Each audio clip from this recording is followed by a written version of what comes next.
the Michael Malloy is not here.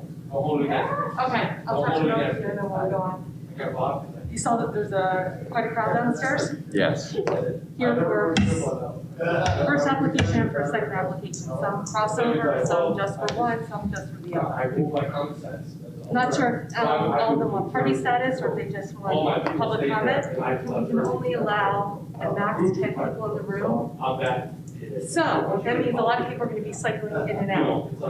And if they want party status, they have the right to ask both of your clients questions. Yes. So we're going to have to sort of meander in and out my typical script and et cetera. So we're going to have to leave the record almost open, so to speak, that they're going to be able to ask questions. And Okay. It may be painful. It may be long Hey, because we're you in may the get the same times questions right now. over and over again. But How are they, and I don't know that there's an answer for this, unless there's like a stream that they're, okay. I was gonna say, how are they gonna be following along? there's a closed circuit channel for Morrisville Borough, and Right. there is a YouTube channel. Right. So they should be able to pull that up, look at that, and ask intelligent questions based on what was stated. And I guess, they have the right to ask any questions too. If they're within a certain amount of feet. What's that measurement again? I have to double check that. I think it's Generally about 500. it's generally, sometimes it's 300, so. Yeah. So, just want to let you know that it's just gonna be a little Understood. different than we typically do. Okay, Okay? that's fine. Not to catch you off guard either, I'm gonna ask you if you want to amend your application because it looks like you state that the applicant, the previous owner is joining in the application. Which they're not. Correct. So I Right. want you to formally amend your application. Okay, So I'll let you know. okay. Okay, I'm gonna make that statement. You and I don't. Right, about her. Okay. Okay. Yep.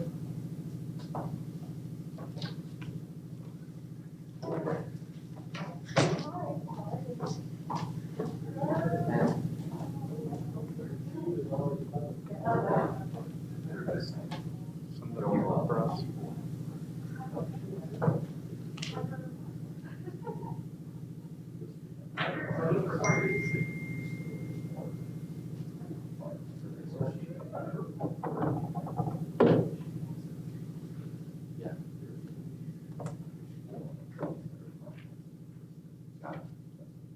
Cool.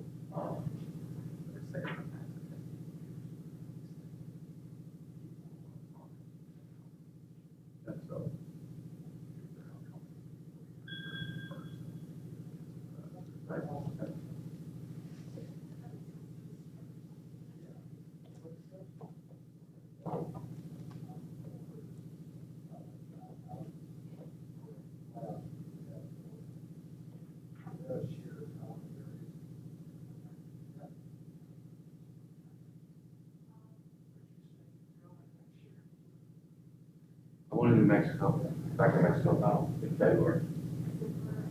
So, just because I was Mexico there. Yeah, you did. Yeah, you did. So Gerard's like, hey, what in February? I said, I'm game for that. And he's like, where are we gonna go? I'm like, Mexico. That's where we're going. Not Jamaica.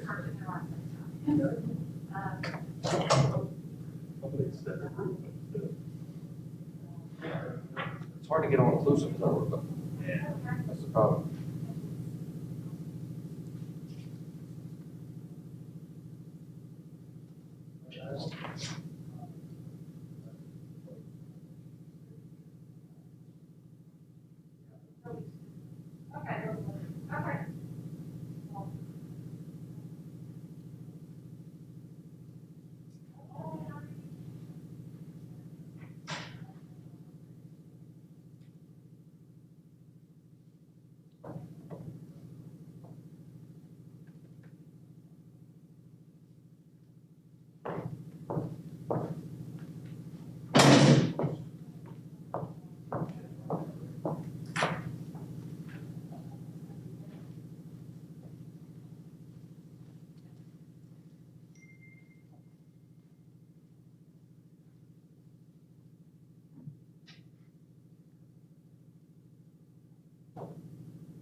I think that's just a general display.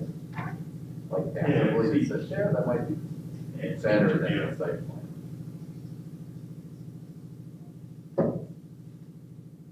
Right, I mean, I don't.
make sure your microphones are turned on. We're good. Good evening, ladies and gentlemen. My name is Ralph Persico. I'm here to call to order the zoning board meeting for Morrisville. I'd like to turn the meeting over to our solicitor at this time. Good evening. We have two applications on the agenda this evening. We'll take them in order as we've determined. The first application is that of New Horizons Property Management. So we would ask the parties for New Horizons to please step forward, take the mic. So this is, again, the applicant is New Horizons Property Management. The owner of the property is New Horizons Property Management. Property address, 250 North Pennsylvania Avenue, Morrisville, Pennsylvania, 19067. Tax map parcel 24-008-624. I'd like to make a brief statement before we start. For the sake of clarity and full disclosure and transparency, as many of you know, I'm a partner at Curtin and Hefner. There's been some concern and questions raised about my ability to sit here this evening as a solicitor of the Morrisville Zoning Hearing Board because of an assumed conflict.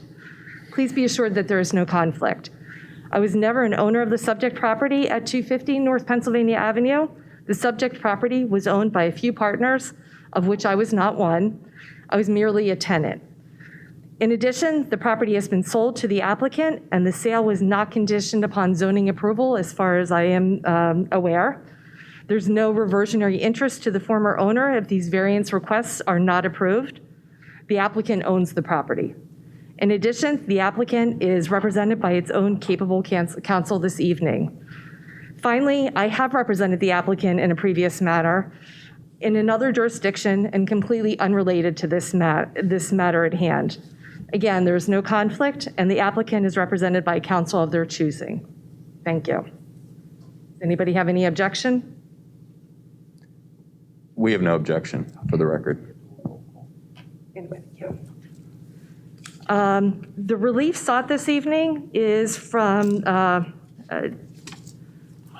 numerous requests from Chapter 465-17 of the Morrisville Zoning Ordinance to permit a garden apartment, which is use A6 within the R2A district. The existing property has an existing non-conforming use, which is a professional business offices, which is a C2 use.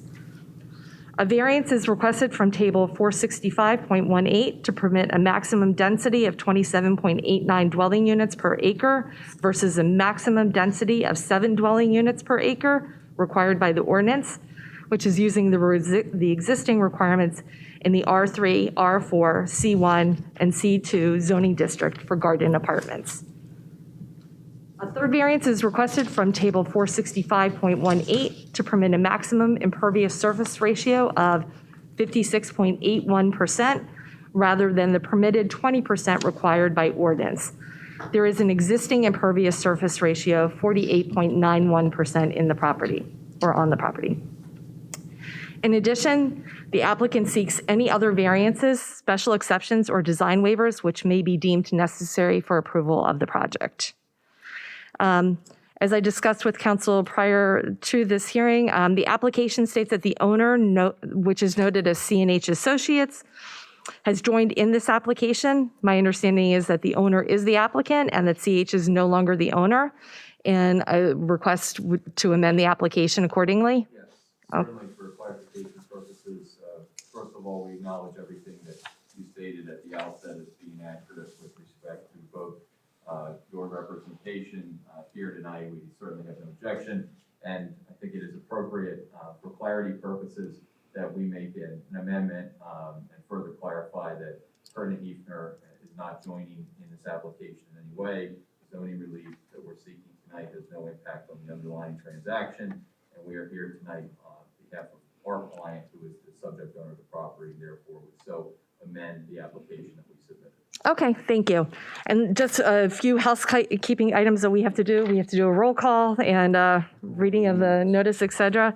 So roll call, if you'd like me to start that? please. Okay, And the alternate as well. yes. Hussam Jalad, Yes. present. Rafael Persico, Here. Suzanne Zukowski, present, who is now a full member of the Morrisville Zoning Hearing Board, and Dave Ney, Here? who is our alternate board member. Can I have an approval of the minutes from our March 2nd, 2020 hearing? I make a motion that we approve the minutes. I second. Roll call, please. Are all in favor? All in favor, say aye. Aye. All against? The ayes carry. Continue, please. Suzanne, would you read the notice of zoning for the record, please? Yes. It's a little bit hard with the mask, but notice is hereby given that the Morrisville Borough Zoning Hearing Board will hold a public hearing on Monday evening, October 5th, 2020 at 7 p.m.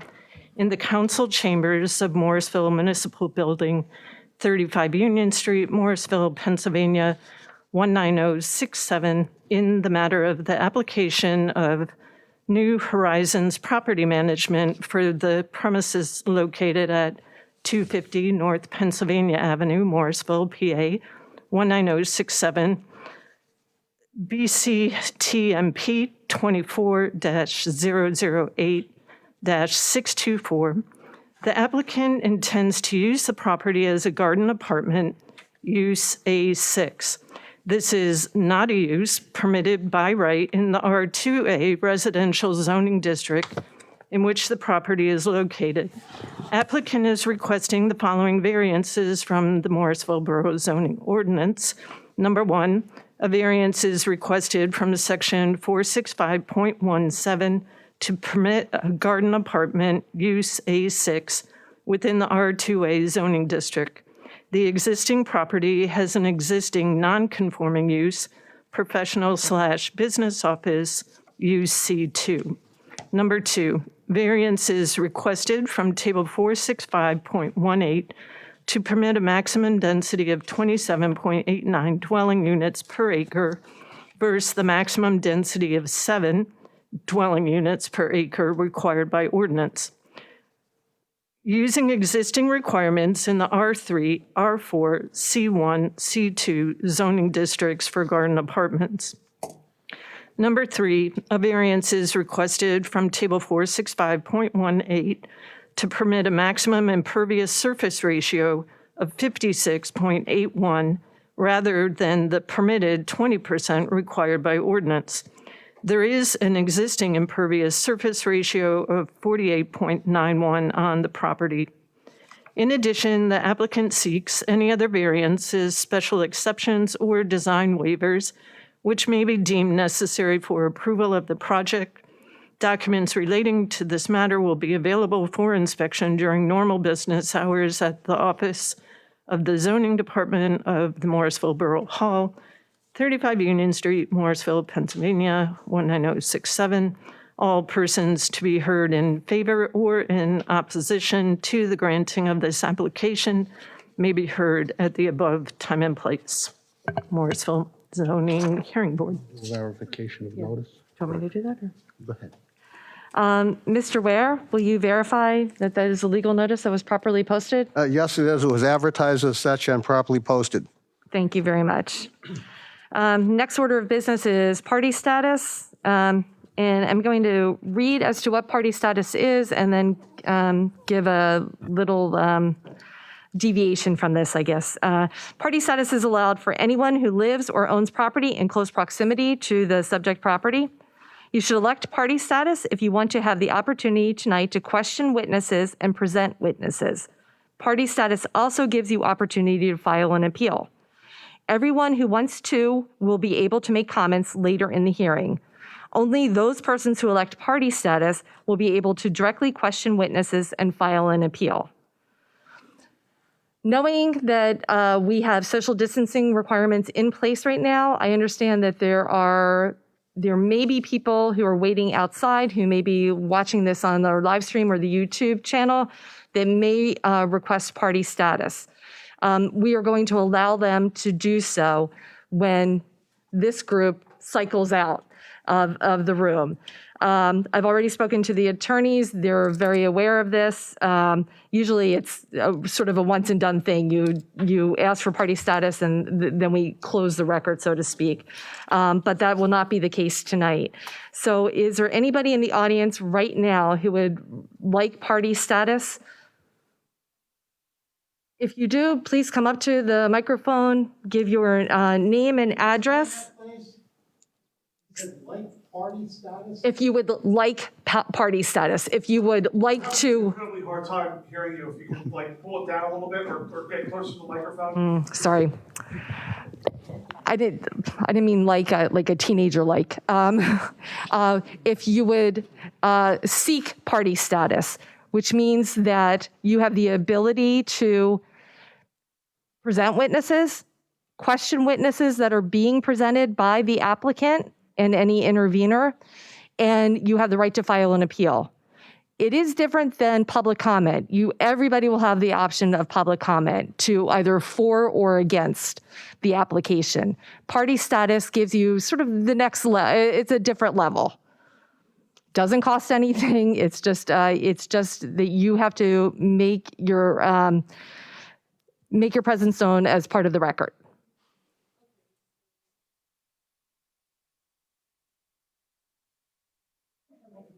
No, don't be silly. It's fine. No, I just live, I live at 21 East. Mm-hmm.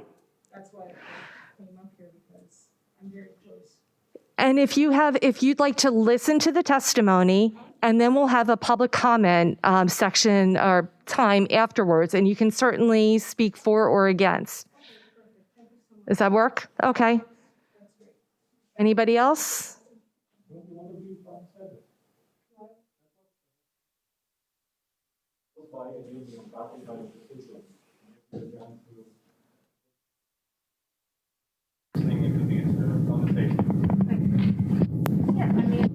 I would. I don't, like I said.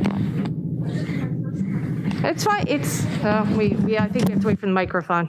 The microphone. The battery died. The battery dies. Just start the fact that The battery's gonna die more than once tonight. I mean, you just said that. Yeah. Just for further, since we're waiting for the microphone. So party status, you would be afforded, we would be required to provide you with filings that take place. Thank you.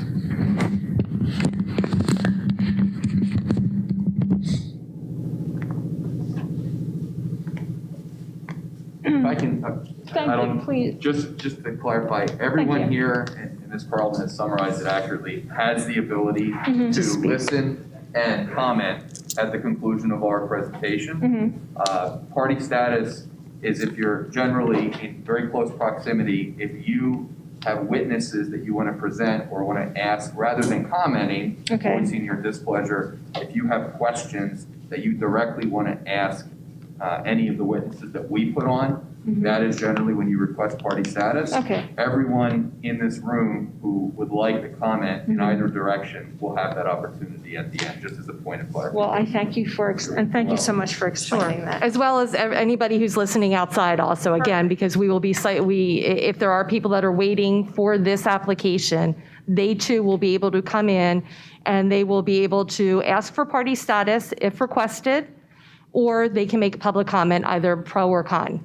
When Scott was downstairs and we came in, he asked everyone that was, there was quite a few people outside, and he asked for the people that were interested in 250 North Pennsylvania Avenue to come upstairs, and if you're here for North 874 North 10 to wait outside. Someone asked, how many people can you fit up here? Scott said, I'm gonna see, we'll bring people up and see how many. So this could be everyone that's interested in 250, and Scott Mitchell would be the one to ask if there's. And we will, upstairs. absolutely. That would be great if this was the number of people or the only people that are interested in 250 North Pennsylvania. Thank you. Finally, before we let the applicant make its case, The board exhibits, I'm sorry. I would like to, Party status? Yeah. Oh, sure, certainly. Please come to the podium. State your name and address for the record. so this is Shubhojit Roy. I'll spell that Subhojit. Last name Roy, R-O-Y, and there's an E after that. The 328 North Pennsylvania Avenue.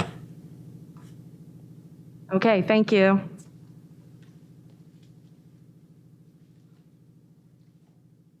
Anybody else? Okay, Yeah, I think I should, just in case. sure. My name is Michael Rubzinski. I'm a power of attorney for my mother who lives at 210 North Pennsylvania Avenue. Her name is Lorraine Rubzinski. Can you spell your last name, please? RYBCZYNSKI. And your mother's name was Lorraine? Lorraine. Okay, thank you. Yep.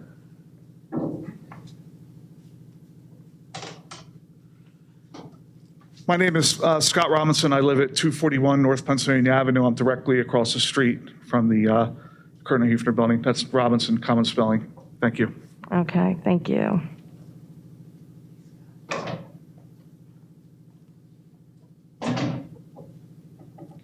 My name's Pamela Luker, Lueker, and I live at 320 North Pennsylvania Avenue. Okay, thank you. Anybody else? Okay, thank you. So to enter into the record, we have board exhibits that we will label B1 as the application, B2, the notice of hearing and proof of advertising, B3, the applicable provisions of the Borough zoning ordinance, specifically Chapter 465-17 and Article 10, Table 465-18 for variances. Are there any objections to the board exhibits? No objections. No? It's all yours. Thank you. All right. Finally. Sorry about That's that. okay. Thank you very much. Mike McGinnis from Begley Carlin here tonight on behalf of the applicant. And just at the outset, if I'm not with the mask, and we're certainly in interesting times, so if I'm not projecting loud enough either for the board or anyone in the audience, we certainly want everyone to have the opportunity to hear what we're discussing tonight. So I won't be offended, just cut in and I'll try to speak louder. Not normally a problem of mine, but on occasion. The property here is located at 250 North Pennsylvania Avenue. The tax parcel number is 24008-624. And as stated, we are here on behalf of New Horizons Property Management. The property is zoned R2A, and we're going to get into why that matters, and it's really dictating why we're here tonight.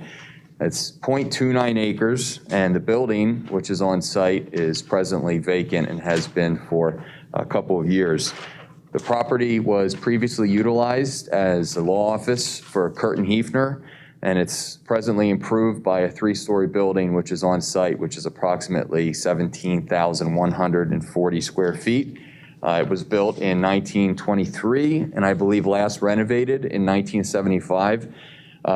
We have a site plan, but Mr. Young, also, who's our engineer, is with us tonight, has some pictures if anybody's unfamiliar with the property. I'm sure everybody in the audience, they're here because they're very familiar with it. But I think personally it's a very beautiful building, and it's vacant, and we're trying to basically use the building rather than demolishing the building to create some other use, which would be by right at the site. So the building's beautiful, and we're trying to facilitate what we think is a very reasonable use given the current construction and layout of the building. What we are proposing tonight is to really convert the building from an office space into a nice luxury apartment complex, which would have 20 units. There'd be 18 one-bedroom units, then 2 efficiency units. The reason really why we're here is, in my opinion, and my client's opinion, there really is no zoning appropriate use for the property. What I mean by that is the property is zoned residential. It's zoned R2A. And certainly if we were coming in front of you, I think with a vacant lot that was 0.29 acres, we probably wouldn't be here proposing to build an apartment complex that has 20 units. But that is not the situation that we're in. We have a 17,000 square foot building, give or take, that had 32 private offices, 9 storage rooms, 3 conference rooms, 2 boardrooms. It's a very significant structure. And if you look at the list of what is by right in this district, you really don't have many options. Certainly, a property like this isn't going to be utilized in that building for a single family. It's not going to be utilized for a duplex. And it does, as Ms. Carlton noted, it is grandfathered in, so to speak, with a business office use. But I would respectfully suggest, and Mr. Brennan, who's here with us, will testify, it was on the market for a couple years. There was not an interest, which is why we purchased it, and we have this use to continue a business office use at this location. And I would also respectfully suggest that if you look at the surrounding area, this sort of residential use, a multifamily residential use, a nice new apartment complex here is more in keeping with the area than a business use would be anyway. It has less traffic, which is documented. The parking requirements for a business office use, again, they would be grandfathered in, but they're far more intense than what this use is. And specifically, we have a requirement for 34.5 parking spaces, and we have 45 spaces given this proposed layout. So we're in a situation after my client acquired the property where we're sort of in a very difficult situation if the position from the borough isn't just, well, let's leave this building vacant, because you either have the opportunity to demolish this building, which I think would be a tremendous waste, and build a single family residence or a twin or something along those lines, or you could have a business professional use, which is in keeping with what was there before, but I think, again, for the reasons I stated, is not the best use for the property. So we believe that this is the most consistent use with this particular location, and there really isn't another reasonable use given what's presently on the site. So we do have 3 variances, which were read into the record, which we're seeking tonight. We're not proposing to build an addition. The impervious surface variance that we're seeking is primarily because of a sidewalk installation that we're putting in the site, which we think is necessary. We're here for a use variance, which is, again, I think is going to be necessary for any use that were to come in front of the board at this particular property. And then the third variance is the dwelling unit calculation, which again was accurately read into the record. And that's going to be necessary for anyone who's trying to occupy this building for a residential purpose, again, given the size of the building relative to the size of the lot. So we think that these are not only reasonable variances, but they're necessary variances to utilize this property in the way that it's intended. We think it's in keeping with the surrounding community. I know there's many individuals here who are concerned, I presume, why they're here, about what this is going to look like. But I think I can summarize it by stating it's going to be a less intense use. It's going to be less of a parking burden. There's going to be less traffic. Mr. Brennan did not acquire this building with his partner Dominic, who's here, to build or to renovate the structure to a low-end apartment complex. We want to build nice units which are in keeping with we think, the beautiful exterior of the property. So that is why we're here tonight, and those are the 3 variances which we're seeking. And I do have Mr. Brennan, who I would like to call to offer testimony, and I also have Mr. Larry Young with us from Tri-State Engineers. Absolutely, yes.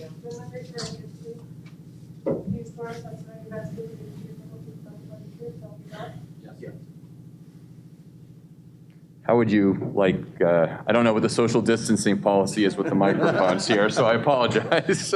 We'll try to share. Yeah, why don't you do this? Okay, thank you. Mr. Brennan, can you state your name for the record, please? Sure. Troy Brennan, Vice President, New Horizon Property Management. Okay.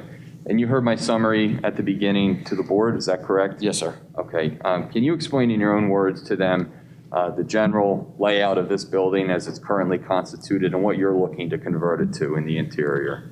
So when we first looked at this building, we looked at it's been on the market for, feels like a decade. And we first looked at the building. I went through, looked at the structure and integrity, loved the building, always loved that building. When I used to come through here, I've been to Kurtner Hefner a couple times a long time ago. And the building, to me, I'm an architectural kind of guy. So I built a lot of residential and I also do have some multi-units and things like that. And we just fell in love with the structure of the building. So I talked to my partner and I said, well, you know, what can we do with this building? You know, it doesn't have,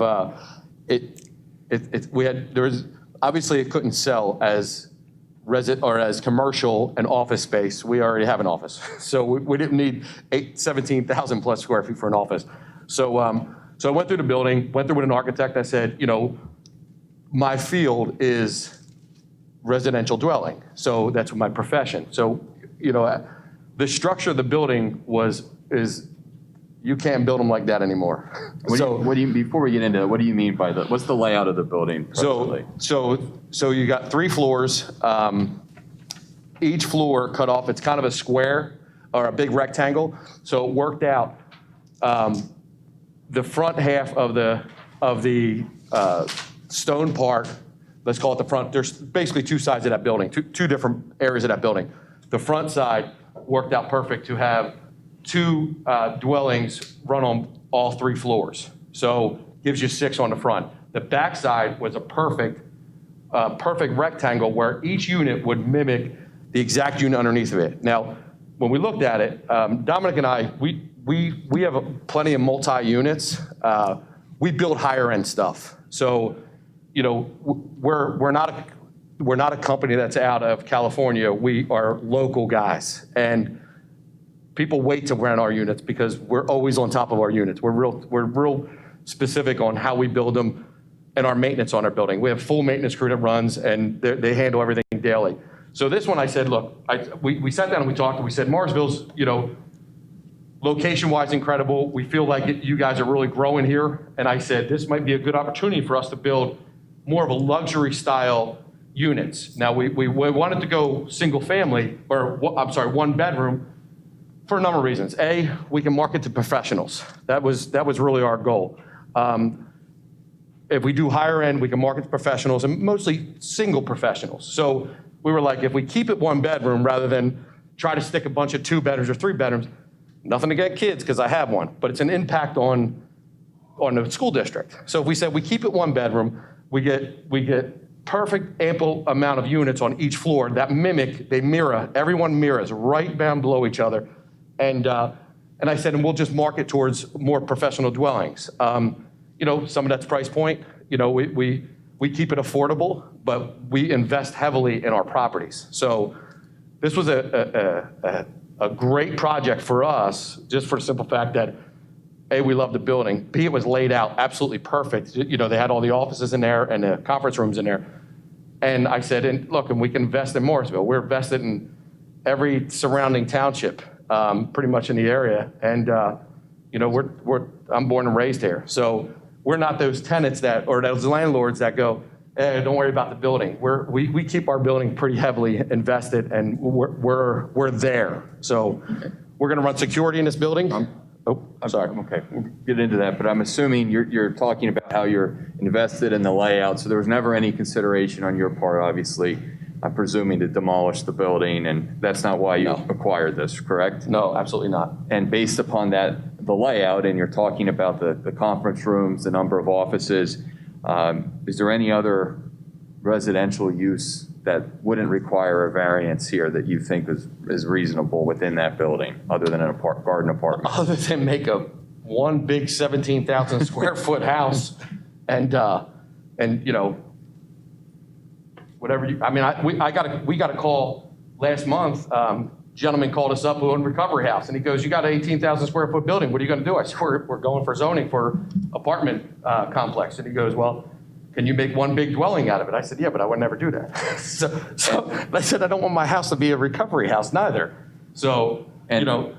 An office business, you were talking about how you guys wouldn't particularly have a use for it, but my understanding is that this was on the market for a couple years, being marketed as an extension of the non-conforming business office use. That's correct. And presumably, it didn't sell because there wasn't a market. There was no market for that. For That's the use correct. continuing. Yeah. Right. Okay.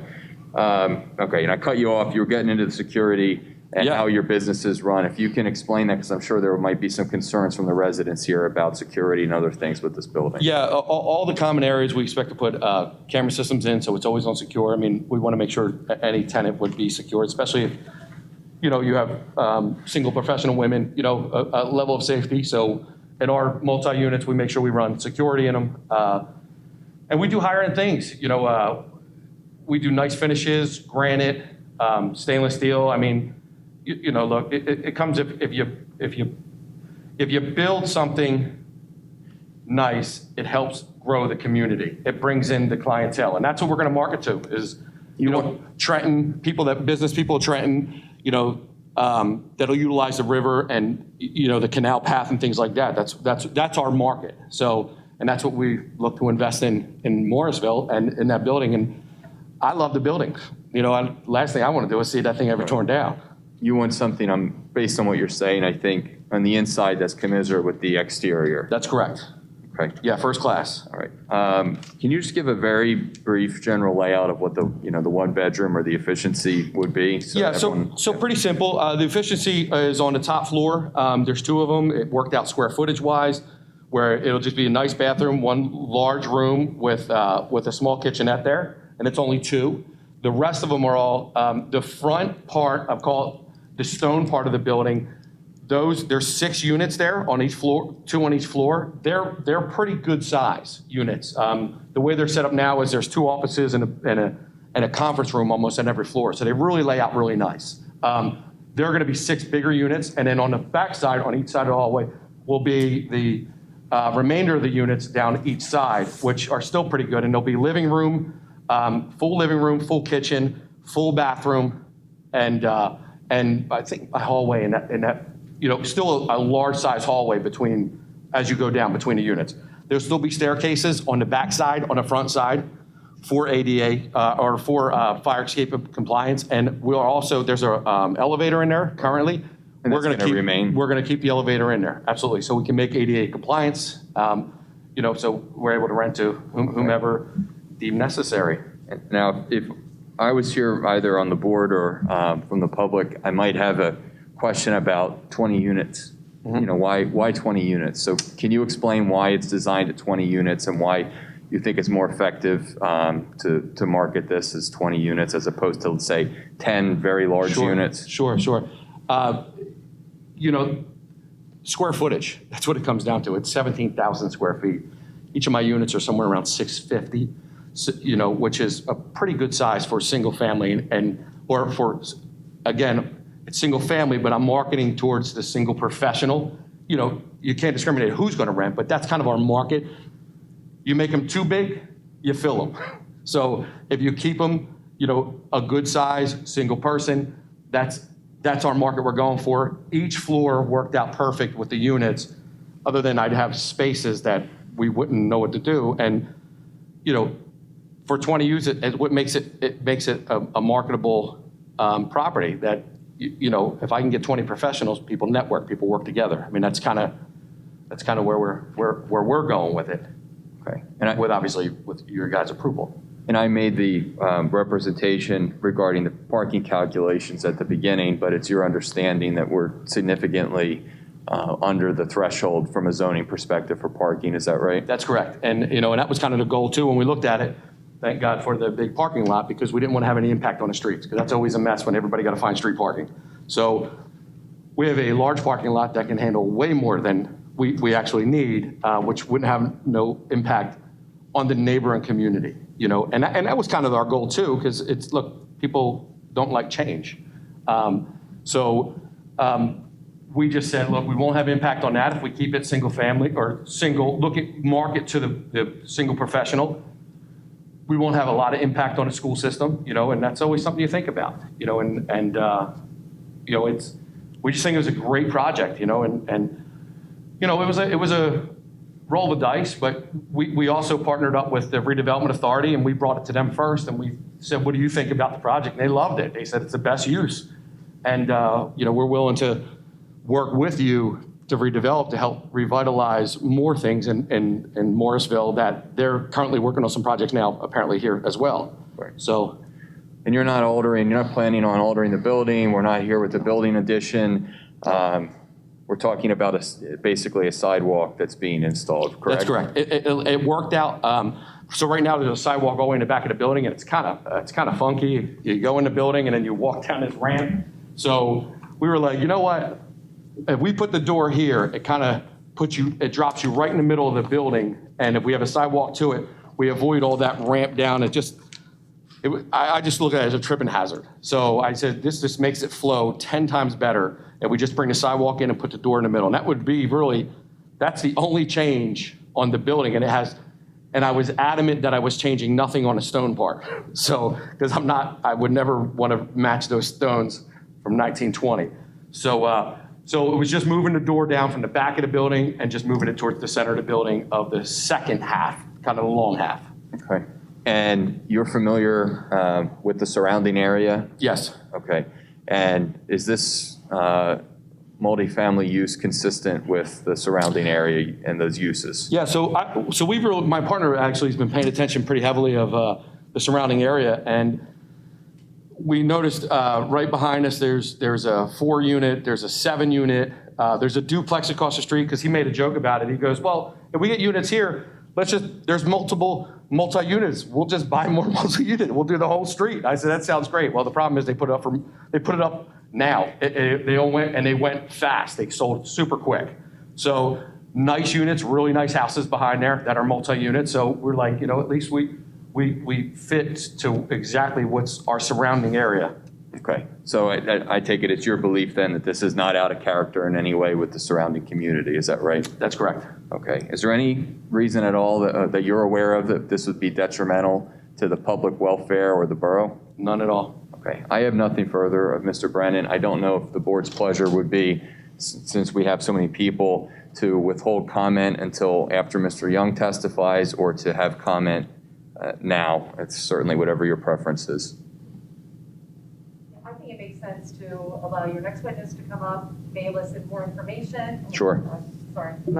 Makes more sense to have your next witness testify, may elicit more information that may answer some questions of the people in our audience, et cetera. So let's just do it that way, and then we'll have public comment at the end. Okay. Thank you. Thank you.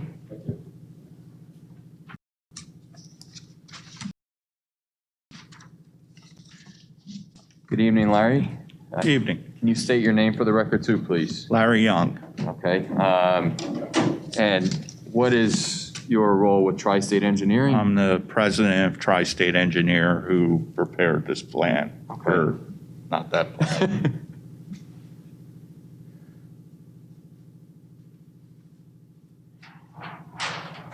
And we can go through Mr. Young's CV if that is something the board would like before we have an offer proof of Mr. Young being accepted as an expert in engineering. It's whatever the board's preference is.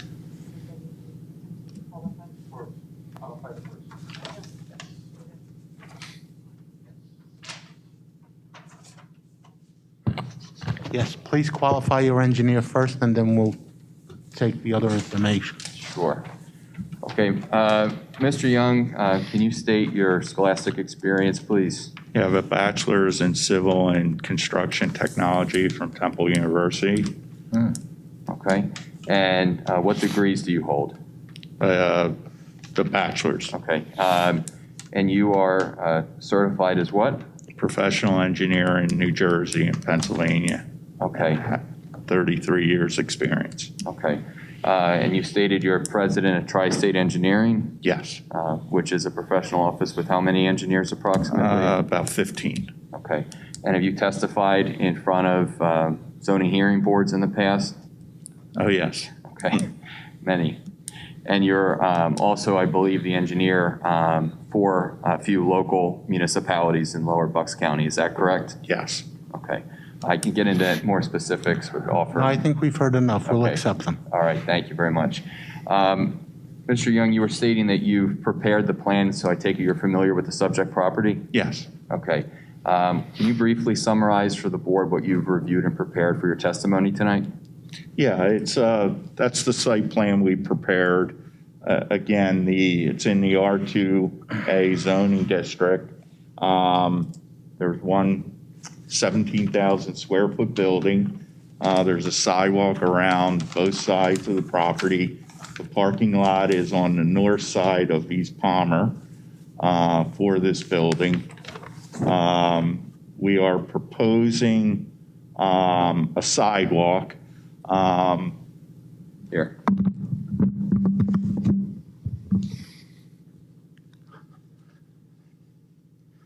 Right where the stone building stops and the back part of the building starts, that's where the hallway is to the lower level, and the elevator is right across down the hallway.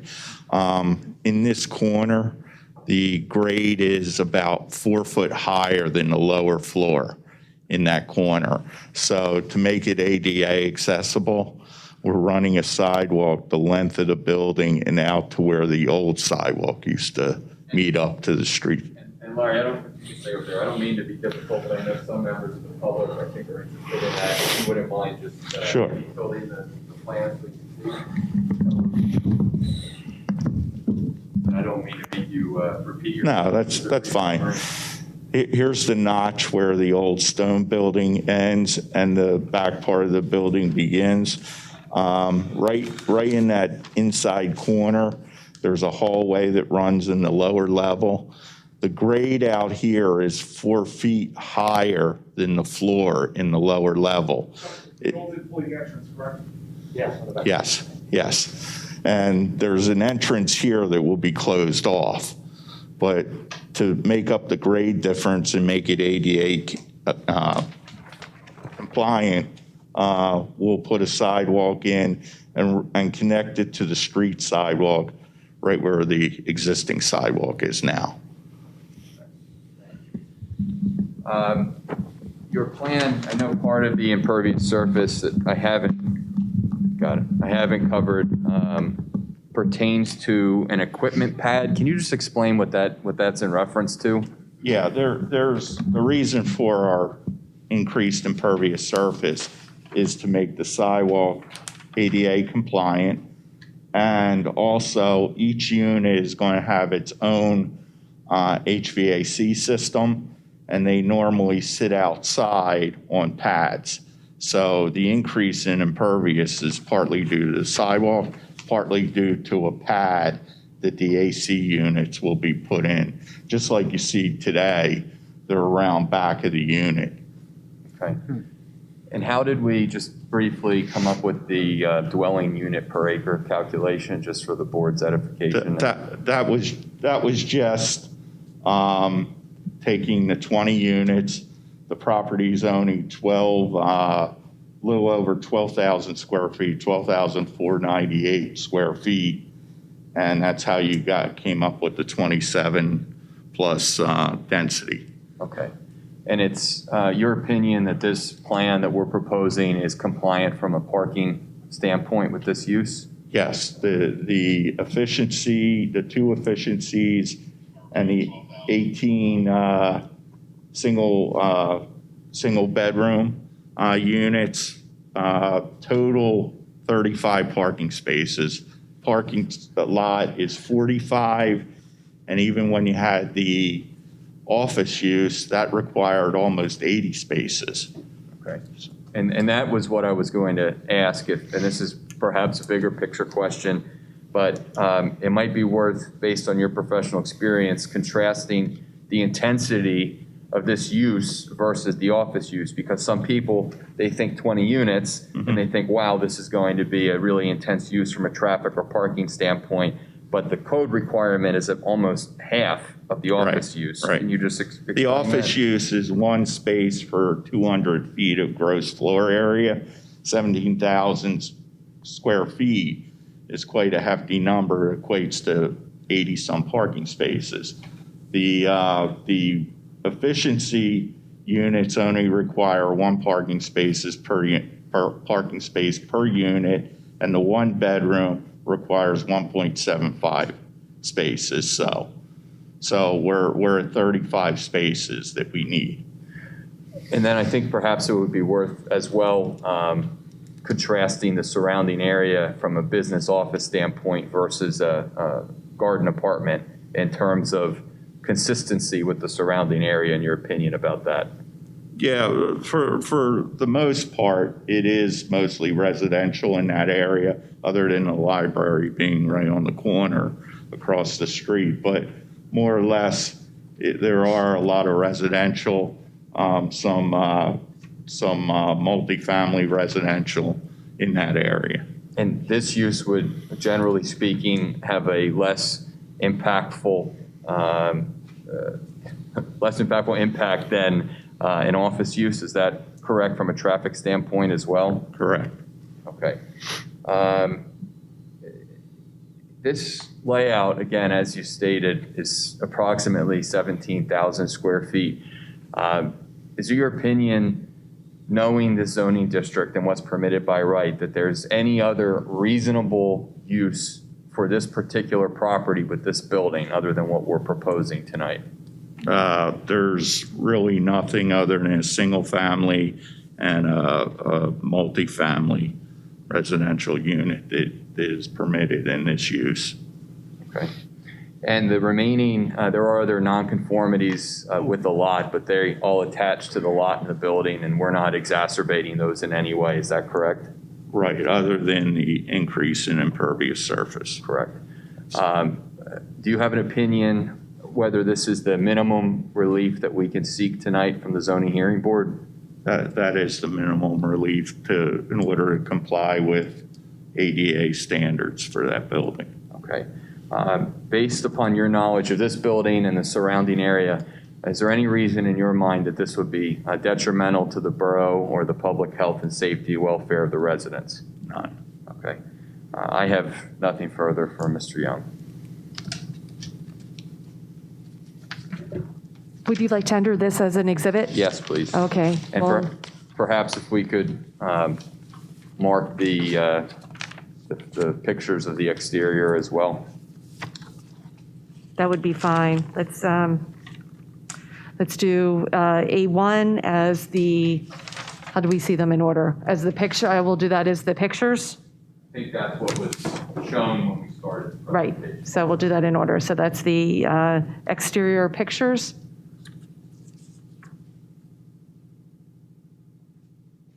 And A2 would be Tri-States. Yeah. Do you want to do A2 as the layout? And who was that prepared by? That was Joel Petty, architect. Have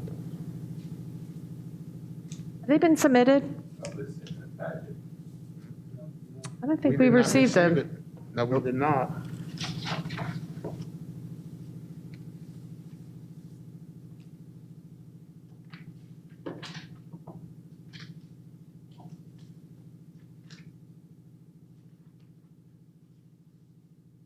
If it didn't get submitted, my apologies. That's okay, we can look at that over there. If you could provide that and provide that to the borough, and they'll disseminate it to the board members. Thank you. Okay, so A2 is the architectural rendering of the 20 units. How many sheets? And is it just one sheet? Yes. Okay, and then A3 will be Tri-States. Very good.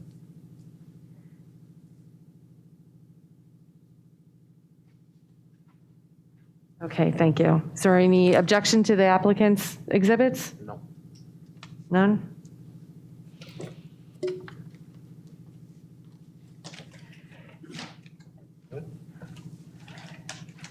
Good. Okay, I don't think there's any intervener this evening to this matter.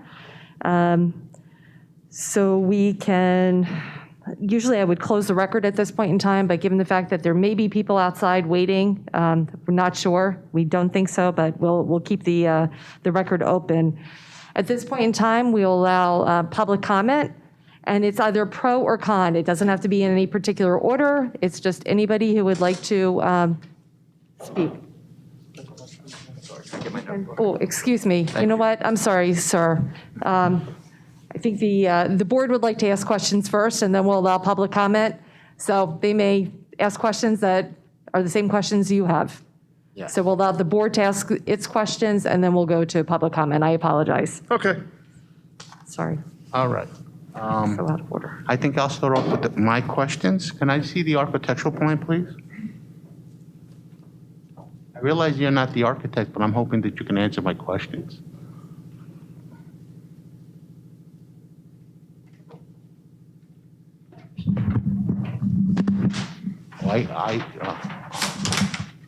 Can you bring it closer to us, please? Great. Can you see that? Yeah, great.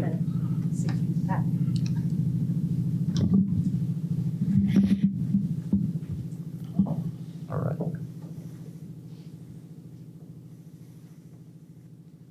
The building currently has fire escapes. The proposed building will not have fire escapes and will have two independent means of egress for all the units. The fire escapes are going to stay there. The fire escapes are remaining. Yeah. Yep. Are the fire escapes with drop ladders or, I think there's There's steps. steps, the back Yeah, ones. For the there's steps. Top floor is steps. I think one of the pictures might.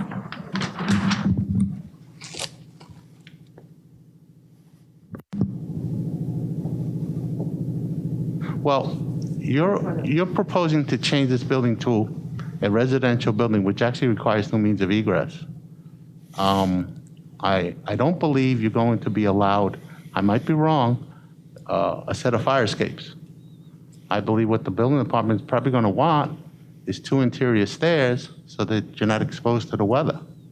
Well, there's the one out front on the first floor.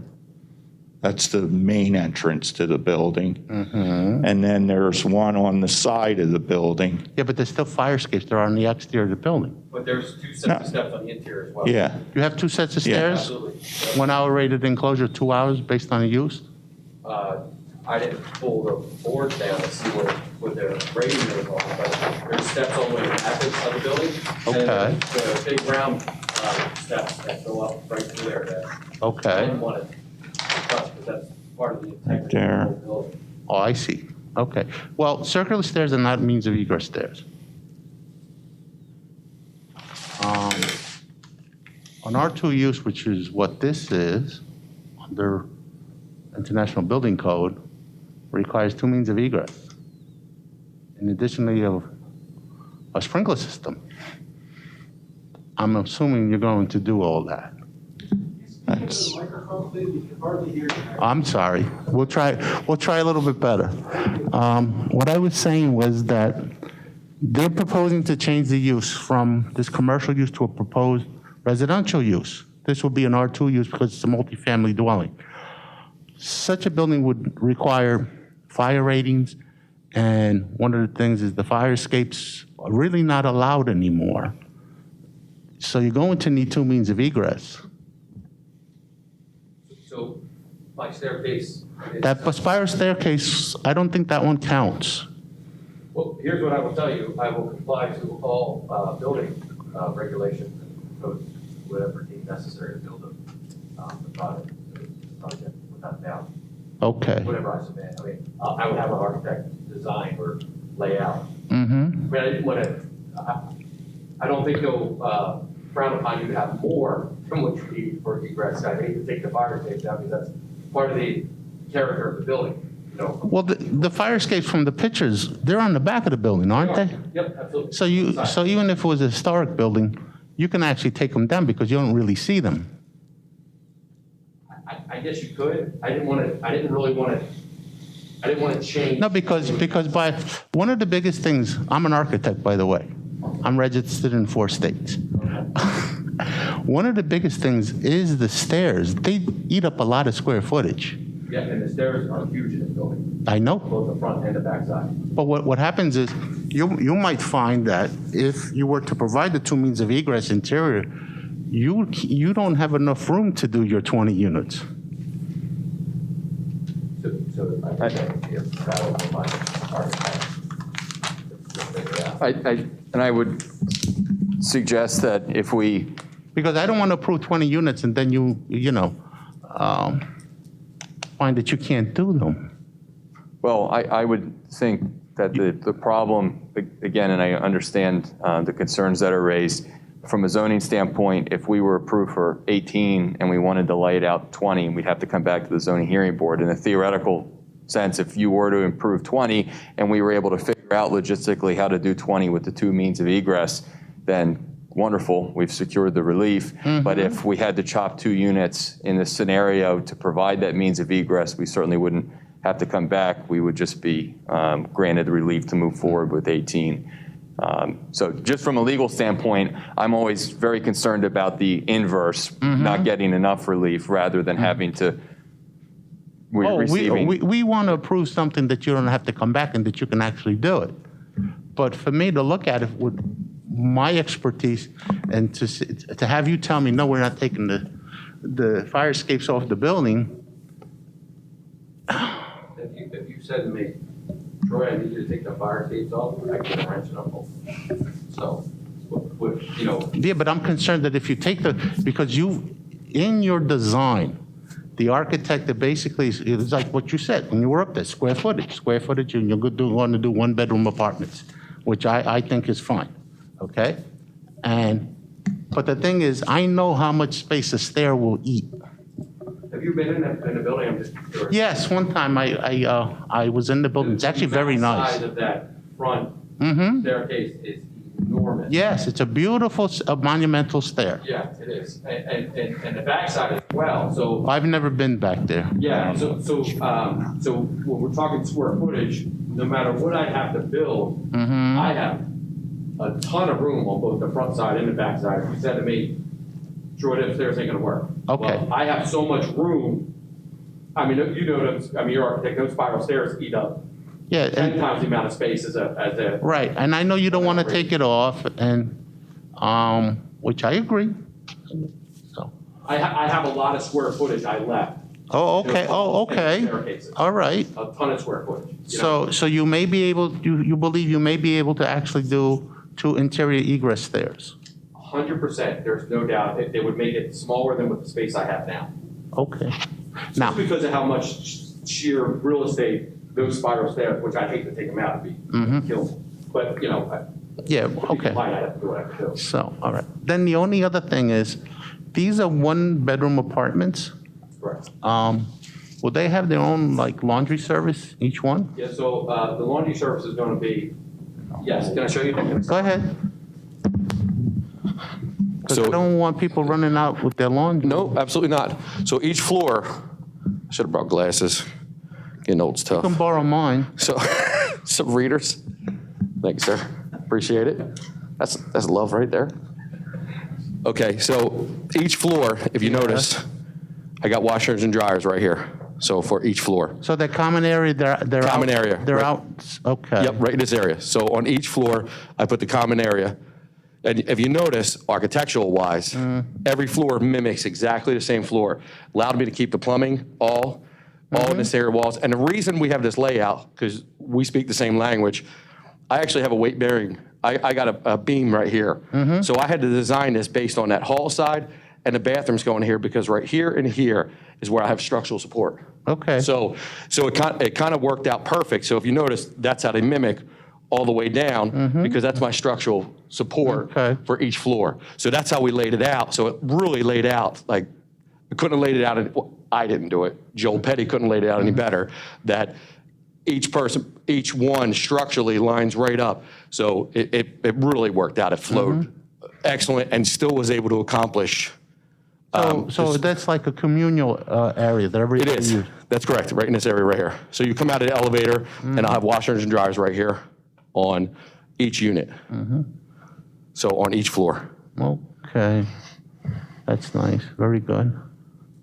Yeah, simple, but effective, on a design. He's one of my favorite architects that I use him for a lot of different things. So you have 3 floors of this That's correct. basement? Is it a Yep, basement? lower level. Yep. Okay. First floor, lower level, first floor, second floor. Each one, elevator goes to each floor on each one. And then this is where I have all the way at the top, which the elevator comes to as well. The two efficiencies will be all the way at the top. How long is that hallway? Is that a dead-end hallway? No, on both ends. Okay. It goes to that staircase. Good. And then goes to the common staircase right here, which walks down on each one. Each one has access to both staircases. Each hallway does. Okay. All right. I think you covered my concerns. Susan, you have any? Thanks for letting me use your glasses. Oh, you can still hold on to them. You're probably Okay. going to have lots All of right. Might need them. Shoot. Might need them, yes. Yeah, could you indicate on the plan where the new sidewalk is? Sure. So the new sidewalk actually is coming down on this plan. You want to see it? Well, I find it difficult to read on the site plan. No. I'll just show you where it comes in at. So if you see the sidewalk, right now, it's on the lower level. The door comes right here on an angle, and it comes here, and it gets real funky because elevation's on the inside of that thing. So as soon as you get in the building, it kind of ramps down, and then it goes back into the building. So we said, all right, which makes most sense is put the entranceway right in the middle. So when you walk in, you have access to both ways. You can shoot on both ways, to the staircase upstairs, the elevator, or you could do the staircase on the back side. So we'll go to the plan. So that's the same point right there. There it goes. And then Yep, right down the side of the building. off and out to where the existing sidewalk is. So a new exterior sidewalk. Yes, yep, right on that, just right along the building right there. What is the side setback? Side setback. Well, that's a front setback if it's on that road. Isn't the front Pennsylvania? Well, it's two fronts. When it's a corner lot, there's two fronts.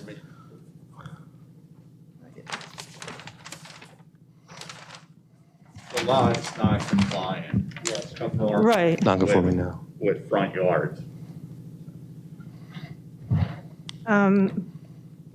What else do I have? To me, it's not so much a question of use, switching from office to residential, and the idea of garden apartment. It's really a question of density, because it seems like your marketing agenda is forcing the density. What do you mean? Number of units. Okay. If you're permitted change of use, so now we have A6, which ideally you would follow all R3 requirements. R3 limits you to 7 units. Right.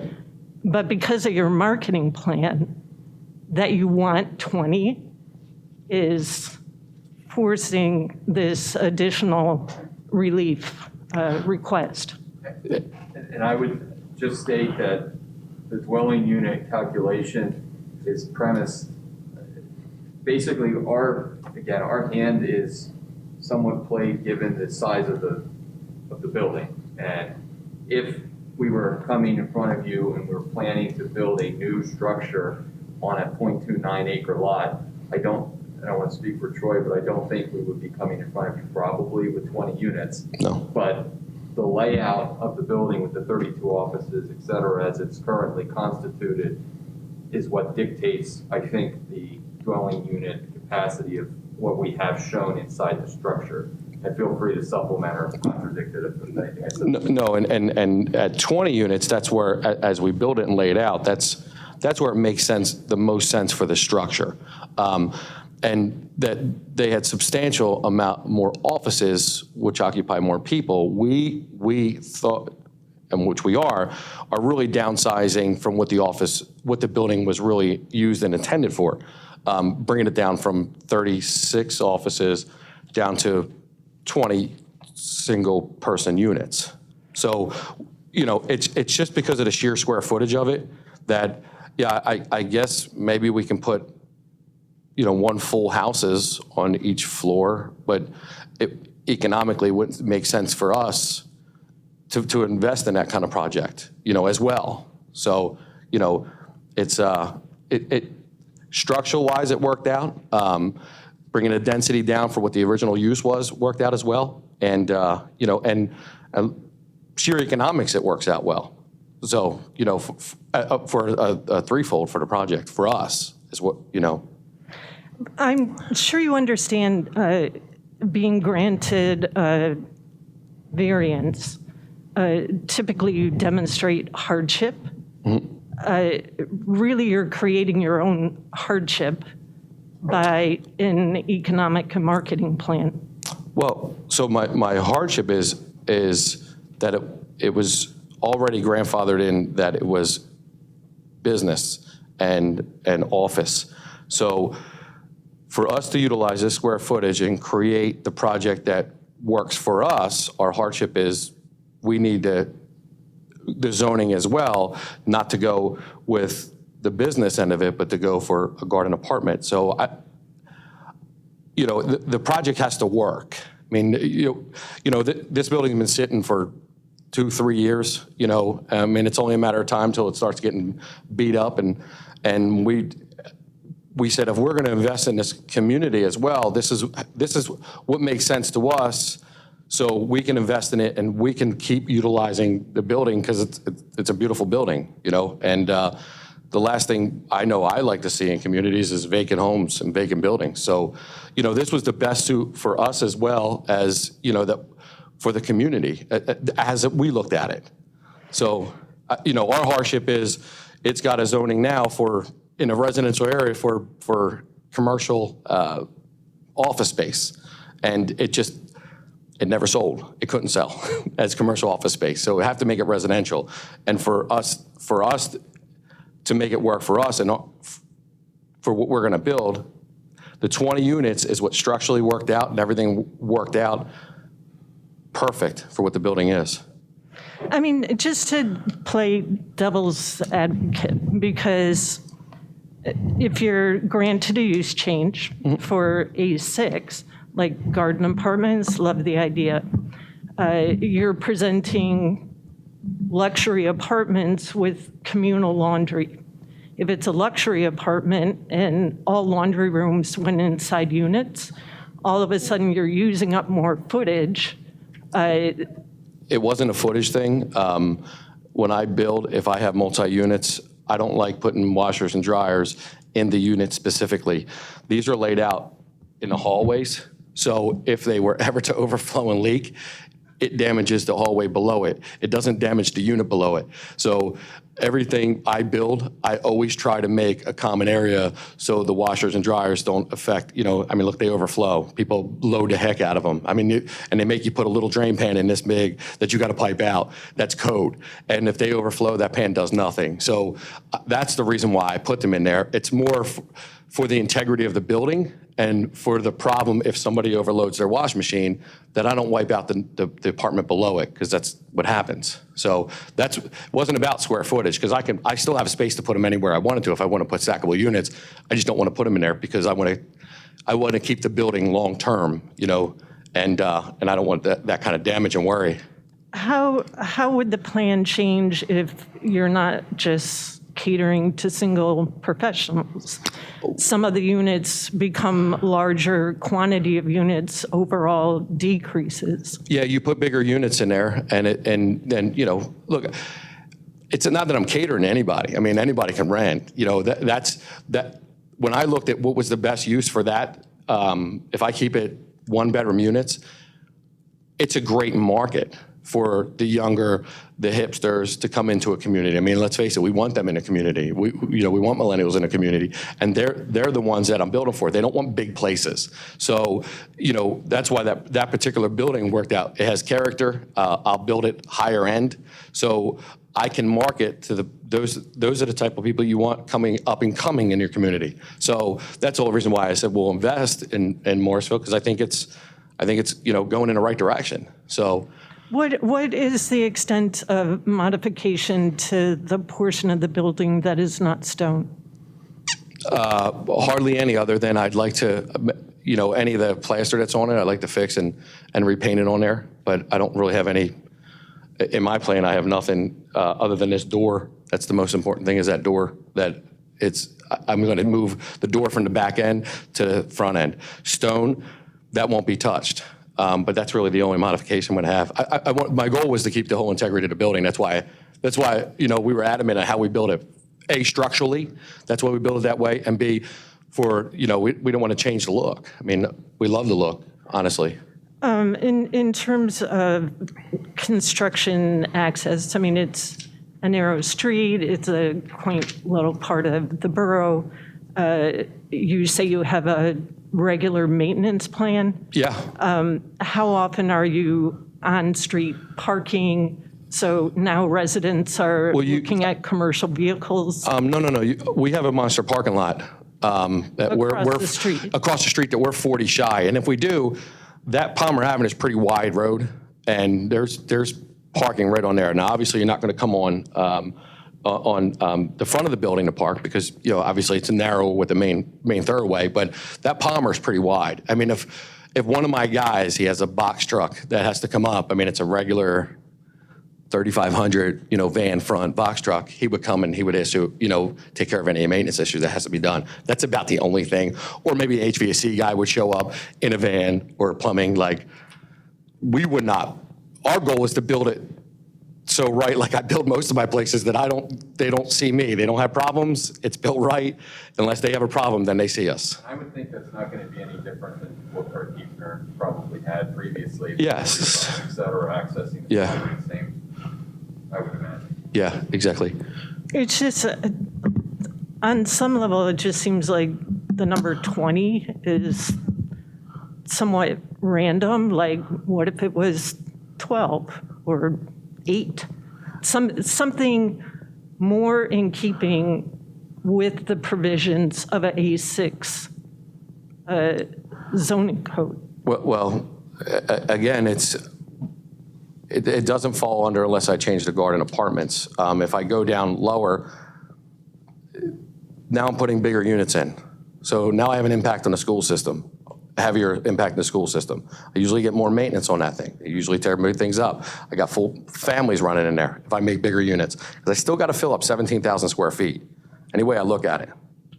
So that was the whole reason for the 20 smaller units. And they're not even that small. I mean, they're good size. It's 17,000 square feet. So, it's a monster building.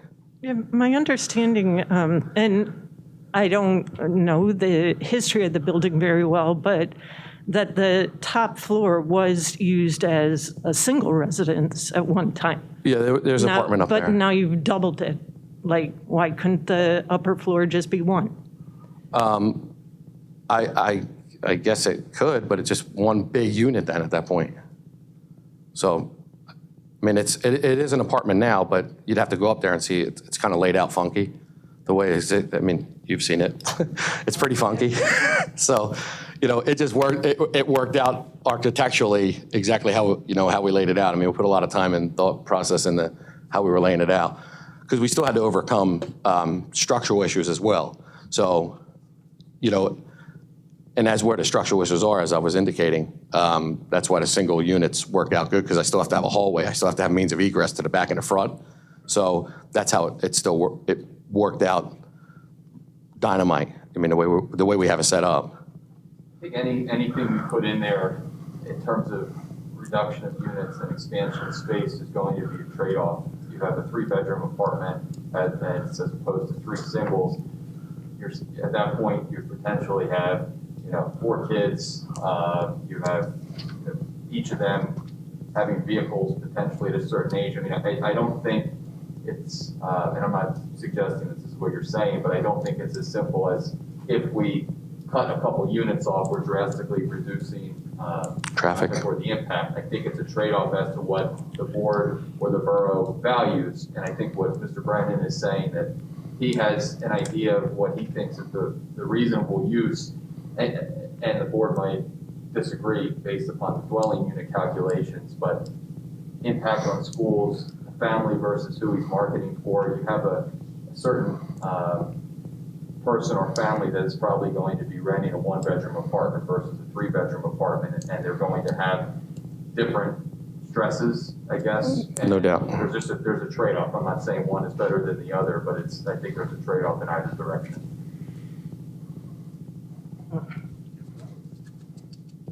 Yeah, I just think our zoning was written for a reason with specific intentions. And when you're asking for change of use, there's an opportunity to try and honor the code as written. But I don't really get the feeling that that's the approach that's happening. I understand it's non-conforming in a number of ways, but I also like to think of the residents around there. We can hardly hear you. Can you pull the microphone closer? Yeah, I don't know when you lost me. Can I repeat anything for you? No, just keep going. continue. I can't hear. Yeah, so I think for me, it's just a question of density. And I completely understand that, and I would just state that, again, our hardship is what's there already, and that is impacting, we're saying we do not have an interest in complying with the zoning ordinance. We have a 17,000 square foot structure, and I think that our hand is played to a certain extent, and I think if we came in and said we want to comply with the dwelling units per acreage, with that zoning, you don't have, in my opinion, a reasonable use anymore with that building. I just think it's an unrealistic use. So I think anything was going to be north of that, we were going to need a variance for anything given what's already there. That's the hardship, it's there already.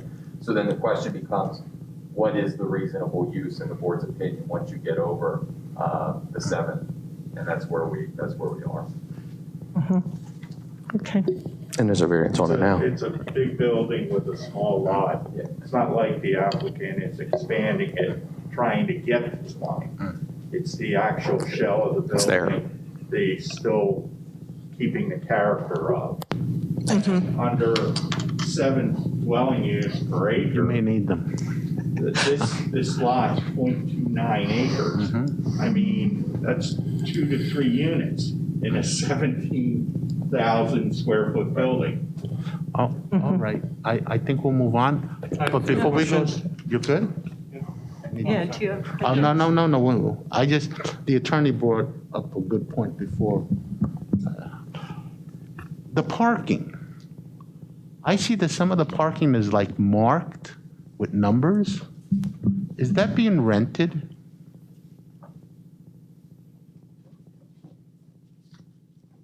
Being rented to us. You see over there?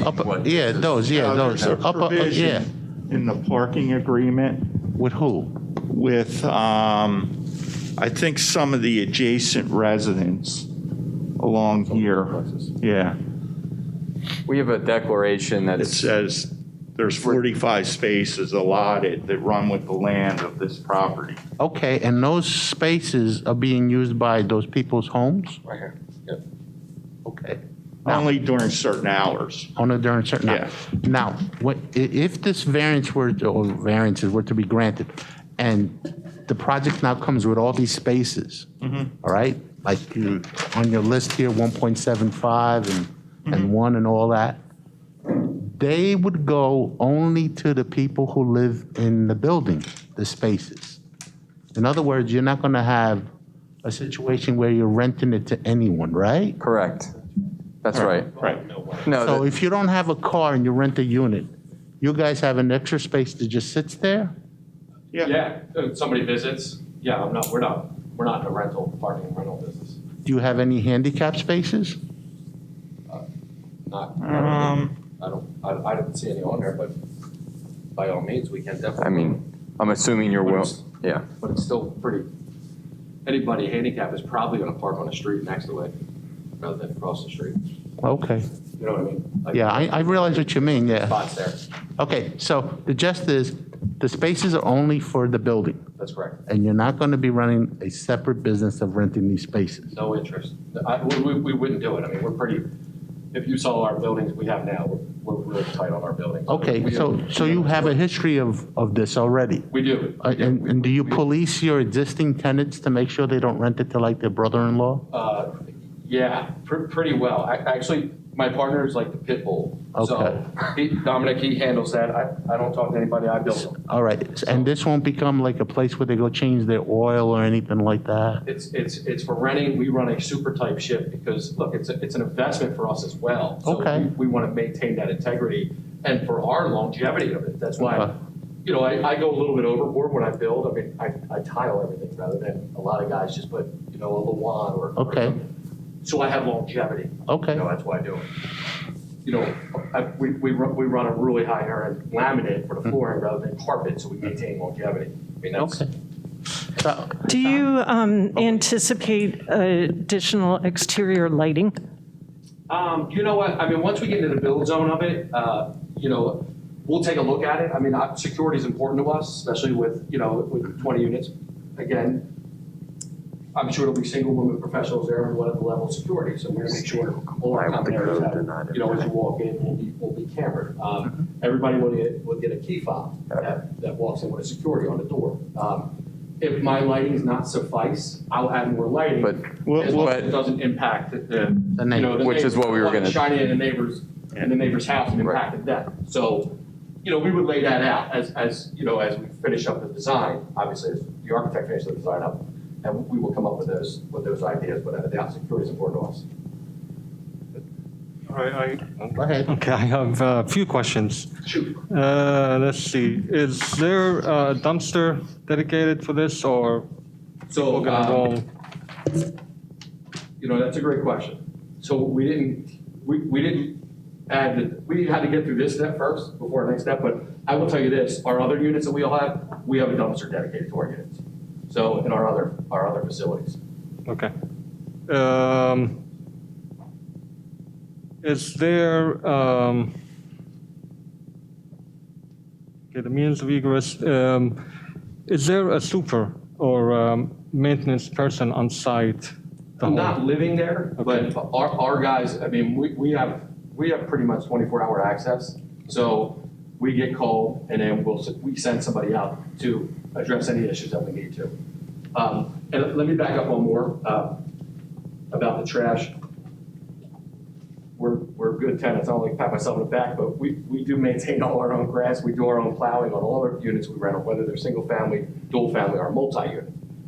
Because we have a certain level that we have to keep up for the township. So, you know, and I don't like to put that reliability on any of my tenants, on any of our properties. So we handle, I mean, it costs us more money, but it keeps our places nice. And that's, you know, that's the kind of business we run.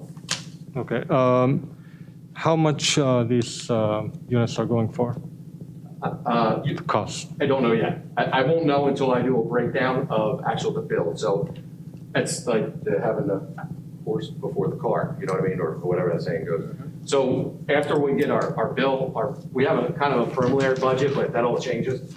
You know, things we have to look into. You mentioned staircases, things like that. I mean, that might change my budget if I have to, you know, modify some things on there to be more compliant.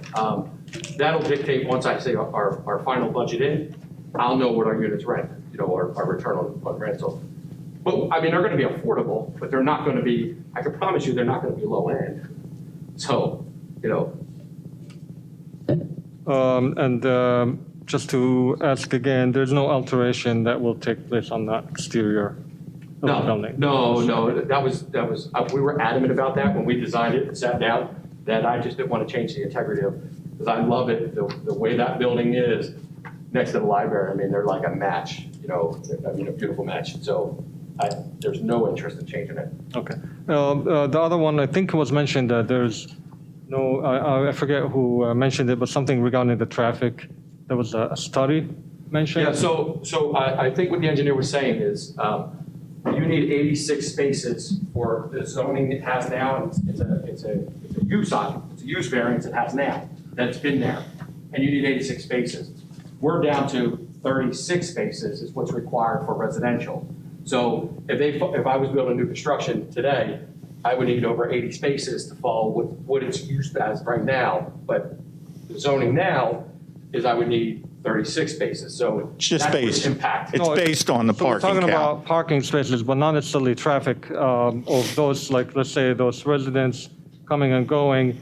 Then you have the library people that, you know, checking in and out, and then you have the Y So next to usually, it. Well, So look, there's- think of it this way, office use, office time when you go see an attorney, you know, it could be a half hour, could be an hour, you know, but they're more or less shorter durations than somebody that's living in an apartment.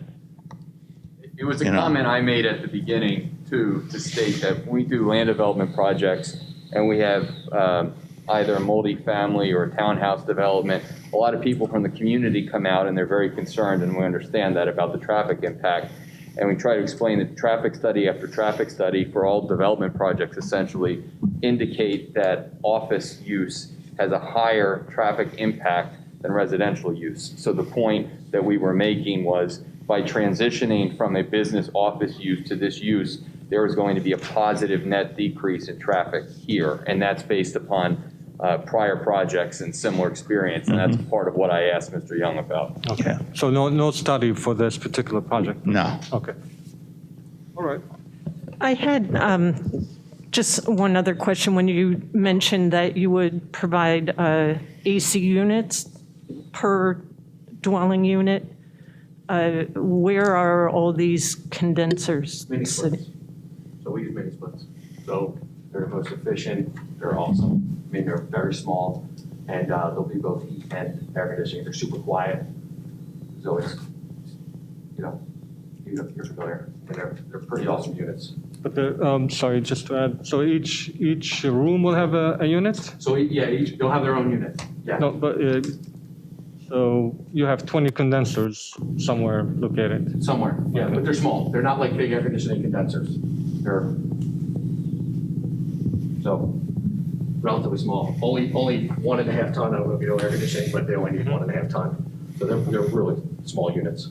And it's shown on the plan that the building that's there already has condenser units outside. So obviously they'll be taken out, new units will be put in, and there may be a few more areas that's the increased impervious for the concrete pad. Correct. David?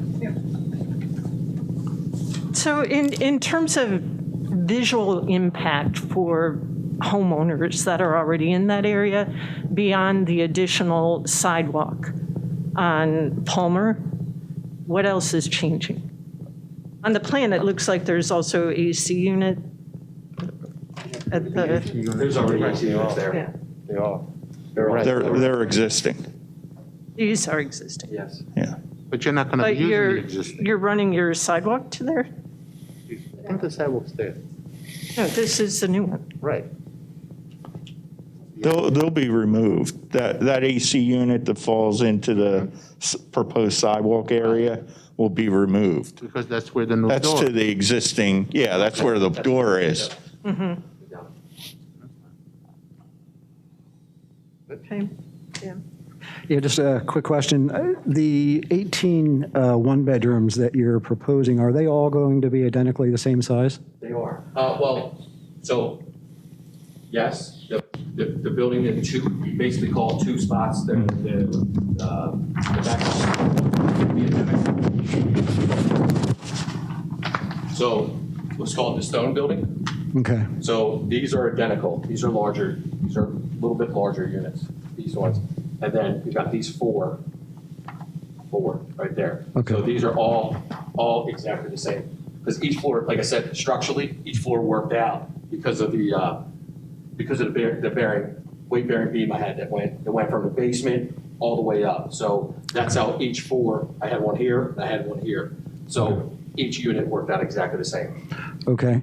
And just to dovetail off the chair's question regarding parking, how are you going to ensure that your residents, are you going to issue permits, or how would that work for parking? We would hope to think that it's just residents going to park there. I mean, if we ran into a problem, if we got a call, then we would say, yeah, well, then we would issue a permit. That's not a problem. I mean, if right now, The only thing I see there is some trailers, you know, I guess from people just think it's free parking now because obviously it's vacant. So, and a basketball court, I did see that when I went by. My lawn guy's cutting it. But you put a little. They'll initially put a sign up that Parking says. only for this complex? Yeah, there's right no, there. I mean, With absolutely. a phone number. Yeah. Yeah, I'll put a towing company on it. Are you kidding? So. How do you ensure, like, you said it's a single person, but then it's a single family, and then how? I mean, that's what we're gonna market towards, you know, you can't discriminate against anybody. No. You know, and, so, you know, it's kind of, these styles are really trendy in the cities now that, you know, people with like-minded business professionals living amongst in their own, basically, community, you know what I mean, within themselves. So that's a direction we're gonna handle in our marketing, but I can't dictate, you know, who's gonna rent, who's not. But I know we'll make the effort, and, you know, and you get 1, 2, 3, it comes down the line, you know what I mean? You start putting it out there that they're more luxury apartments. We have access to, you know, Canal Walk, we have access to you know, the inner town. You market to those people, I mean, that's usually what you get. You get one, you know, they tell their friends. And, you know, there's no guarantee on anything, but that's the direction we'd like to go into. Like, what I was getting at, like you have a bedroom, one bedroom, right? How do you guarantee that this living room doesn't turn to another bedroom? So here's what I can guarantee, because we do an inspection. We do yearly inspections of our units. My partner and I actually do, or one of my guys, just for that reason. You know, because you got to remember, this is also an investment for us. So you start stacking more people and beds and everywhere, it beats up your property. You know, so we got to make sure our investment stays secure as well. So we do a yearly inspection on everything. You know, if they bring 2 people, they share a bedroom, that's common. That's not going to happen. But if they move their mother in and things like that, we see that. Well, we have a lease agreement, and the lease agreement has to state who's on there. You know, in our lease agreements, we also take first month, last month, and security deposit. So we run a pretty strong operation, and you know, and again, we have good tenants. You know, but we also do a lot of good things for our tenants. You know, in that same retrospect, but they got to follow the lease. You know, and our lease is crazy. I mean, it's 12 pages long. And that's managed by Horizon? Yeah, New Horizon, that's us.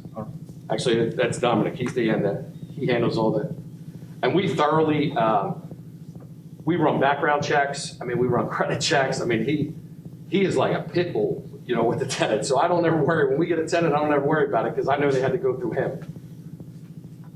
Okay. Well, good. Everyone good? Good. What is your timeline for construction? Like, given approval? Given approval, you know, I mean, we'd have to go through the process. You know, we have to go back to the drawing board just a little bit, just to make sure we make all, you know, all the compliances, you know, and we'll do that. We'll work with your building inspector, and you know, and I know how government works. We're probably Morrisville is very efficient. Yeah, Morrisville is. Well, I hope to hear that. That's exciting. So, I mean, you know, 2 months, I'd have to say. By the time we had everything, you know, all the T's crossed and the I's dotted, and we make, you know, we conform to all. 2 months to start? Yeah. And then duration? Building wise? 6 months, to be fair. I mean, you know, we built a lot of residential new construction, so we have pretty good crews. We build pretty quick on our residential. So, and this is really just a fit out, basically. You know what I mean? It's we're not building. It's a fit out in the interior. So it makes it 10 times easier for me, believe me. And then your dumpster is sitting in the parking lot, or it's on the street? So here's the good news. I own a dumpster company, a roll-up company. So Dom and I do. So the good news is we have multiple trucks on the road. So when the dumpster gets full, I make a phone call and they switch it out because I don't want dumpsters sitting around. I mean, you know, if we're towards the end of the project, you know what I mean? And it may be there a little bit longer, but like the demo of the interior and all that, no, that'll get knocked right out. I mean, my trucks will be picking them cans up and getting them out of there quick. Yeah. I want as much, I'm used to building in residential neighborhoods, you know, and I try to always work with the residents and to keep it the less impact as possible. How is trash handled there? So that was a question we had.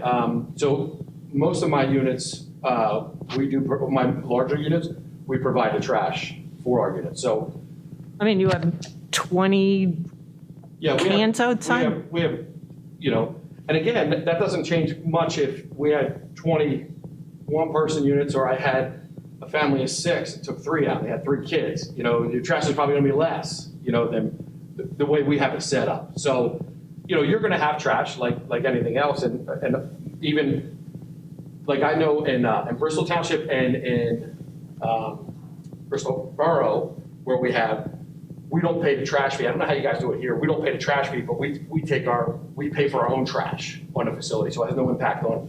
And do you guys pick up trash normally on residents here? Okay. And is it a separate fee? Yeah, there's a Usually fee. tax base. So that's what we do in other municipalities. So it makes it easier for us, you know, because we don't have to rely on anybody.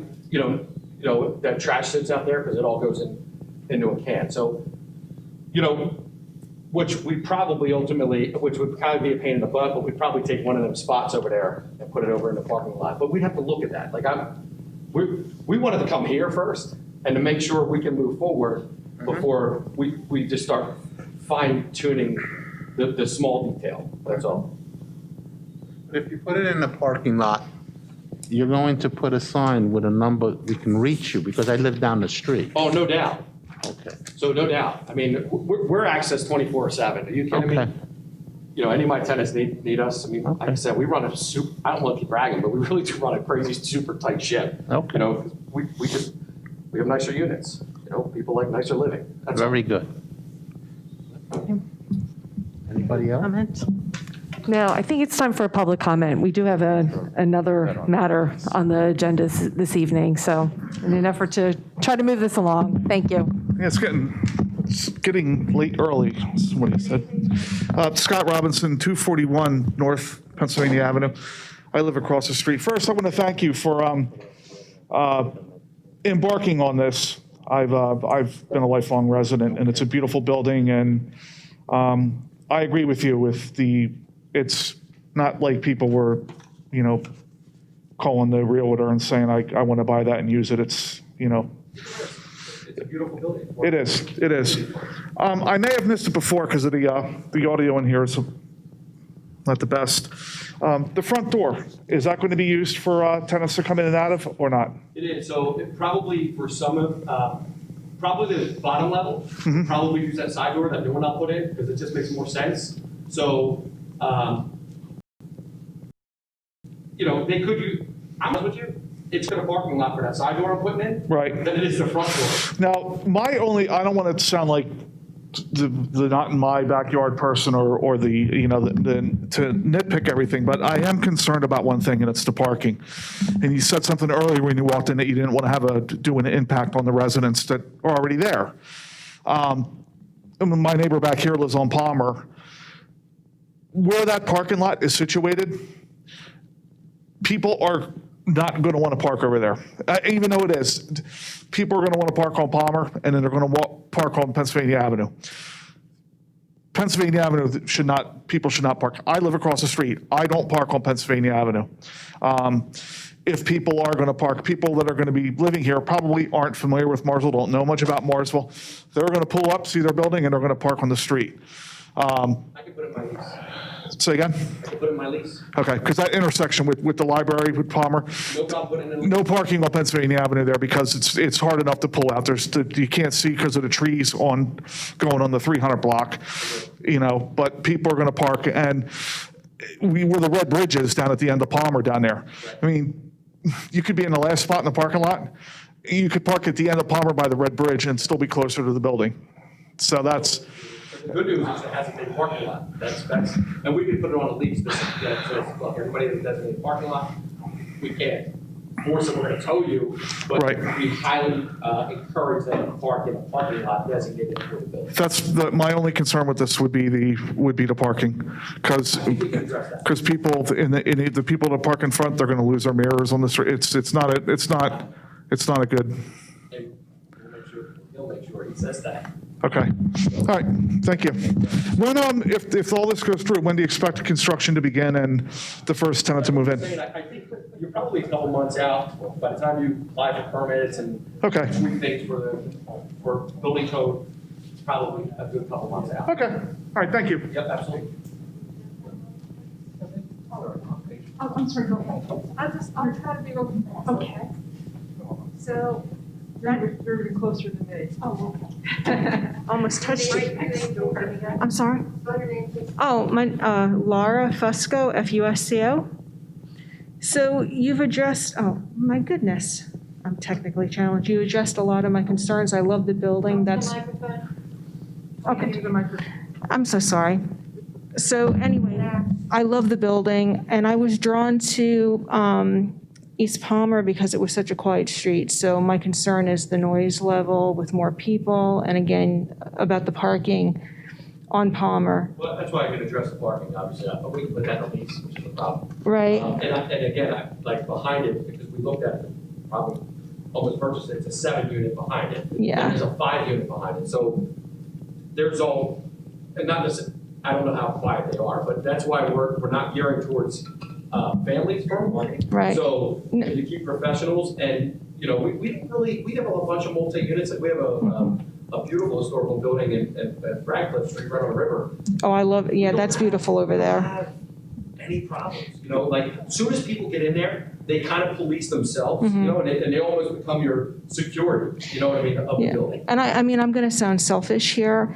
I realized that if I researched a little bit better, I didn't realize that a lot of the homes were rental and the multi, because I even thought about that myself, that one red house. I was like, well, if I buy that, then I can know who's going on the street. Right. But I don't know about the implications even for me, because my house is I think one of the entrance you're talking about, I think where you're going to put the sidewalk, my driveway is there. Oh, you're behind us. I'm behind you, so I was just wondering about how much with construction and other things will that impact? Well, here's what I'll do, I'll make sure nobody touches your driveway, that I can promise you, because all the guys, they all work for us. Right.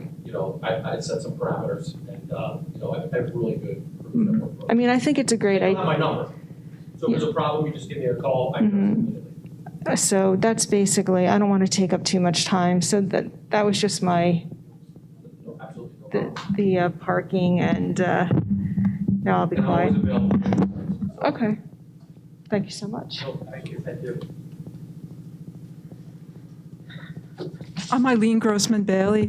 I live at 36 East Palmer, and my side yard backs up onto the parking lot, although I'm not one of the people that parks in the parking lot. In general, I'm not opposed to these plans. That building has stood empty for several years, and it's great that it's going to be adaptively reused instead of being torn down. But we are concerned about parking on the street, and that is something you've already addressed, so that'll be something of concern. People, I mean, we also have a polling place on our block, and at Election Day, I'm not used to speaking through this mask, man, this is hard. Yeah. On Election Day, the entire street is blocked shut, so parking is a great concern on our street. One other issue that I had is that the lighting in the parking lot comes into my daughter's bedroom window. And when the law firm was in effect, it was very bright. So that's something to keep in mind. I'm sure you're probably going to replace those lights because they're very old. So those are some concerns. My other concern was about construction disruption. Will you be staging the construction, or? So, this is a different kind of build because it's really a retrofit. So it's not like I'm building a big foundation. I got massive cement trucks coming in, and, cranes coming in. Everything's interior. So, once I load the lumber and things like that, once I demo the inside of it, there'll be cans out there, but like I said, we own the dumpster company, so that'll move pretty quick. And, you know, I don't want cans sitting out. So Right. Once we have the material loaded inside the house or in the building, you know, other than stages, you know, I got the material for lumber, then the drywall. That's about the only time you'll have the big trucks. I mean, the guys, you know, whoever's working on my place, I can have them park in a parking lot. You know, they work for us, so it's really easy to just say, hey, everybody parks over there, unless you got to unload your truck. You know, so Right. the last thing I want to do is disrupt you guys in the community. I mean, I want to be an addition. I want to bring life back to that building. Right. It's you know, it's a hazard. Well, I think if you continue to be as transparent as you've been tonight, that would be very good. And I'm sure everyone on the block would like to hear, and the surrounding streets would like to hear of these plans as they progress. So thank you very much.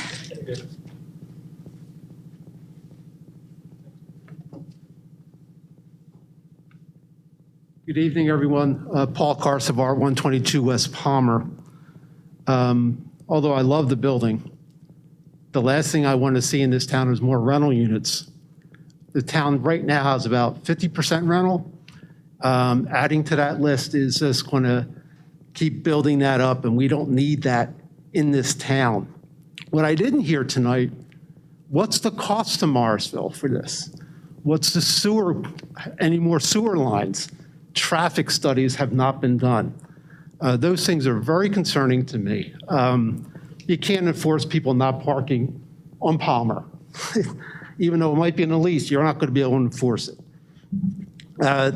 So those are the few things that are on my list of concerns. There's something else I wrote down. Where did I write it?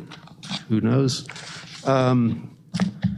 The trash situation. Putting the trash in a parking lot across the street is going to bring all kinds of rodents and things of that nature. Even though you're running a tight ship, you're not going to be able to prevent that. It's just not a really, even though it's a great building, and I wish it would stay there, rental units, we don't need them here. Also, one other comment that I like to make is someone else's hardship shouldn't be your hardship. If you go ahead and do a deal, you have to do your homework. And part of that is a business risk. And just because it's a hardship to the developer shouldn't be a hardship to the town. We should not be swayed by someone else's needs. We should look at our needs first. Also, police, we're going to need extra police for that area. Again, some of the infrastructure costs have not been addressed here. That's my biggest concerns. Thanks.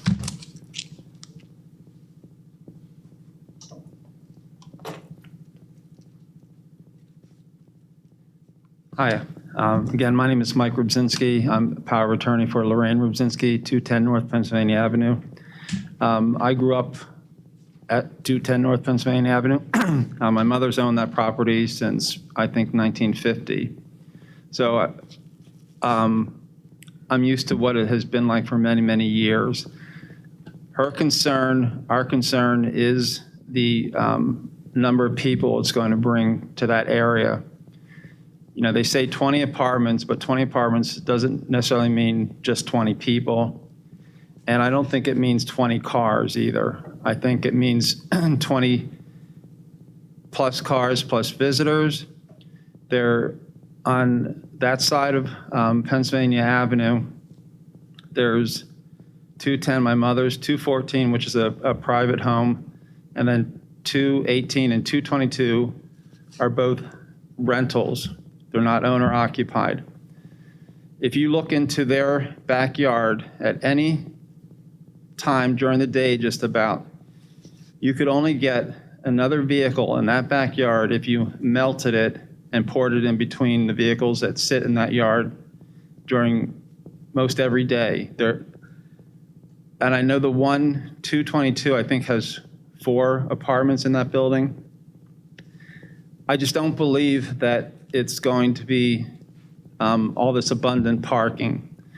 And I think for what they paid for that property, to get their proper return on, or a good return on investment, they can make it a lot less dense than 20 units. The trash situation, if I were looking for a rental, I wouldn't want to drag my trash across the street if that's where it's going to be. I think describing them as luxury apartments that don't have a washer and dryer in the unit, it's not going to work. And I'm not sure, I don't know, I would ask that you do, or have them do, their market studies on what the rentals truly would be. How many people would really project to be interested in this? They didn't mention what the rent was going to be. So, I mean, the concern for my family is, how many people it's going to bring to that area. Safety, the last person just mentioned police. When you cram more and more people into a smaller area, it's going to be more and more chance for negative things to happen. So, again, not opposed to it. I think it's all about how large that project is going to be. Thank you.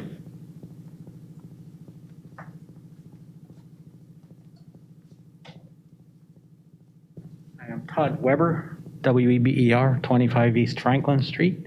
My backyard abuts the parking lot of the building as it is now. And I agree with a lot of what everybody said here, so I'm not going to repeat it. But one thing that people haven't mentioned is with this issue of whether they're more small apartments or fewer big apartments, you have to consider, if we're going to be frank, that people with kids don't move to Morrisville because the school does not have a good reputation. And so how marketable those apartments are going to be to anybody with kids is pretty questionable. And so, we have a lot of friends that have moved into the neighborhood, bought houses, had kids, and then they leave when the kids get school age because they don't want to put their kids in the Morrisville School District. And so I think if we were to pressure them into considering making bigger apartments to accommodate families, they're not going to be as marketable as they would be to young professionals that can get by with a smaller apartment. And when you have all that turnover and people that are not invested in the property or in the community, things are going to run down and things are going to get trashy over there, and that's when we're going to start to have problems. Thank you.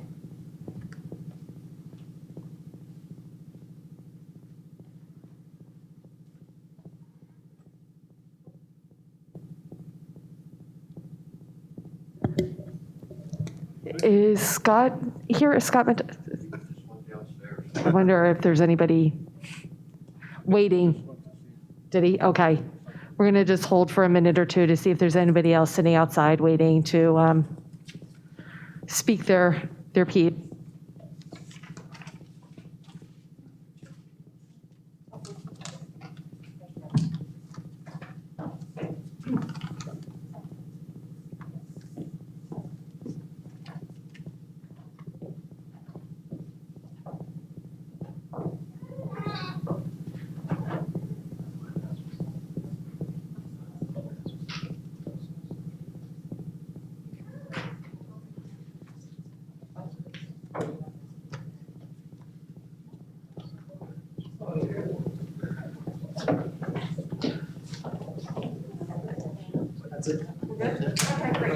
Okay.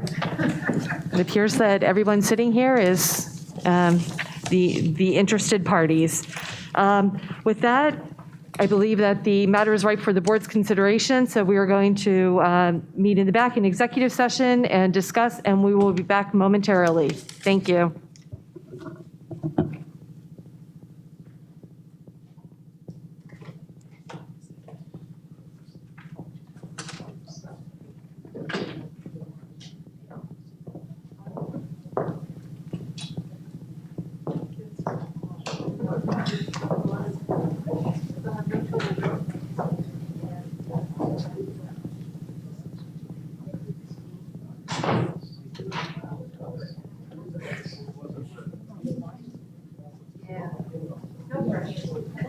You don't have a choice. No, the time frame.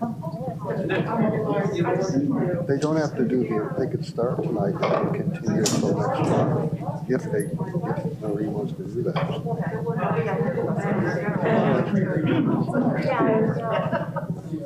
No, there's statutory timeframes once they submit their application, so. Yeah, no, I agree with that too. That's a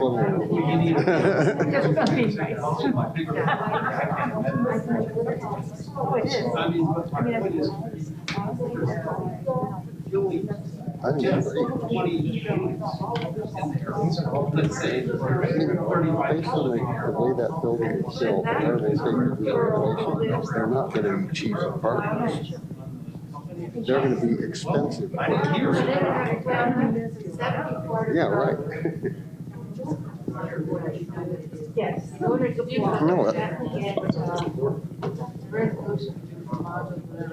And they may have to learn things. listen, you didn't hear that, you don't. But that's a given in other places.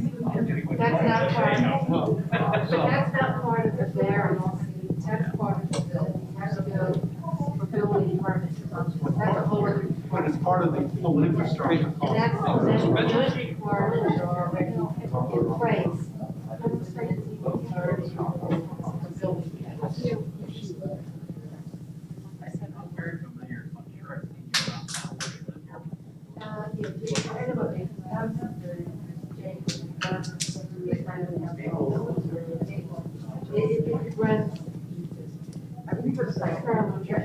I am.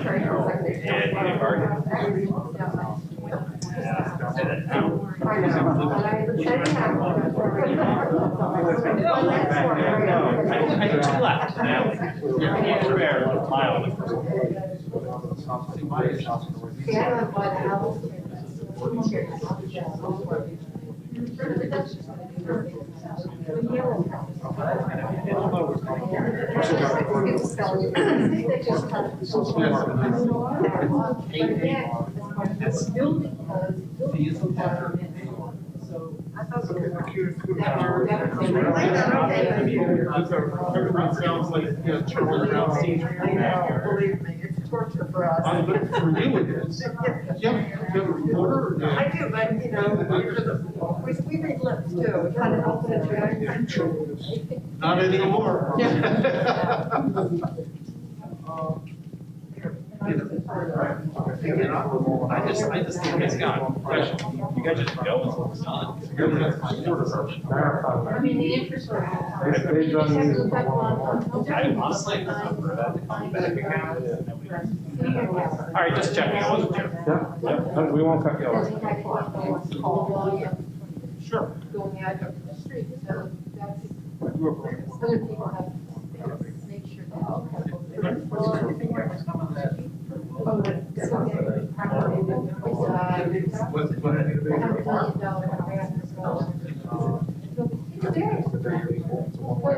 Right. I haven't heard that it's finished. There's a lot, there's a lot. It's just dormant, right? Thank you, COVID,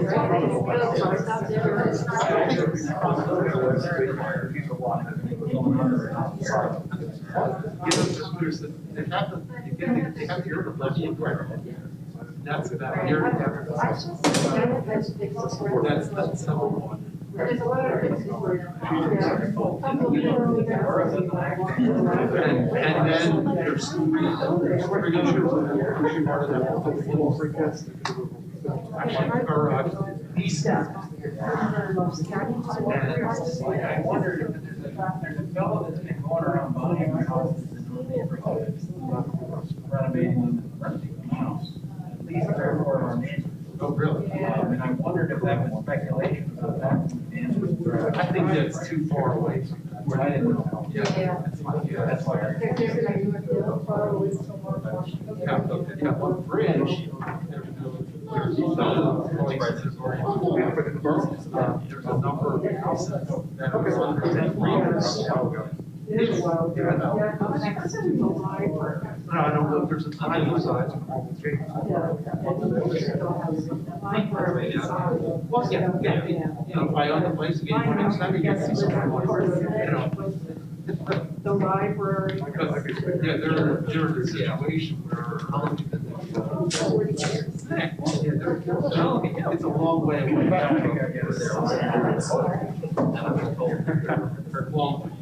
You're right. What's a church? And I questioned it, so I was able to give you the answer. They say, well, let me get some credit. They deem and remove the floodplain. Right.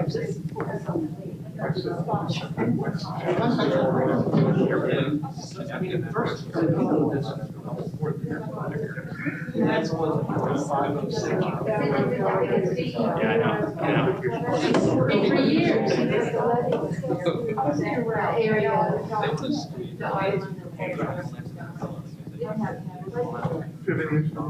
And then somebody in wisdom decided to pay for whatever, and it's not just ours.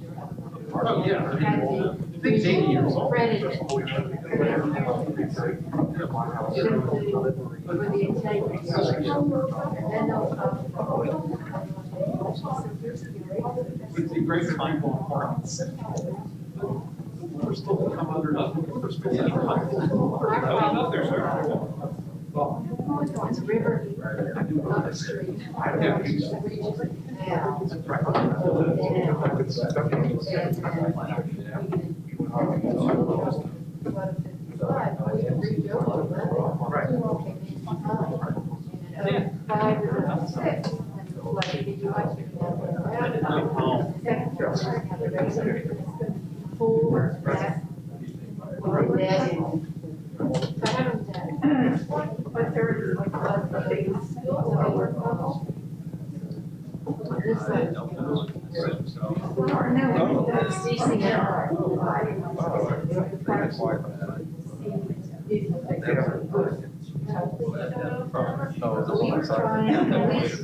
The other side, Eastern Avenue. Perfect area here. I'll call those yours.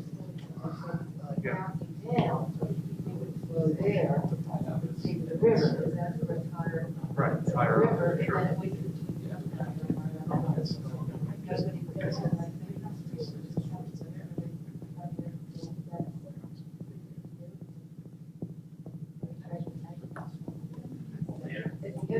The other end, the railroad bridge is, Yeah. like a little culvert.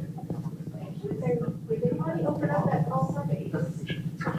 Where the railroad bridge is. But that would block up the debris that comes down and up back down. And then we used to, well, they set him down to clear it out.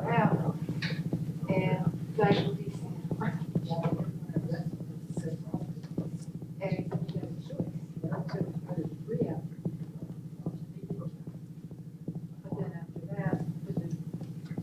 storms were coming, somebody down and checked. They opened it now out. There's a quite a bit of around. Culvert general, it's foundation. You're right in the middle of the back. The back. They covered it over and they.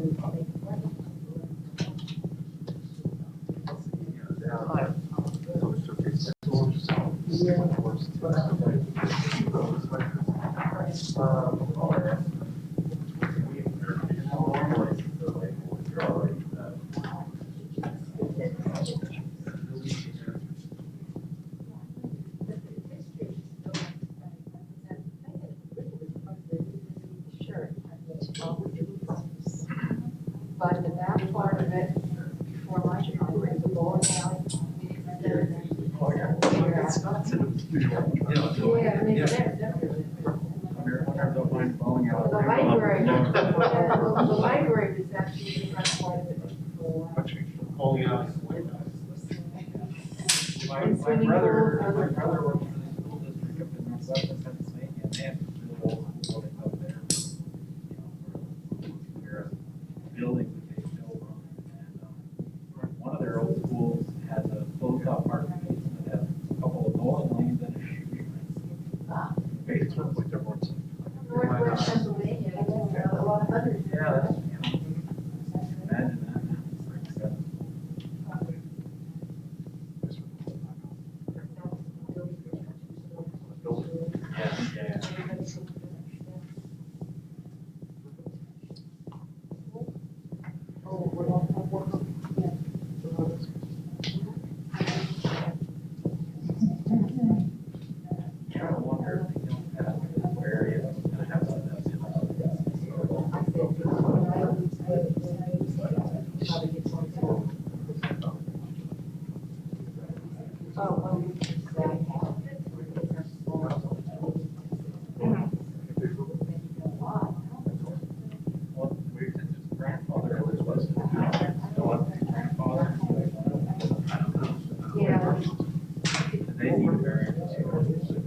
After all. You said we can't sell it.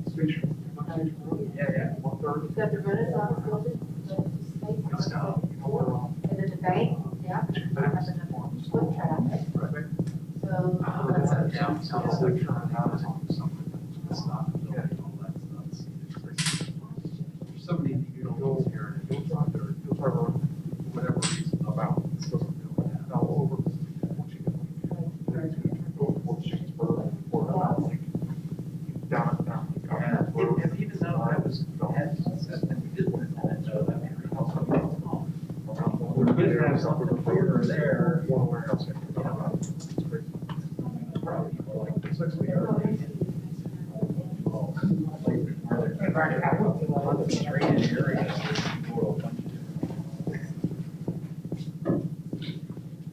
think that would be plan. Start out with that concentration and spread down.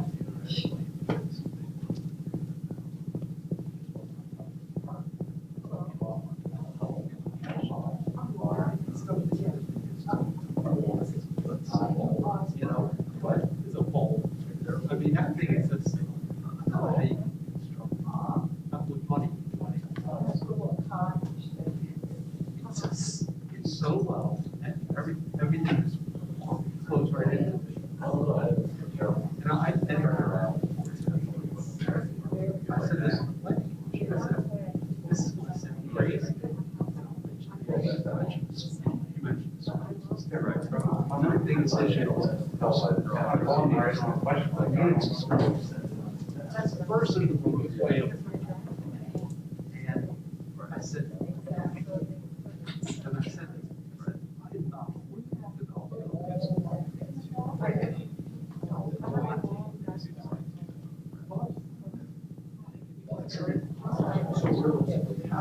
switch and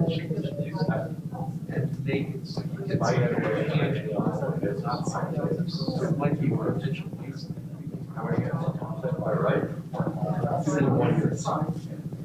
Yeah, but these things.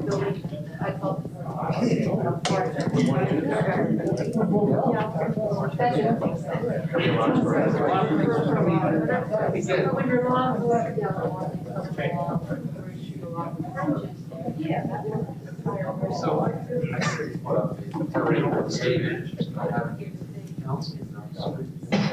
bring your state reps. Everyone sits down and has a ballot. This is what, let me throw it on. What I'm trying to say. Just go.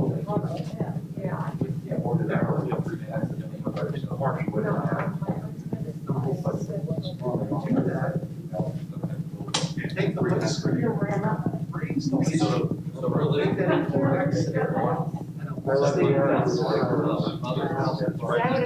would make that pay for and then the. You're looking at the lines. Make it the rec center and then the state of York library. Then you get one park, have a good day. Like you go down to the corner of their yard, it touches the corner. It's out of the box. It's out of this world. But to try to get the other side of interest you have families here. It's driving / walking. Yeah. Right, yeah. That the kids, you're all students, buses all over. Crazy to 4 or 5. But it's something tangible like that. I mean, I went to the area that they had 4 years ago.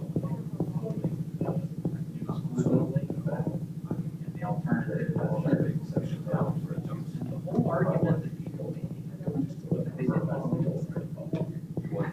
had nothing to do with the education. Now they didn't want the education of the kids. That was such a good day. And it comes back and bites you. And it's like, just by walk alone, I'm now the one where I'm me and one other neighbor, because we just keep getting. Now, there's. But what the state rep said some years ago, Morrisville has to decide what to do.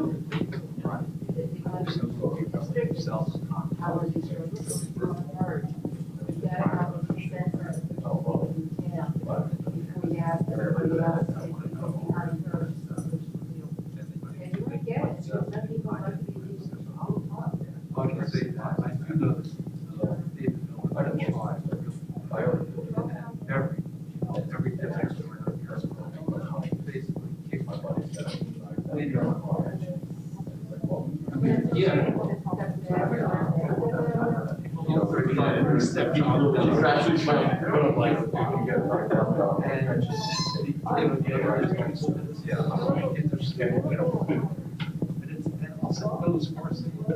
But they'll come here and play baseball. Exactly right, exactly. They'll come play in Morrisville Little League. Oh, but you can't come to our schools, we'll come here. We'll say this, I'll let this comment, we'll get it for all the presidents there. A lot of those decisions are by this word, it's racial. That's all. They should. And I'll say that. They are someone who's. Oh, yeah, but that's, but they're not on the street. And there was several years ago. Someone, fire station, but all of those people on the street, nothing to do with them. Lower, just across from the island, they don't live in the city.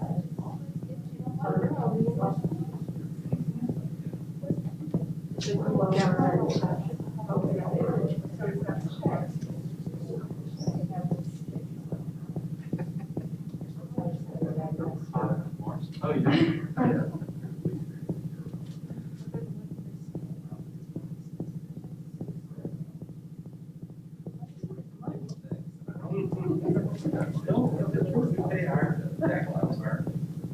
The village rate is the highest in Bucks County. But the value of the bills. Right. I can't say it's low.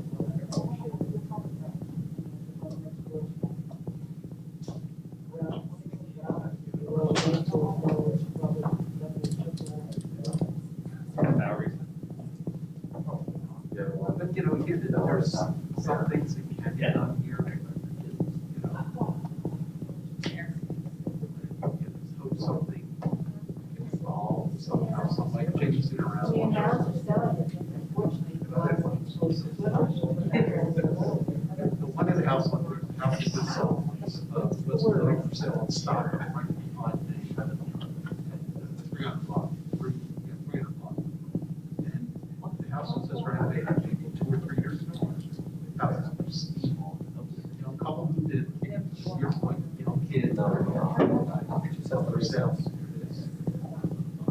It's a shame. Doesn't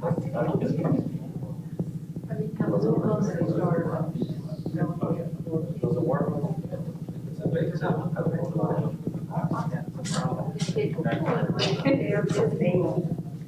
Houses aren't that Right.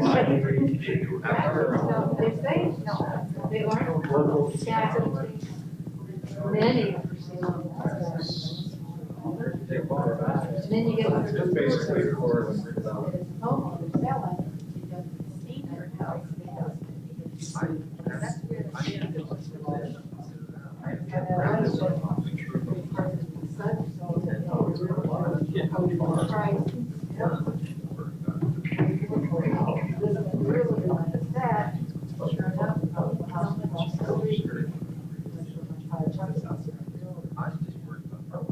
So they have a body.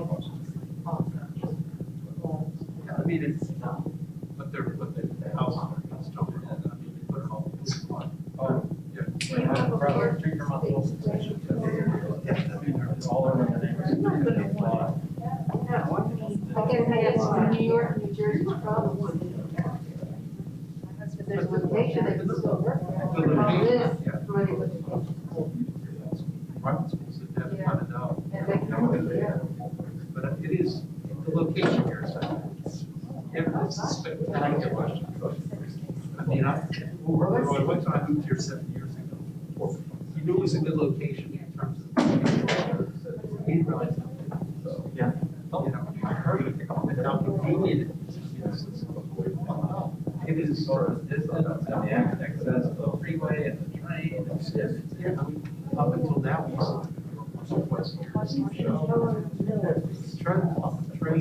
there, 30. Who is? I mean, there was a car. The truck, I think, traded with the car. 45 minutes to the beach. You know, you go to Belmar or someplace like that. Yeah. Yeah, a lot of the signs, if you look on the highways, it's like free advertising, it's more. It's out there.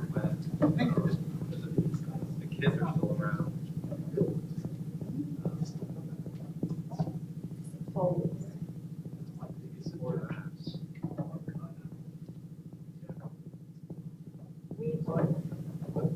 If it's that or because somebody that I graduated in high school and turned around and bought it for a while, then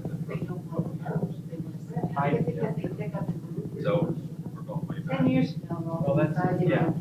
Well, that's because they're changing jobs. It's just the nature of things now. You don't get a job and stick with it. My son is a litmus test. 26 years old, he's finishing college, been in the Army, the 4-year detour Army that's. Essentially, they'll come out, GI, you know, get a able to sell his. You know, I'll sit there. I mean, will be a running now, but he's a little. Yeah. I always wonder more about the concept. Oh, yeah.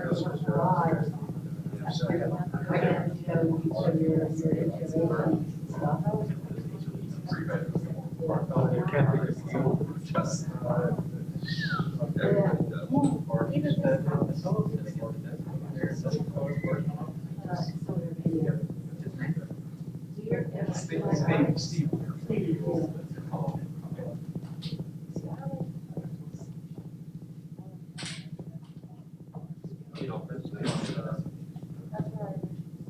Everyone's in a different spot. I don't know, right now, a lot of these kids do change quite often.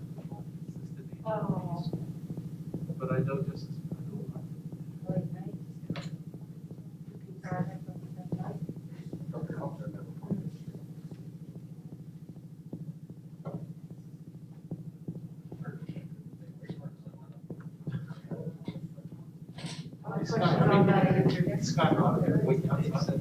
It's crowds down to about 10. A lot of people. They can go home and watch it. They can watch it online. Just heard of a woman from the other room. Somebody using that Airbnb for parties.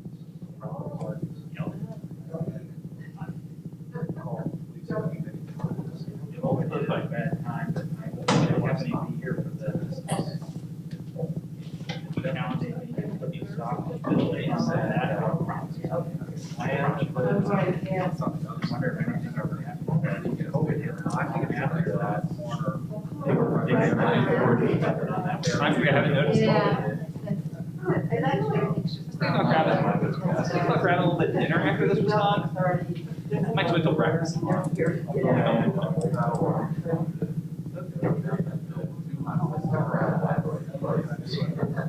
And again, you know, it's built right to the property line. You can do that. There in no rush. It may not, so it can, because the previous owner, I'm not sure which one, because the one who's back over his brother building up, that's sort of story. Cell tower went up, but he got 15 years rent all up front. So we're probably got more than 50 years now, so, again. They generate so much cash. It's just incredible. Yeah. On both feet. Yeah. Wow.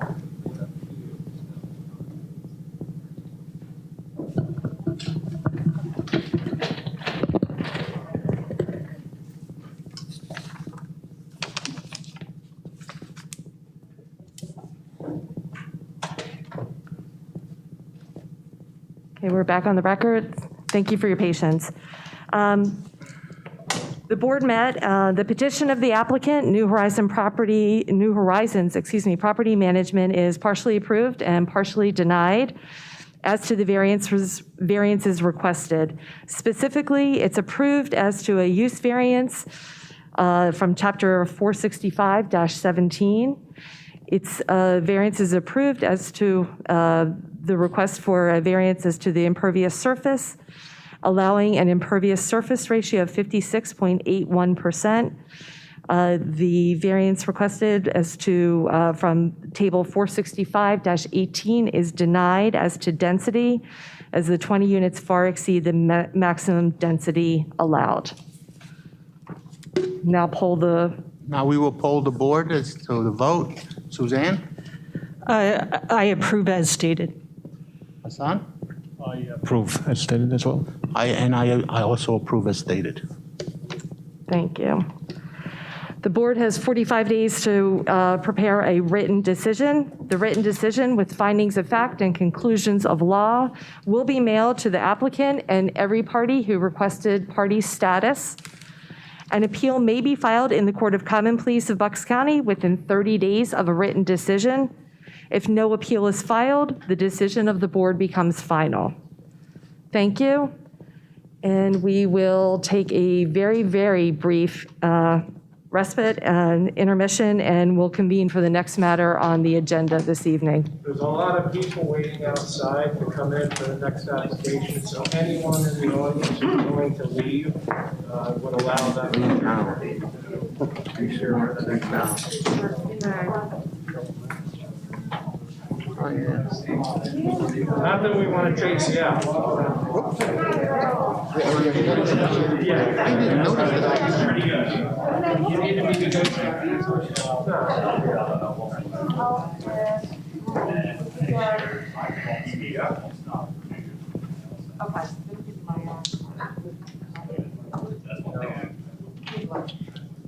Well, it's nice they gave us the impervious. Yeah, without it.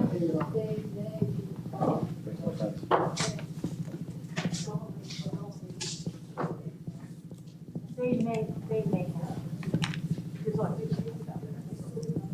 When you come down the stairs this way, you'll see the first floors.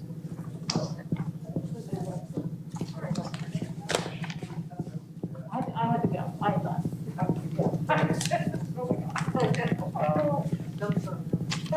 I don't think we're out. Thank you. Okay, thanks. We'll talk. Thank you. Thanks.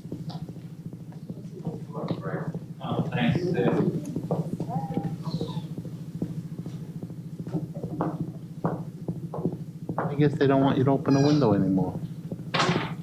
Usually it's so chilly. Yeah. You don't have the air on. I don't think. Probably not. It's October. It's not usually like, switch it off in October. Take your time. So probably the old landlord really great. Could probably.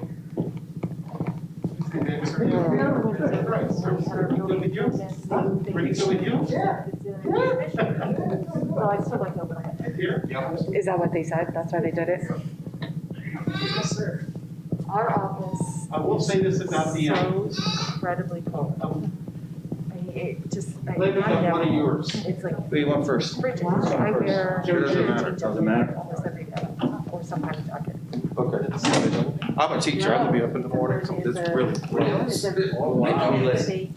I apologize. Doing utility studies on and making air efficient, and they just, I thought the air conditioning, I did the least, I thought the air conditioning went off first, because usually that's the way it is, it only runs, but it didn't work.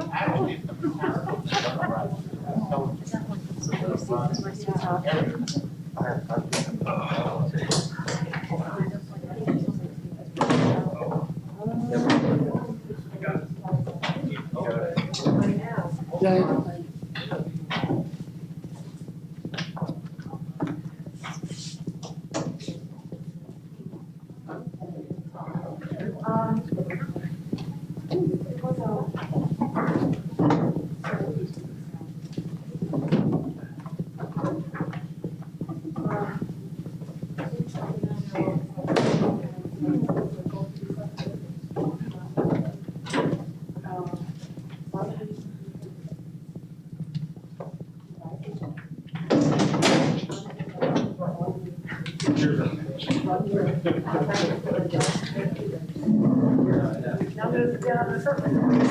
I have to sign in this week? Yes. I'll have a public comment. Okay. Is there a sign-up sheet or is it? That's what I did. Oh. Just get out free for all. Little less formal. I can put the air on, but then nobody's gonna be able to hear. I know you can. Oh, okay. This is everybody. No one on the name. So, yeah. I have a couple more, but I'm not sure. All right, well, yeah. Play it by ear.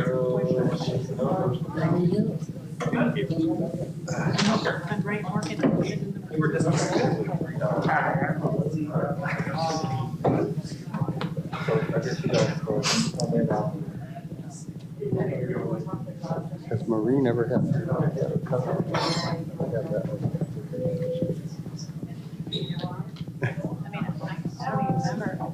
Years ago, they did. Well, no, I mean, normally, a lot of times they say like 10 o'clock or 10:30, they cut it off and continue next time. Yeah.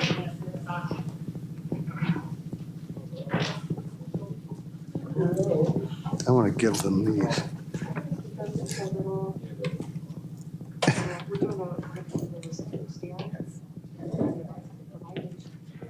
Right, here's copies of the violation letters. They didn't get it in a package. There's 2 different ones. There's a ton of them, so. Yeah, there's like a dozen of each.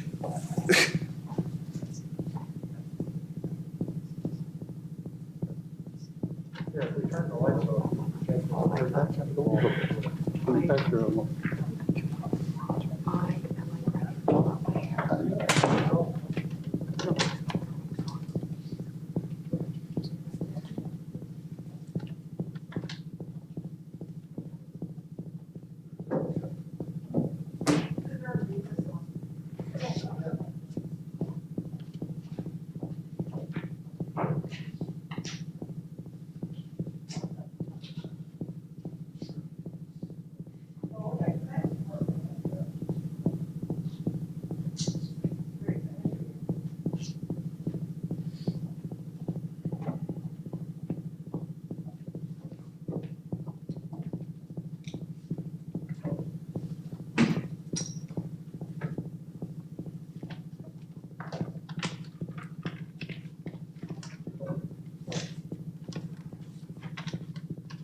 I literally, like, I was up and texted. Thank you. I was watching the other meeting too. Me too. I did too. How was it? They got a partial A good point. approval. But I have, yeah, I watched, They approved. but then they're gonna let them know in a month. Yeah. They think it's 20 units is too many. So they shot them down on that, but they were letting them, what, 8 something? Then I didn't. I couldn't understand. I saw when they were, but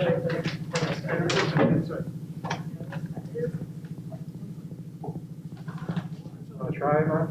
People were worried. People were worried about the parking.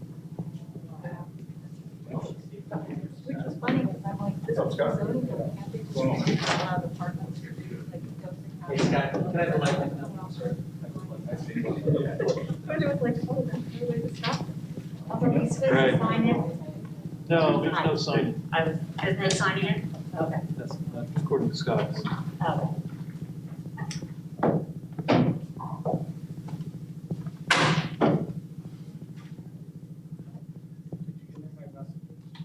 I didn't. Are you texting? Oh, okay. That's usually just cold calls. But thank you. Thanks for trying.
Is this waiting on me?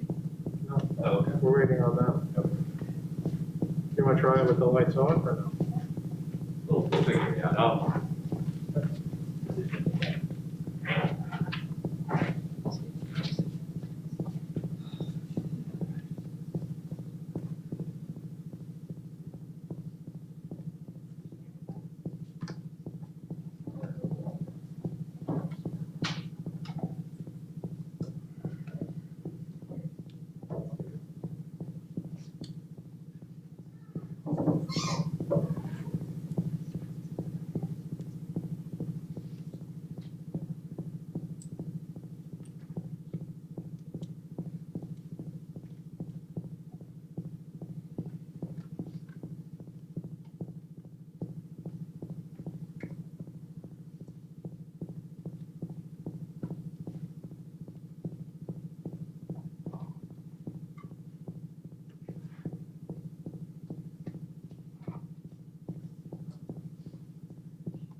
Okay.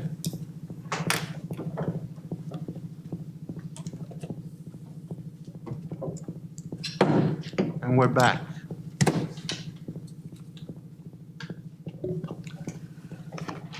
Let me run with it. Okay. Please do.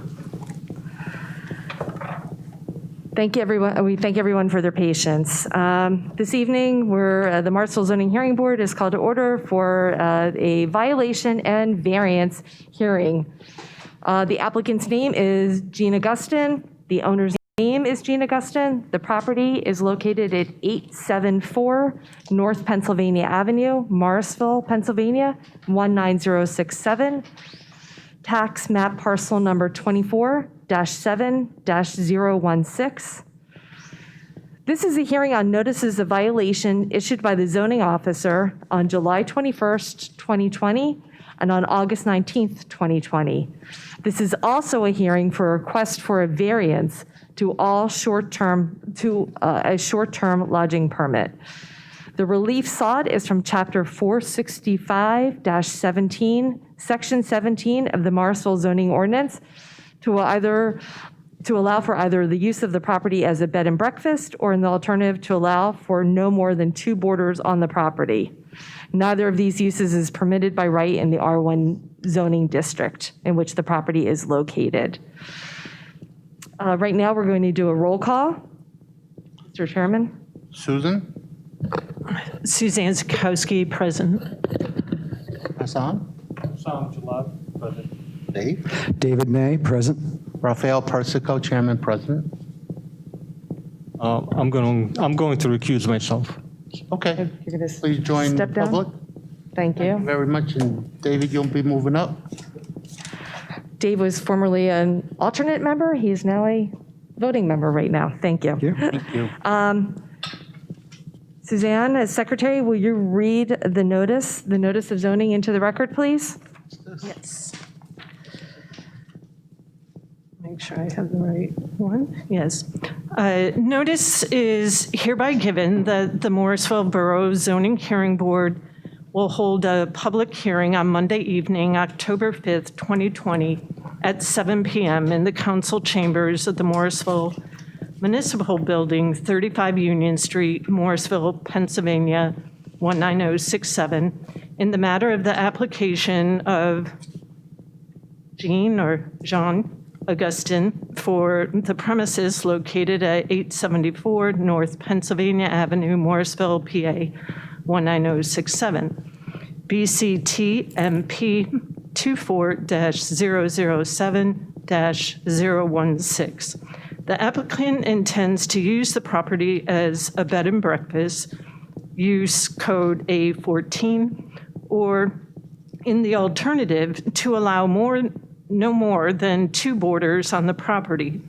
Neither of these uses is a use permitted by right in the R1 zoning district in which the property is located. Applicant is requesting a use variance from Chapter 465-17, Section 17 of the Morrisville zoning ordinance to allow for either of the above referenced uses. Applicant is also appealing the July 21st, 2020 and August 19th, 2020 notices of violation of the zoning officer with reference to the property. In addition, the applicant seeks any other variances, special exceptions, or design waivers which may be deemed necessary for approval of the project. Documents relating to this matter will be available for inspection during normal business hours at the office of the zoning department at Morrisville Borough Hall, 35 Union Street, Morrisville, Pennsylvania, 19067. All persons to be heard in favor of or in opposition to the granting of this application may be heard at the above time and place. Morrisville Zoning Hearing Board. Mr. Ware, can you verify that this was properly posted and advertised? Yes, it was properly advertised and posted in a timely manner. Thank you. Just some housekeeping rules. I'd like to explain what party status is and to afford everyone the opportunity to choose to elect party status if they desire. Party status is allowed for anyone who lives or owns property in close proximity to the subject property. You should elect party status if you want to have the opportunity tonight to question witnesses and present witnesses. Party status also gives you the opportunity to file an appeal. Everyone who wants to will be able to make comments later in the hearing during the public comment section. Only those persons who elect party status will be able to directly question witnesses and file an appeal. Does anybody in the audience tonight desire party status? Okay, if so, I see a number of hands raised. If you would step up to the microphone and please tell us your name and address. Do it one by one. And can you just speak slowly so I can make sure I have everything? Sure. My name is Christian Hoover, and I reside at 903 Greenway Avenue in Yardley. Thank you. That's fine. Thank you. And we can just keep rotating. Everybody can come up to the microphone. Tom Wisnowski, 815 Crown Street in Morrisville.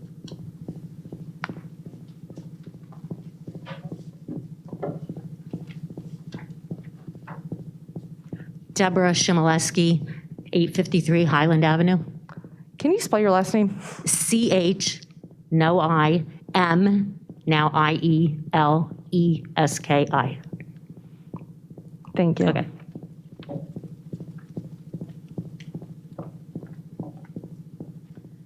Lisa Weinhardt, W-E-I-N-H-A-R-D-T, 846 North Pennsylvania Avenue in Morrisville.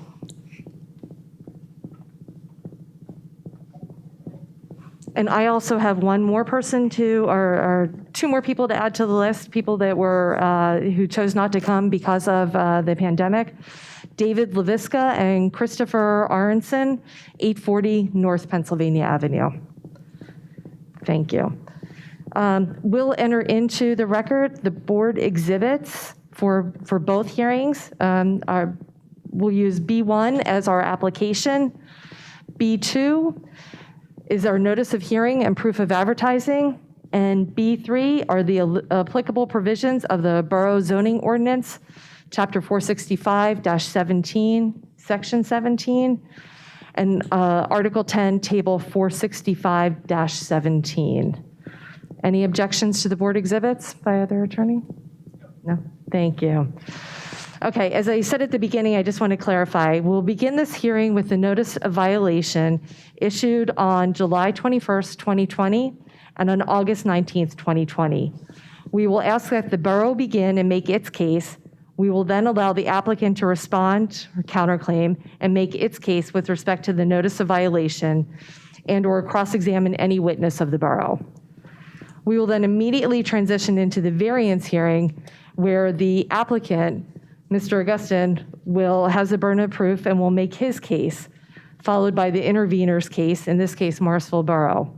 There will be ample opportunity to those in the public to voice their opinion. Mr. Malloy from Morrisville Borough, you ready to proceed? Yeah, thank you very much. Thank you. Good evening, members of the board. My name is Mike Malloy. I'm with the law firm of Obermeyer, Redmond, Maxwell, Hipple. I'm the conflict solicitor tonight. I'm not your normal solicitor. There was a conflict, not special in any way. I'm a lawyer that was brought into this case for you guys. So tonight we have two zoning violations where we'll be taking an active role. I've subpoenaed two witnesses, so we're going to go about in order a little bit in deference to them so we can get them out here. So these are zoning violations. I remind the board of the burden tonight. The burden is that we show substantial evidence on the record that might support your decision in favor of finding violations tonight. And so it's our hope that at the end of the case we'll find that there was enough evidence to show that Mr. Augustin and that property is in violation of both notices of violation. So with that, I'd like to call our first witness, Peter Zukowski, please.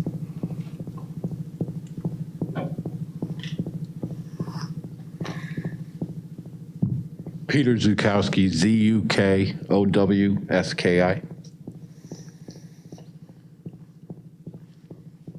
Yeah, please.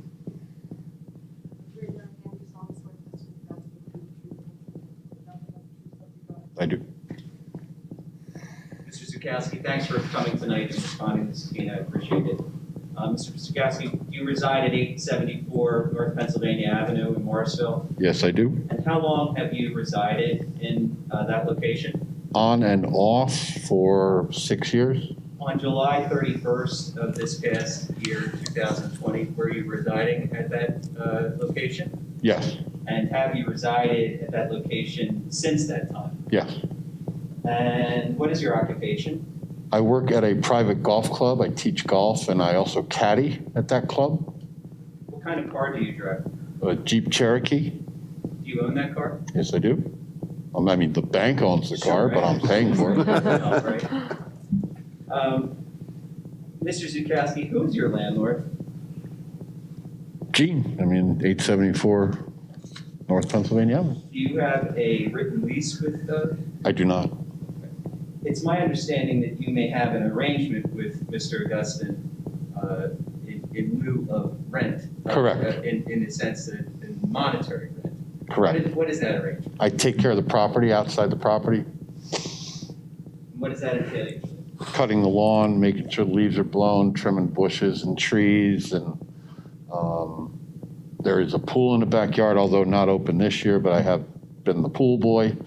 And then a tree has fallen on 2 different occasions, massive trees, and it's been my job to cut it all up and store it properly and safely, and then as time allows, burn it in a fire pit that has been put out back. So I'm a very handy guy. I take care of things inside the house as well, which I enjoy. I have 3 children that are in college, and so this situation works out wonderful for me because I have 3 children in college. And in exchange for that, you live without paying Mr. Correct. Augustin any money. Correct. What is your, do you know David Poe?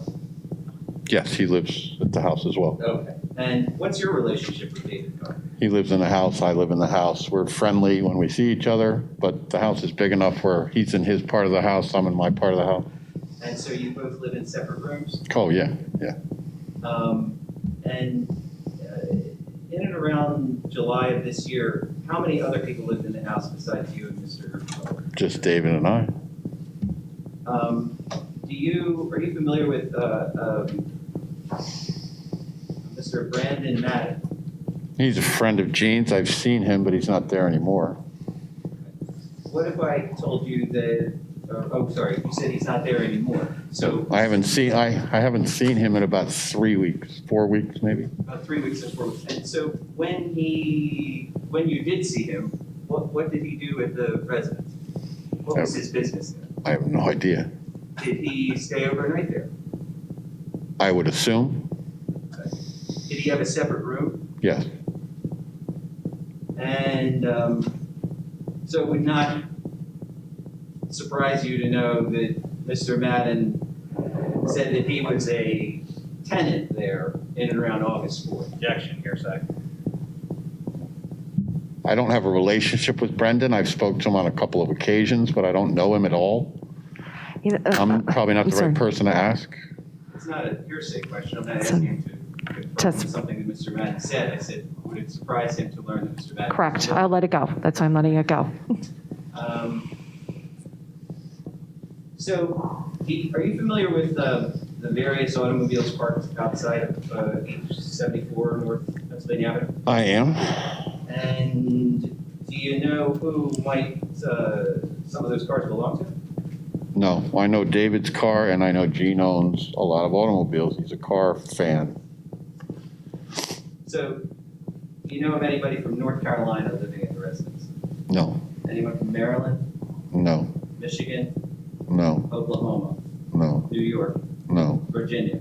no. So in your time between July 21st and today, how many different people that you don't know, have stayed in the house overnight? I have no idea. But there have been people who have stayed in the house overnight Yeah, through that time, right? Gene has a lot of friends. He knows people from all over the world. I guess people have come and stayed. I mean, that's all I know. I keep to myself. I take care of the yard, and then I go to work from April through November. What color is your car? Gray, silver, And so do you leave during the day of course, on a regular basis 6 days a week to go where? to work. Private golf club in northern New Oh, right, Jersey. right, right, right. Yeah, I'm sorry. Okay. And then what time do you usually get back?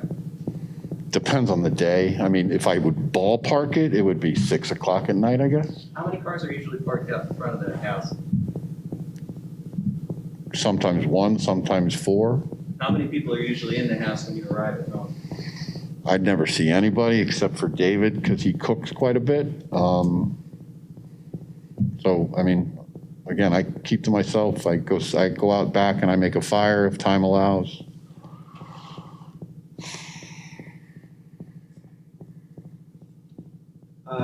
You ever eat dinner together? No, You ever cook together? no, You ever associate Mr. Poe or anyone else in the house in any way? just passing in the kitchen, to be honest, yeah. All right, I have no further questions. Good evening, Mr. Zukowski. Yes. Good evening. So as far as the living arrangements go, does everyone have access to certain common areas? Yeah, the kitchen, laundry, Basically, almost every area apart from their own individual rooms. Fair Correct. enough? yeah. And with respect to Gene Augustine, is he a friend of yours, would you say? Absolutely. Do you think of him more as a friend, or do you think of him more as a landlord? Friend, You've been staying there, I believe you said, on and off for about 6 years. correct, You don't pay any rent, is that correct? correct. And you said Gene has a decent amount of friends, He's got friends. He's got more friends than you could count and friends are over at the house a lot, fair enough? all the time. And he has a property across the street, is that right? Correct. All right, and does he have friends over that property too? Absolutely. I take care of the property, so I'll see somebody come or go or whatever. I cut that lawn as well.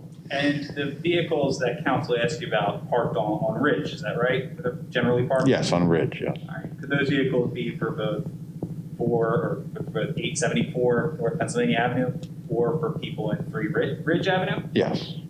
I don't have any further questions, thank you. I have a couple.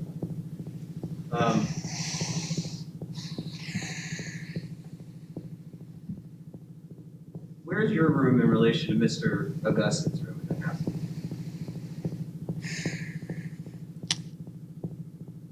If you're looking at the house from the front, my room is on the second floor, back that way.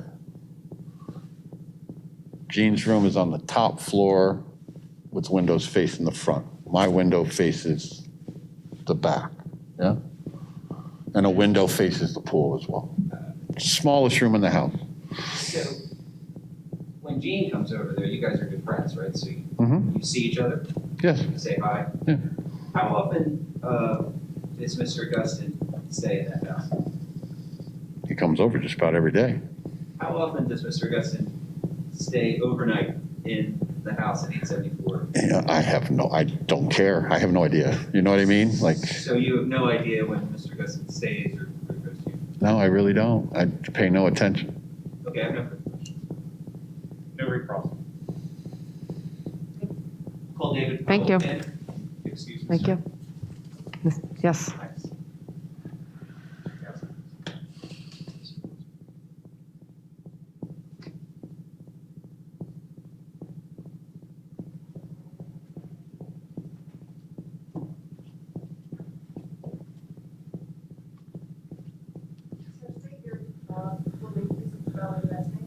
David Poe, P-O-W-E.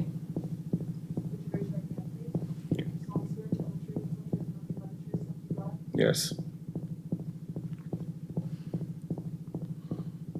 Mr. Poe, thanks for coming, thanks for staying. Mr. Poe, you reside at 874 North Pennsylvania Avenue? Yes, I stay there. Yes. I'm sorry, sir, do you reside at 874? I reside there, yes. Okay, thanks. And how long have you resided there? Since December 1st, Of 2019. Okay, thanks. And is your landlord Mr. Augustine? I wouldn't consider my landlord. He's just a good friend. I help him out and he helps me out and he gives me a place to stay. We have connections through Columbia. I went to Columbia University and he as well. And as a teacher, he's given me the space since I work in Trenton. It's closer for me. And so he gives you the space for, Um, what does it mean, you help him out, he helps you? It's a big house, so I clean. I do the common areas, the kitchen, the bathrooms, the rugs, the vacuuming, things of that nature. And it's your understanding that this arrangement is in exchange for you residing there? Yes. Do you have a written lease? Yes, I do. You do?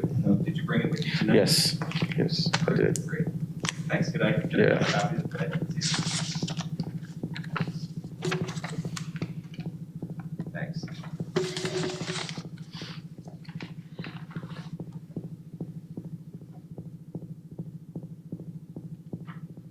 This lease is up November of 2020. Yes, next month, yes. Okay. You intend to stay? No. No, you're moving on? Yes. Mr. Poe, who else lives in the house with you? Peter, as I know, is the only other occupant. I know there are people in and out, but I stay to myself.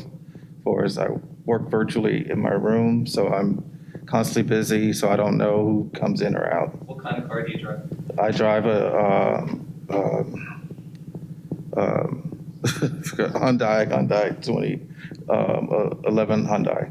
What's it color? It's gray, silver, gray, So you're there all day. all day? Yes. And what do you, describe that for me. What do you mean people coming in and out of the house? Describe that. You're there all day. I just hear, I know he has a lot of friends and a lot of visitors come in and out. I try to stay out of the way because I have been working with students, parents all day. So I don't have much breaks and interaction till after 3:40, so I really don't know. You never eat dinner with any of these people or meet them? Absolutely not. I'm vegan. Never met anyone who's entered that house? I've ran into people, but I never had a conversation with them, no. Does the name Brendan Madden mean anything to you? Never heard of the name. So it would surprise you if Brendan Madden resided in the house for a while, like essentially near you. That would have surprised me, yeah. The people who you say come in and out of the house, these are friends of Mr. Augustine's? I assume so. I assume so. I don't ask a lot of questions because I know he knows a lot of people. And I try not to get involved for that because I do have a lot of work on my plate. So I just, and I know I have only a small window of time to get the things he asked for me to do, like some of the chores, like the cleaning the bathroom, the kitchen, and mopping and dusting and stuff like that. So you clean that stuff, right? Yes, yes. And how often do you do that? I do it in small packets of time that I get. Like I'll do the dishes at the 30-minute break I'll get. Right. 15 minutes I'll do the vacuuming. How On the many next dishes break. usually are there? It's just normal amount, not a lot, but just just putting stuff that dried from the dinners before back into the So the cabinets. people who come in and out don't eat? I don't know. But they leave dishes for you? No, these are like. Elements? Why are we talking about dishes? Because we're talking about people living and residing in this house illegally. Eating is not a crime or a violation of statute. It's No, substantial evidence. I'll stop it after a while, but let him lay his foundation a little bit longer. No, this is from stuff that's accumulated that sits in where they dry, and I put them away.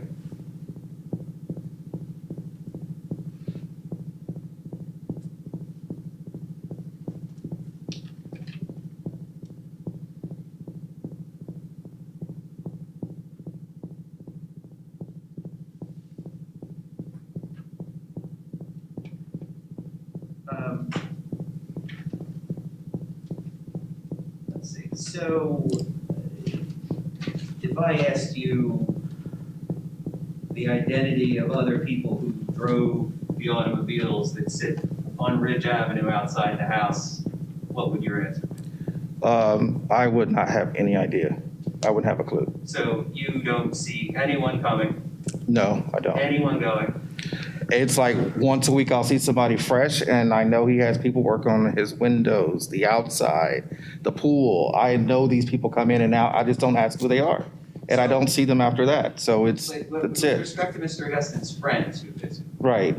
Is he there to greet them every time he comes? He's always there. He has a lot of properties. He's at the house across the street. He has the house over where I'm living, and he has other properties, and he's constantly around. I have to sometimes, I text him things he's away, and he's like right Have you ever downstairs. seen him greet anybody who comes over? Yes, plenty of times, yes. Has anyone, just to your knowledge, come in and out of the house without Mr. Guston?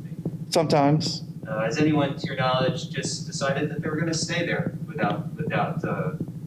Like I said, I don't know who he has over because I have my own room, and I don't get in his personal business. But he Or definitely I have has no people idea. over. I guess. I say once I close my door after I eat my dinner, I'm done. I don't go out of my room till the next morning, except to use the bathroom in the middle of the night. But that's it. There's never any common people using. Nope.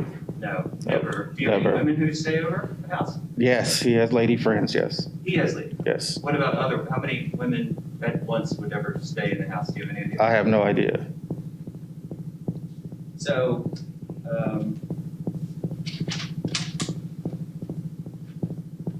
I have no further questions. Mr. Poe, good Yes. evening. So you said you've been staying in the house since about December of last year? Yes. All right. Is it true that before December of last year, you've lived with Gene previously, is that Yes. right? Yes, I have. Yes. And it's fair to say you would consider yourself a friend of Mr. Augustus? Much so. Yes. All right. I think I want to make sure I'm correct here. Your testimony, you said that you think of him more as a friend than a landlord. Right. You don't pay Gene rent, do you? No. And in terms of the property, are there common areas that everyone pretty much has access to? Like I said, they do have access, but when I'm the only one there.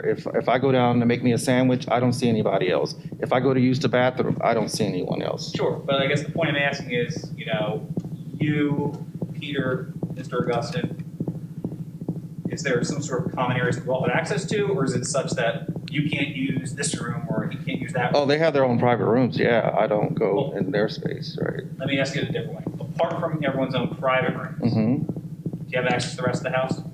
Yeah. Now, as far as the cars on Ridge Avenue go,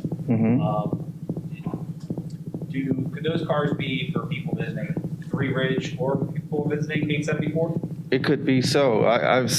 Like I said, I don't really, some cars I'll see a lot, but I don't know who's driving them. Sure. I don't see them, yeah. Fair enough. Now, Mr. Zukowski, he referenced that Gene's a car aficionado. Yeah, he is. Yes, I know that, yes. Where does Gene park his cars?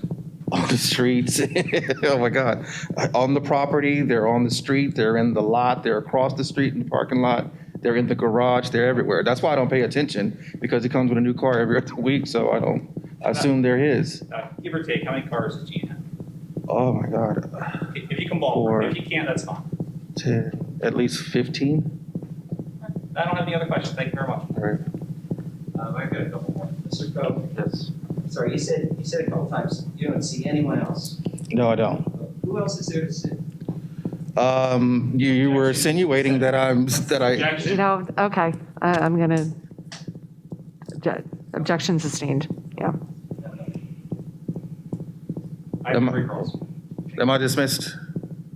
You are. Thank you. I think we were finished, yes.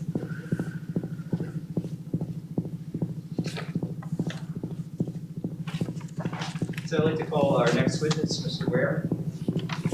I'm up here.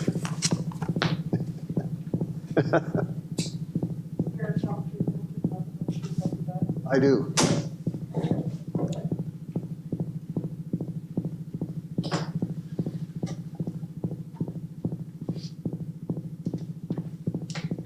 Mr. Ware, good evening. Good evening. With whom are you employed? Keystone Municipal Services based in Swarthmore. We're a government consultants, and I am basically stationed in Morrisville Borough. So you're familiar with the borough and its ordinances? Yes, I am. I'm the zoning officer and code enforcement. And you are familiar with the property that we're discussing today? Yes, I am. And which zoning district is that property located? The R1 district. And tell the zoning hearing board what, from your perspective as a zoning officer, what that means. That's the most restrictive residential district, and the only use that's really allowed there is single-family detached housing. And when you say single-family detached housing, who needs to reside there? A family. Right, and that's defined in the ordinance, correct? Yes, it is. That's right. On July 31st, 2020, the borough issued a notice of violation for Mr. Augustin's failure to obtain a rental license. Is that correct? Yes. And it was for his use of the property for a non-permitted use as a rental property under the zoning ordinance, correct? Yes. And on what basis did the borough issue that ordinance? Well, we had received a lot of complaints, and when we receive complaints, we have to follow up on them and see what's going on. And who did you receive complaints from? Neighbors, adjoining, neighbors in the neighborhood and other people in the borough that just were going by and noticed things. Well, what kind of things did they notice? Objection, hearsay. This is an investigation. It's part of a borough investigation into the zoning ordinance or into the zoning violation. The witness is going to testify to what other people observed. Well, I've been there on several occasions. Well, this is the basis for a lot of violations. It is. He is a zoning officer, and he has to investigate and react to what the complaints are. So I'm going to have to let it go. I'm going to have to let it in. Sorry, Mr. Ware. So tell us what kind of complaints you received from neighbors. Well, these were complaints about too many cars all over the place, too many people coming and going, just a lot of what would appear to be unusual activity for a single-family residence. Now, did you have any confirmation that Mr. Augustin was in fact renting the property to individuals without a rental license? Did you have confirmation? Yes, from a conversation with one of our code enforcement people. Okay. Who had inspected it. Do you recall attending a hearing in Doylestown? Or I'm sorry, a hearing on a violation notice, prior violation notice in Doylestown? Yes, I did. And do you recall Mr. Augustin testifying at that hearing? Objection, just objection of relevance. We're talking about a hearing that happened several months ago. I'm getting there. The notices of violation were issued in July, that's August. So the notices of violation were issued on a Tuesday after the Friday hearing because of what I'm about to ask Mr. Ware. Tuesday after the Friday hearing? Okay, I'm going to allow it then. Tuesday. I have to, it's, That's fine. I would just appreciate it if council could narrow down the timeline. I think it's fairly narrow. Yeah. It's Tuesday after the Friday. Yeah, so on Friday, before you issued the violation notice, you recall attending a hearing, Mr. Ware? Yes, I do. And do you recall Mr. Augustin testifying at that hearing? Yes, I do. Do you recall him testifying that he was renting the property? Yes, I do. To two people? Yes, I do. Under two separate leases? Yes, I do. And do you recall receiving a copy, I forgot to ask him, but Mr. Zukowski's lease, do you recall getting a copy of that? I do not believe I got a copy of that. Okay, maybe if I may approach with what's been marked as, can't call it B. No. Call it A. That's fine. A2 in your packet.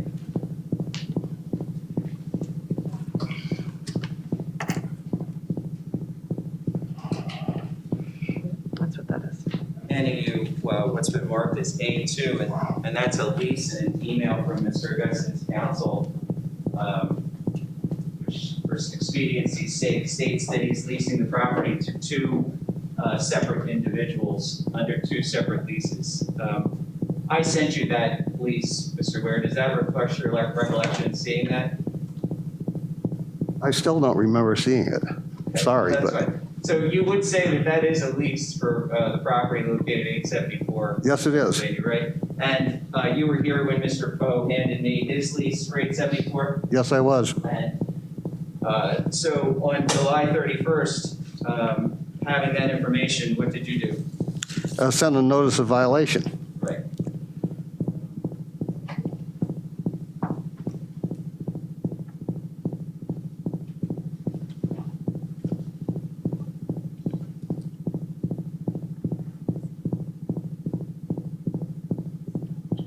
So after you sent the notice of violation, what was your observation with respect to Mr. Augustin's use of the property afterwards? Well, he came into the office and wanted to apply for a rental license permit. Did he ever stop renting the house, to your knowledge? Not to my knowledge. And how do you know that? Did you have an inspector? Yes, we've inspected for various things. The most recent inspection was the one required for the rental license permit. And you'd agree, seeing that there are two renters, that Mr. Augustin has not come into compliance even as of today, correct? Yes, correct. He is still renting the property without a license in violation of the first notice of violation? Yes, correct. With respect to the second notice of violation issued on August 19th, 2020, now that notice was for use of the property for short-term lodging, failure to obtain a certificate of occupancy for short-term lodging, and the associated zoning violation for non-permitted use, single-family detached dwelling. Why did you issue that? Well, he had started the process of filing for the short-term lodging facility permit. He submitted the permit, and he had an inspection of the property for that. But in order to have that use, which again is not a permitted use in the R1 district, he had to come to the zoning hearing board and request a use variance. And what was your understanding with respect to the occupancy of the property at that time? How many people? Was it just Mr. Poe and just Mr. Zerkowski at that time? Was that your understanding? I think you'd have to ask one of the inspectors, because I do not do building inspections per se. Okay, but you issued the second violation. Correct. And was it your understanding, you issued that violation because it was your understanding that there were multiple people living in the house at that point? Correct. And were they living on a long-term basis, or was your understanding on a short-term basis? I don't know the answer to that. Again, maybe the building code official would know. Okay. And Mr. Augustin has never reached out to you and expressed that he would comply or take any steps to comply with the violation notices, correct? Well, what he'd need to do to comply with either of them or both of them is obtain a use variance from the zoning hearing board. This is his first application to zoning hearing board tonight. But he also could have stopped, right? Oh, it said cease immediately, cease all non-permitted use immediately, both the letters. Your understanding of that is? Stop. Correct. I have no further questions yet. Maybe I'll request. Good evening, Mr. Rick. Good evening, Bryce. So let me first address, you said you received some complaints. Correct. Of the property.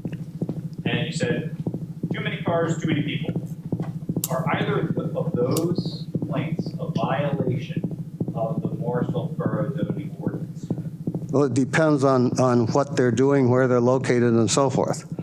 All we did was address complaints that came from the neighbors and other property owners that sent us photographs, videotapes, emails, and so forth. Fair enough. Let me ask it a different way. Taken by themselves, complaints of too many cars and too many people, that's not a violation of the Morrisville Borough zoning ordinance, correct? Yeah, correct, per se. Of course. Now, I want to address the lease issue that council raised. I believe council provided you a copy of a lease from Mr. Peter Zukowski and an email that I believe I sent to opposing council. Correct. Attorney? Yep. Can you tell me what's the date of that email? June 12th, Friday. Okay, so let me take you back to June 12th. Was that in the middle of a court case that was pending involving Mr. Augustin? I can't remember the dates of all that off the top of my head. We were in court 3 times at the district justice and 1 time in Doylestown. Of course, and that all involved essentially his Airbnb posting and having the property available on Airbnb. Well, that was a portion of it. Yes, sir, a portion of it. And as part of Morrisville Borough's theory of the case back then, you were saying that he breached the short-term lodging facilities act. Is that essentially correct? He had what? He breached the short-term lodging. Yes, and there again, he came in and started his application process to get his license, and he had the required inspection for that and so forth, but then he didn't follow up with zoning hearing board to allow that use, which is not a permitted use in the R1 zoning district. Of course. Now, Morrisville Borough defines short-term transient visitors. Is that correct? Yes, I believe so. I'm not looking at the ordinance right now. And then only get a copy of this ordinance, so you both be on the same page here.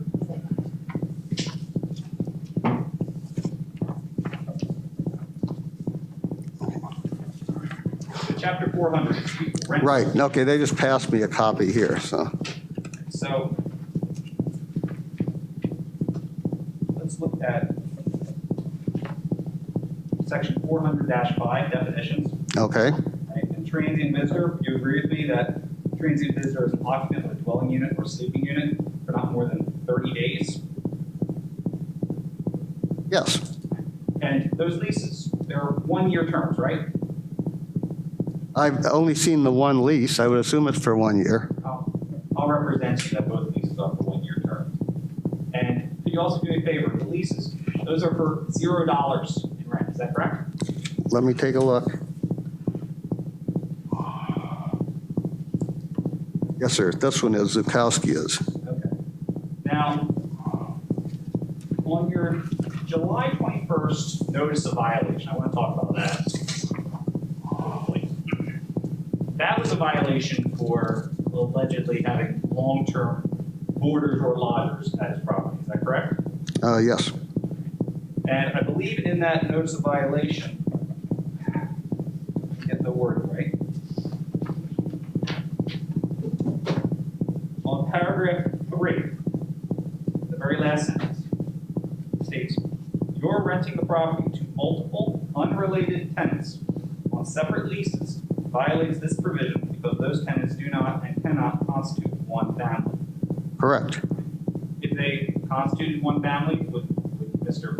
Augustine be in violation of the long-term borders provision of the code? I don't know the answer to that because the fact is they have separate leases, which is a violation of the R1 zoning district.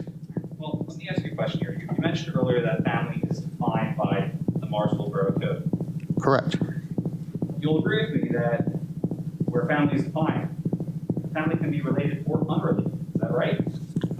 I believe so, in certain conditions. I don't have that in front of me either. Here. Well, I have the definition of family down in the zoning provision, 465-6 definition. Where Morrisville Borough defines family as any number of individuals, whether related or unrelated, living together on a non-transient basis as a single housekeeping unit and doing their cooking on premises. Did I read that properly? Yes, you read it properly. So let's go through that related to Mr. Augustine. Any number of individuals. So Mr. Augustine plus Mr. Zukowski plus Mr. Poe. That qualifies under any number of individuals, am I right? To some extent. Okay. Having the separate leases puts it in a different category. We'll get to that. Related or unrelated? They're unrelated, so they fall into that. Living together on a non-transient basis. I just read a moment ago that transient visitor is defined by Morrisville Borough as someone living for a period of time of less than 30 days. Pursuant to their testimony, we have 6 years and 10 months. So you would admit that they're non-transient.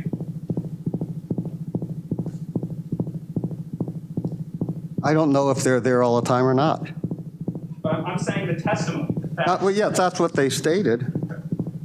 So looking at this definition, can you see anything on the face of the definition of the Morrisville Borough zoning ordinance that states that Gene Augustine and his 2 friends don't constitute a family? Well, based on their testimony, I would say not, because they do not eat together. They sleep in separate rooms. They don't have contact with each other like a family would. I sleep in separate rooms as my family. Am I not a family now? Do you have a separate lease? With that, another question here. So, a lease for $0, that's something you typically see in Morrisville Borough? No. Is there anything you can withdraw from a lease for $0? No, because it's still a lease. And then you mentioned that they're not a family because they don't eat together. Where does it say they eat together in the Morrisville? Doing their cooking on the premises. Is that the same as eating together? Doesn't Yes. sound the same to me. It is. I think it is. It's relating the way a family would cook together and eat together. doing their cooking on premises as opposed to off premises? No. I mean, Why would they do cooking off premises? I'm not sure, it's your ordinance. No, I'm just saying the ordinance says cooking together on premises. Together. Well, cooking See that here. says they're cooking. That would mean more than one person. Well, let me also look at definition of family under chapter 400 rental property. It's section 400-1 definitions. Any Yes, number of that's it. individuals living together on a non-transient basis as a single housekeeping unit and doing their cooking on premises. Did I read that right? I'm not looking at that one. I just have the other one here. I don't have a copy of that ordinance.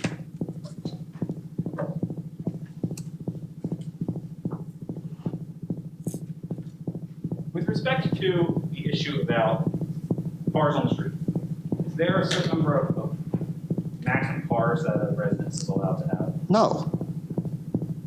As long as they're licensed and so forth. Of course. And in hearing the testimony of Mr. Zukowski and Mr. Poe, they testified that Gene's visited by a lot of his friends. Correct. Is a property owner allowed to have friends on the property? Yes. Now, let's say a property owner in Morrisville Borough, let's say Gene, has some friends over for a long weekend. Say it's not COVID, we're gonna go see a long homestand in Philly's Head. And they decide to stay the night for a weekend. Is that a violation of the Morrisville zoning? No. Why not? Because they're friends. He is the owner and they're his friends. That is not a family. No, that's fine. So is an owner allowed to have friends stay over at their house? Yes, the owner is allowed to have friends at the house, but you don't have two other leases and two other people living there at the same time. I don't have any more questions. Thank you very much.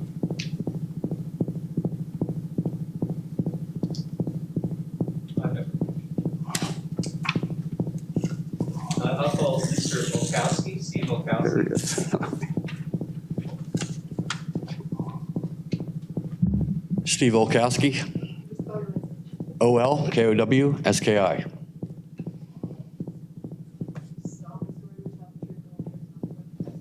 I do.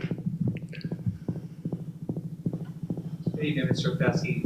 What's your position with the borough? I work for Keystone Municipal Services. I'm in code enforcement. Are you the code enforcement officer or are you a code enforcement officer? I am a code enforcement officer. And so you're familiar with the property we're discussing this evening? I am. And familiar with the borough and the borough policies and such? I am. And did you conduct an inspection of the property on August 4th, 2020? I did, a use and occupancy inspection. I'm going to direct the board's attention to what's been marked as, sorry, actually, right. I'm using extra exhibits for everything. Working on, really apologize. So I had an extra copy. But anyway, Mr. Volkowski, I'm going to show you what's marked as Exhibit A3. Do you recognize that? I do. And what is that? That's the Borough of Morrisville's use and occupancy checklist for any inspection. Who prepared that? I did. Okay. Now, what time of the day did you visit the property? I do my inspections between 9:30 in the morning and 11. And you had an opportunity to go through the entire house? I did. And what did you see in the house? When I went to do the inspection, Mr. Augustin was there. I told him I'm just going to walk around, take a look, make sure everything's safe and secure. So as I did my walk around, he advised me that there was people upstairs. So I said, okay, when I do my inspection, I'll make sure I announce myself. So doing my inspection, got to the second floor. I can hear voices in one room, so I knocked on the door. There was a gentleman in there on a computer. I guess he was doing it looked like a conference call or a Zoom meeting. Let me stop you for a moment. Did that gentleman testify this evening? I didn't recognize him as one of the gentlemen. Okay, thank you. So he was doing a Zoom meeting. So I just go in and I do my inspections. I do a perimeter check, making sure they have a smoke detector in the bedroom. And then I proceeded to leave. And what did the room look like? Typical bedroom. He has like a little desk with a computer on it. He had a chair sitting there. A laptop, or did he just? It was a monitor. Okay. And then, the bed was there and personal belongings. You see a bag or anything like that? Just. I really didn't take too much notice of the personal items other than that there was personal items there. And did you speak to them? I really don't speak to anybody when I do my inspections unless it's the owner. Okay. So, what else did you take? So after I left that room, there was another room there with the door closed, so I knocked on that a couple times because the gentleman was sleeping in there. So I told him who I was and that I had to come in the room to do the inspection. He came out, apparently just woke up. So I went in, I said, I'll make it quick, did my inspection. He started talking to the gentleman in the other room. And then, I got done, I left, went downstairs. Now, did you recognize that gentleman as one of the people who testified? I did not. I didn't recognize So him. the second person that you didn't recognize Correct. is now asleep in another. Correct. Okay, keep going. All right, so then after I left there, I did the inspection of the other bedrooms and then went downstairs and did the perimeter outside and identified issues that I found with the property. And on the bottom, you can see the sidewalk needed some cleanup. The fencing from the pool, they mentioned a tree came down, it took down the gate by the pool, so they had to repair that. And there was a hole on the front porch underneath the gutter that had to be repaired. And when you were doing your inspection, I noticed that you noted on there a name Brendan Madden. That was on the re-inspection, so. Oh, okay, I'm sorry, so tell us about that. So we give the owner of the property time to do the repairs. He calls us and say, okay, I'm ready to go. So I get it on my schedule to go out there to do the re-inspection. I go out there and knock on the door. There's no answer, Now, so. which door was this? The front door on North Pennsylvania. Gotcha, okay. So I knocked on the door, nobody came, I knocked again, a gentleman comes to the door, and I announced myself as I'm the code enforcement officer here to do an inspection, and I asked him if Gene was available, and he told me, Gene's not here, I'm just a tenant. And I said, okay, do you know where Gene is? He said, do you want me to call him? I said, sure. So then he proceeded to use his cell phone to call Gene. Your Honor, cool habits. I object on the basis of your side. We're having a conversation with the parties. It's not here. Gene was talking to me and said he was in Altoona. Okay, that's. On the phone. You spoke to Gene? Okay, then we're going to let it go. He gave me the phone. Okay, Because good Gene enough. was on there, and he said he was up in Altoona. This isn't offered for the truth of Brendan Madden being there. It's not the truth of the matter asserted. This is that we've seen now 3 people in addition to the people who testified. So the gentleman gave me his phone. I told him, talk to Gene. Gene said, I apologize, I'm up in Altoona. I'll reschedule. So then when I was ready to leave, I asked the gentleman, I said, can I have your name just in case I get asked who I spoke to? And he said, sure. And he gave me the name Brendan Madden. That's where I wrote it down. So then I left. So in your knowledge right now, as you stand here today, you were here when Mr. Poe testified, right? Correct. And Mr. Zerkowski testified. Correct. And then you observed over the course of your inspections 3 other individuals Correct. that were, in your opinion, residing in the house, or at least they were there seemingly conducting their Right. lives. One was sleeping, one was on a conference call or a Zoom meeting, and then the other one actually said he was a tenant. So yes, 3 people. I have no further questions. Very briefly, sir, when you were there, how many times were you at the property?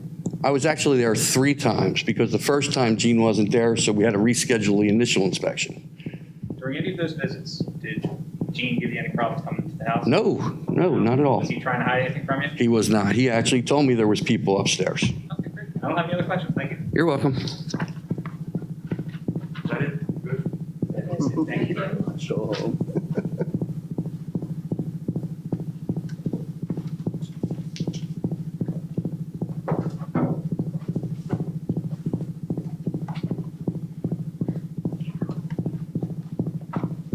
I'd like to call Mr. Eric Kramer to the stand.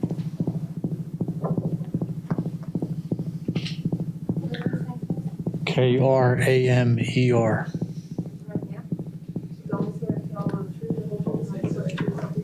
I do.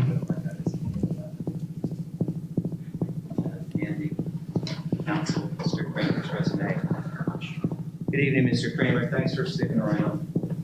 No problem. Mr. Kramer, introduce yourself, please, to the zoning hearing board. My name is Eric Kramer. I am a private investigator employed by Gill and Associates. And Mr. Kramer, Gill and Associates was retained by Overmeyer, Redmond, Maxwell, Hipple to conduct an investigation on the subject property, correct? Yes, sir. And tell us a little bit about what that investigation entailed. It was 6 days total over a 2-week period, 3 days per week. Stationary surveillance, 2 hours in the morning and 2 hours in the evening. And do you recall what days that surveillance occurred? September 14th, 16th, and 18th of 2020, and September 22nd, 23rd, and 24th, 2020. Mr. Kramer, you have your notes in front of you, correct? Yeah, they're right here, sorry. Okay, great. And I have put those notes in the exhibit packet. They've been marked as exhibits 8, 5, 6, 7, 8, 9, and 10. That's right.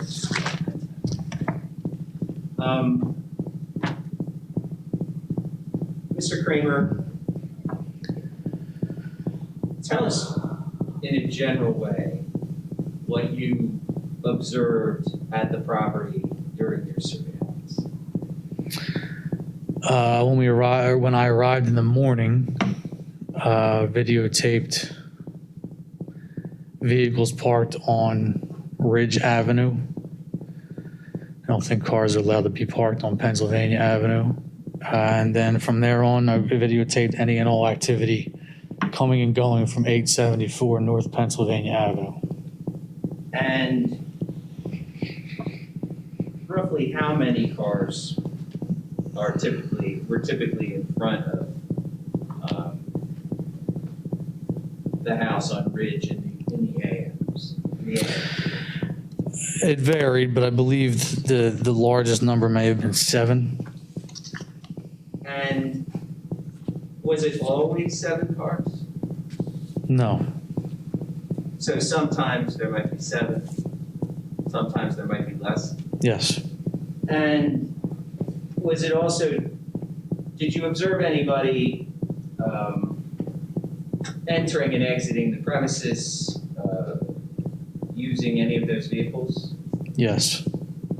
And how many separate people during the course of your investigation, how many separate individuals did you see coming and going out of the house? I saw at least one individual enter every car during the 6 days I was on surveillance. Were either of those 2 people the ones that testified this evening? Yes, And which one was that, do you recall? both. And what about other people who entered and exited the property? I observed people leave in the morning in other vehicles that were observed on the street on Ridge Avenue. And not oftentimes, but there were a few times that I've watched them return later in the evening. And what kind of activities were they doing? Were they carrying anything? Were they? They left in the morning. I believe every one of them had some form of a backpack on. Saw a guy carry a cooler to a car. Everybody left by themselves in a vehicle. I've seen some people return with what appeared to be grocery bags in the evening. And the 7 or so individuals that you saw, they were the same 7 that would stay at the house for the 2 weeks that you observed the property? Yes, most of the cars were observed over the entire 2 weeks. There may have been a time or two where I was quote unquote missing a vehicle, but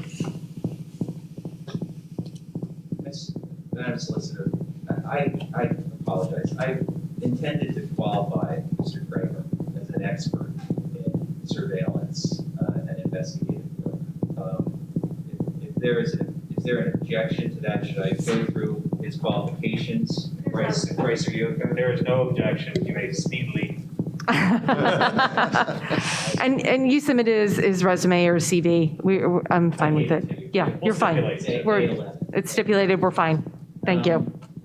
So in these notes, you show, you talk about, for instance, on September 22nd, Caucasian male, appearing in his 30s, videotaped, walking from the driveway address to a Hyundai, Virginia Lights Lake departing.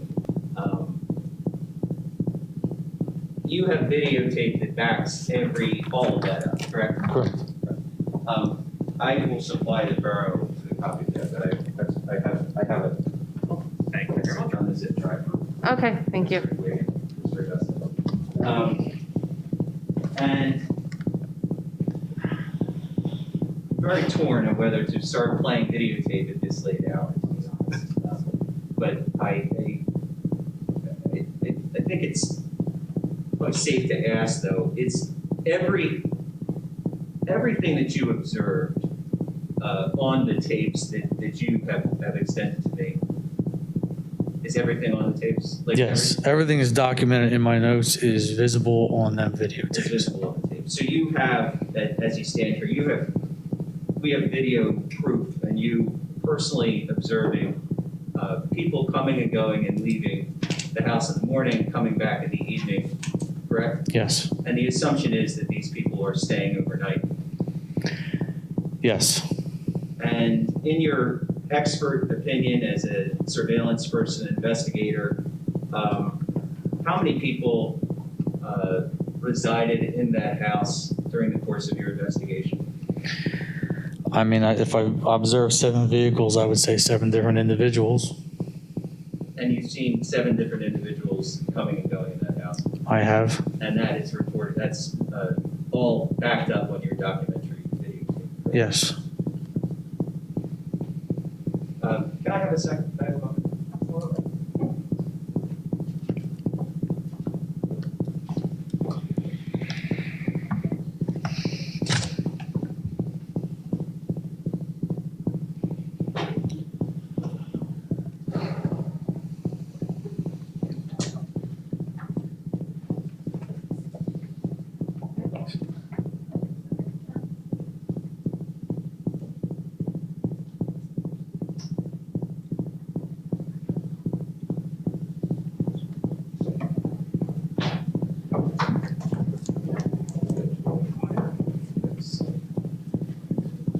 One second. Okay.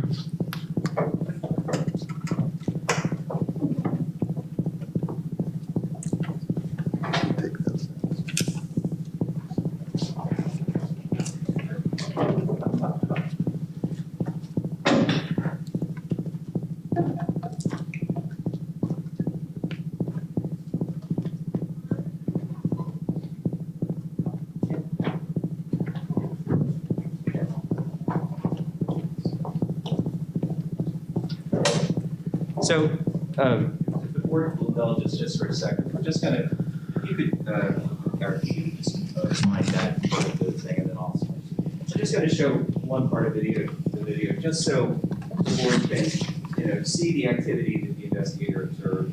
And, I don't want to belabor the issue, but we have, see the board rolling its eyes too. Is that? No, it's your case. You can put it on. We're still awake.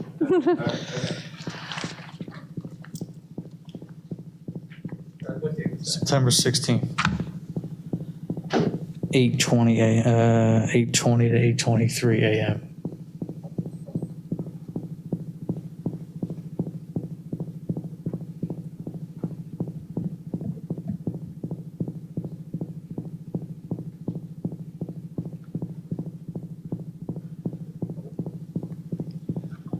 September what? 16th, Wednesday.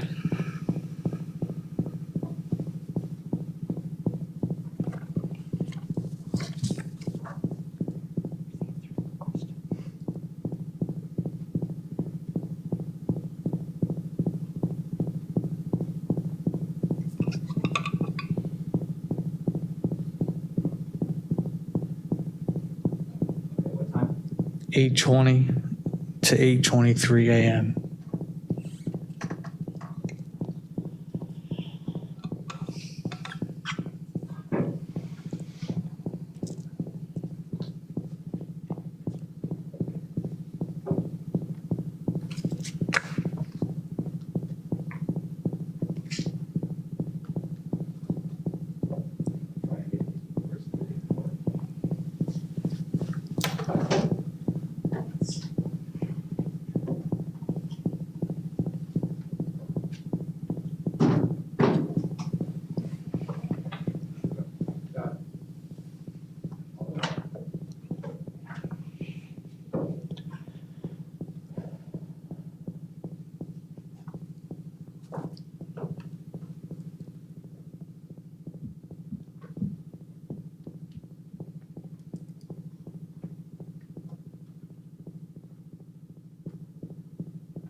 So, what did we see here?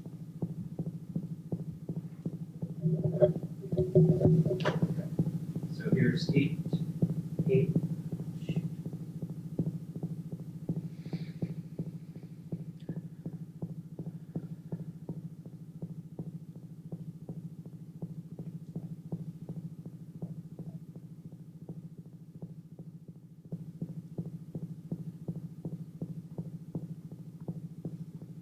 So here we are.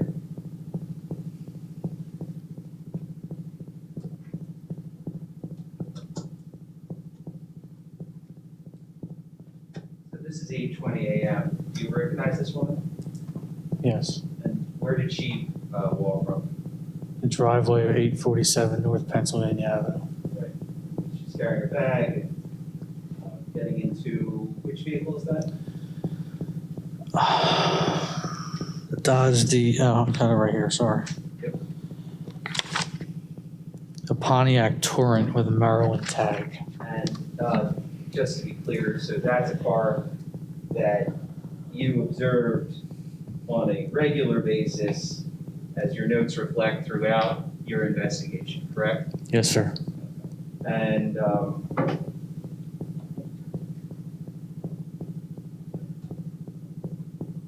this woman was seen, I guess, entering in and out of the house in the evening and in the morning, correct? I know I watched her leave in the morning. I don't know if I recall ever observing her return. But when I returned in the evening, her vehicle may have already been parked. In other words, she came back prior to my arrival. And this is generally Or the car representative, did. right, of the rest of the things you observed, of the people you observed? Yes. I have no further questions for Mr. Kramer. Good evening, Mr. Kramer. How you doing, sir? Checking my watch, it seems 11 o'clock, I've been great. Yeah, Yeah. I hear you. Yeah, I'm sure. I'll make this brief for you. So when you were retained to do this job, were you told to just watch the cars outside 874, or were you given any more particular instructions? I was told that it would be a stationary surveillance. In other words, I'm not following anybody. Were you told to keep an eye out for anything in particular, or just literally watch the house and the cars? Excessive activity at the house. When you were there, did you see any people going back and forth from 874 to 3 Ridge? Yes. And it's fair to say that when you were there, I've taken a brief gander through your reports. You didn't see anything nefarious? Anything apart from people coming and going, or just going through their cars and neighboring traffic? No. That's all I have. Thank you very much. I have nothing.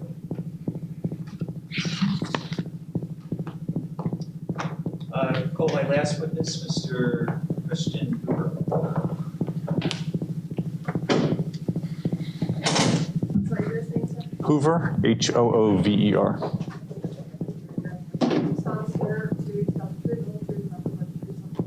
I do. Good evening, Mr. Hoover, how are you? I'm well. Good. So could you introduce yourself to the board and tell everybody where you live and what your involvement in this has been? Sure. I reside at 903 Greenway Avenue in Yardley, Pennsylvania. And my involvement in this has been probably going on 3 years now. And that involves witnessing activities at the 874 North Pennsylvania Avenue house with people coming and going. I've notified the Morrisville Council several times about those issues through the years. I've also been present at some of the hearings of some of the citations that were issued to Gene Augustin in Morrisville, and I also was a witness for Lower Makefield Township for the injunction hearing for 3 Ridge Avenue, as well as the contempt hearing for 3 Ridge Avenue. And you heard Mr. Kramer's testimony tonight, correct? Yes. And is the activity that Mr. Kramer described, is that similar to what you've observed there? Yes, it is. And I'm sorry, you live proximate to the property, correct? I live right next door to the 3 Ridge Avenue residence. Okay, so almost across the street from here. I'm right next door to 3 Ridge Avenue, and then there's Ridge Avenue, and then there's 874 North Pennsylvania Avenue. So in your comings and goings in daily life, you see the activity that's happening at the house? All the time. Now, with respect to these violations, that issue, you heard Mr. Ware testify that neighbors had complained, correct? That's correct. I'm one of them. And you're one of those neighbors, right? And when you would see, well, tell us, what did you see at the house that would prompted you to complain? Let's say in around July of this year. It was actually, besides the vehicles with out-of-state tags, unfamiliar cars, it was really the transients that were walking our neighborhood. And, you know, I've lived there 22 years, and for a tightly knit neighborhood to see these folks walk through the neighborhood, going about their business shirtless, you know, doing whatever. And we knew they were all from, you know, Gene's, I call them motels because that's basically what they are. You know, that prompted me to send complaint issues to Morrisville.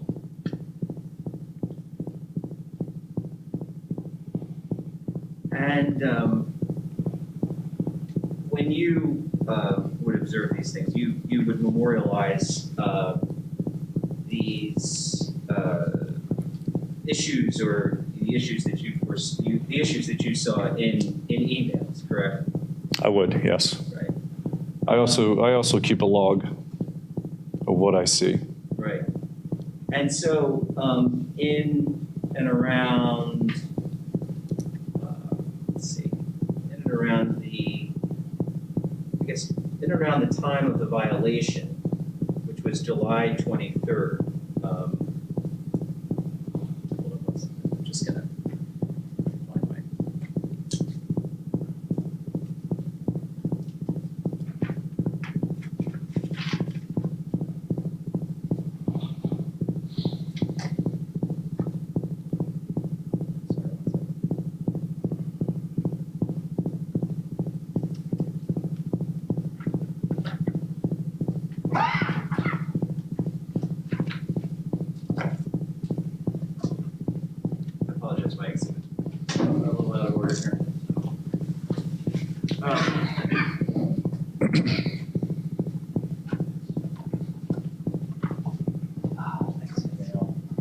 Hand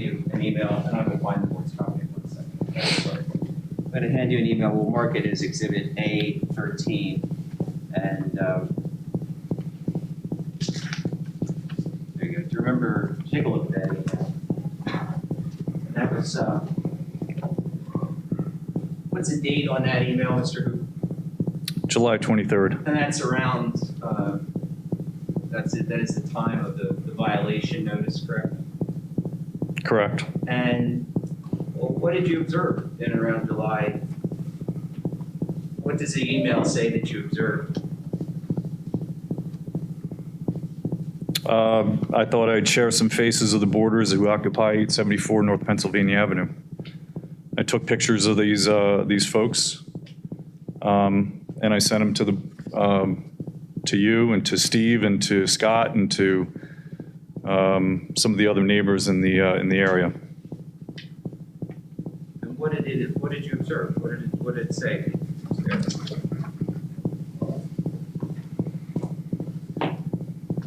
As of July 7th, you said in the third paragraph, for instance, you said it's July 7th, what happened? Oh, yes. Okay, I remember this. A new boarder had moved in. It was a white Dodge SUV with North Carolina plates. He comes in the evenings and leaves early in the mornings. If he came from North Carolina, shouldn't he be self-quarantining? And you observed that was a new person, right? That's correct. So, and to your knowledge, it wasn't.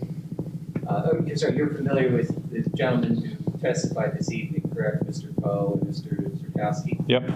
And you observed them coming and going out of the property, correct? Absolutely. Right. And so this person that you observed, this was a new person. New person. And to your knowledge, as an observer, in fact, witness, those folks stayed there, correct? That's correct.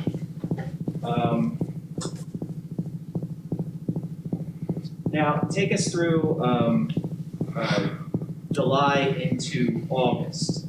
What was some of the activity there? I mean, you said we're up to 5 orders.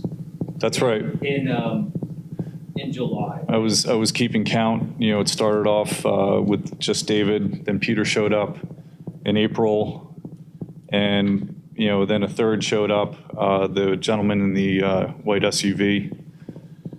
And then, I actually said in one of my correspondence to the council that I bet, number 4 shows up soon. Of course, number 4 shows up. And soon after number 4 showed up, number 5 showed up, and 6 and 7. All different cars? Yes.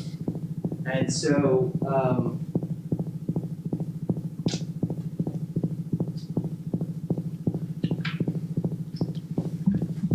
as you went from August to September, I'm going to hand you an email, September 9th. I'm sorry. And tell us about that email. What did you observe that prompted you to send that? Why don't you read a little bit of that to us? Now has approximately 7 boarders at 874 North Pennsylvania Avenue, parked on Ridge Avenue. Some may be staying at 3 Ridge, haven't confirmed yet. See attached video from this morning at 7:10 a.m. And you would take videotape of the various cars that were parked in front? Sure. It was amazing just how many different out-of-state tags there were. And those out-of-state tags started to appear at the property when? As early as May. No, when the first SUV showed up, the white SUV from North Carolina. That's correct. And then August, more showed up. Correct. September, we're up to 7. I counted at one time there were 8. And have you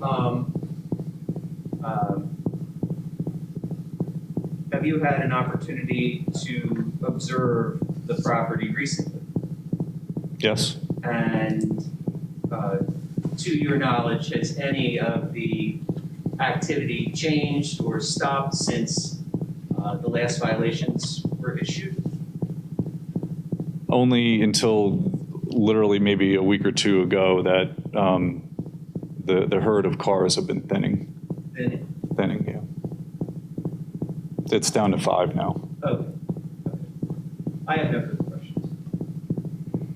Good evening, Mr. Gruber. Bryce? So, you mentioned you've been involved in this for a while. Fair to Long say? time. We've seen each other at court. We have met each other a few times now. So, I got a question here. So, last time when we were at court, that was. What was that for? That might be the one for. Could I have an offer of proof, please? May I have an offer of proof? Where are we going with this last time we were at court?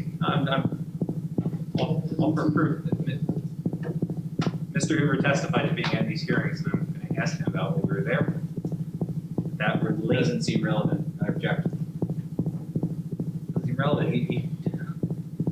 If I can have a little bit of latitude, the relevance will be observed very quickly. Let me cut to the chase.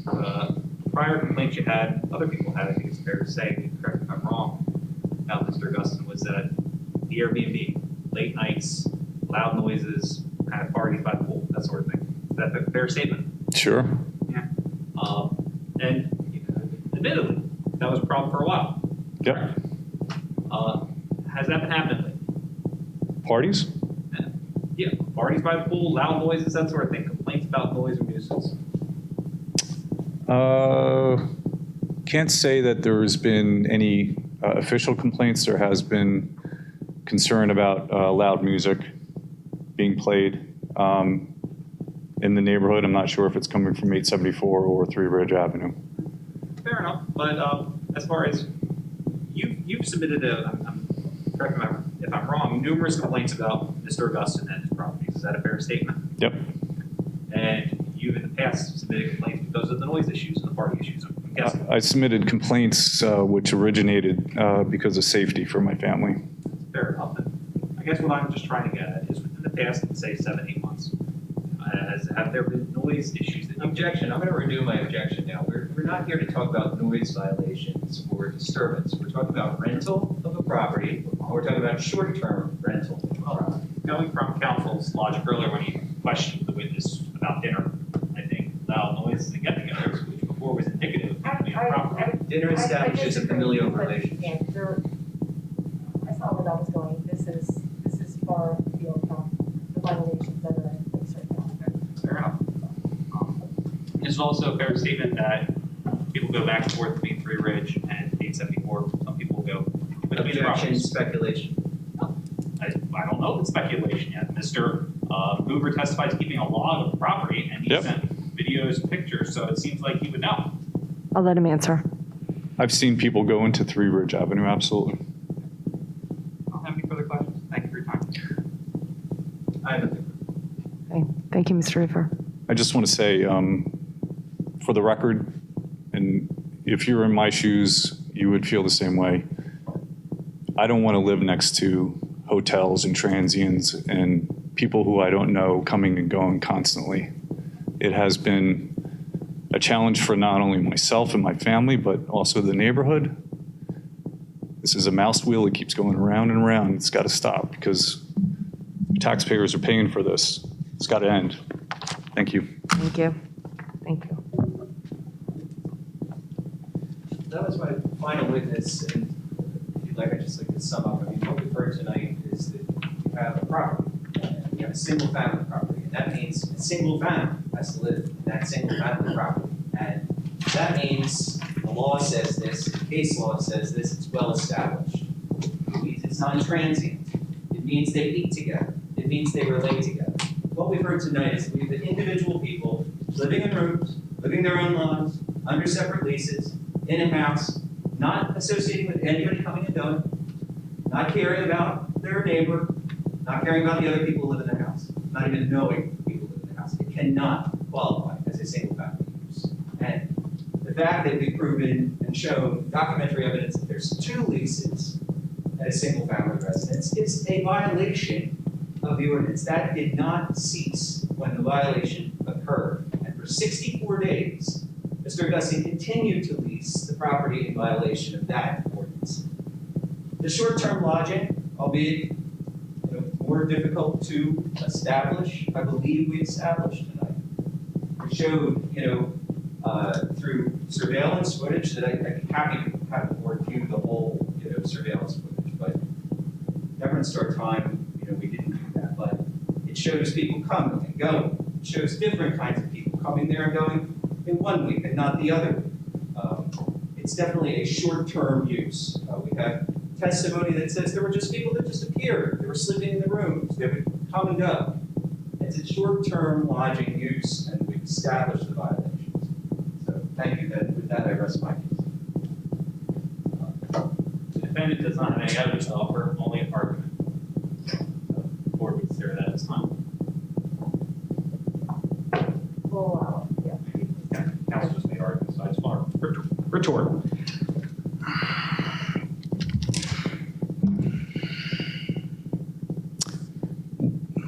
We need to boil this down to what it really is.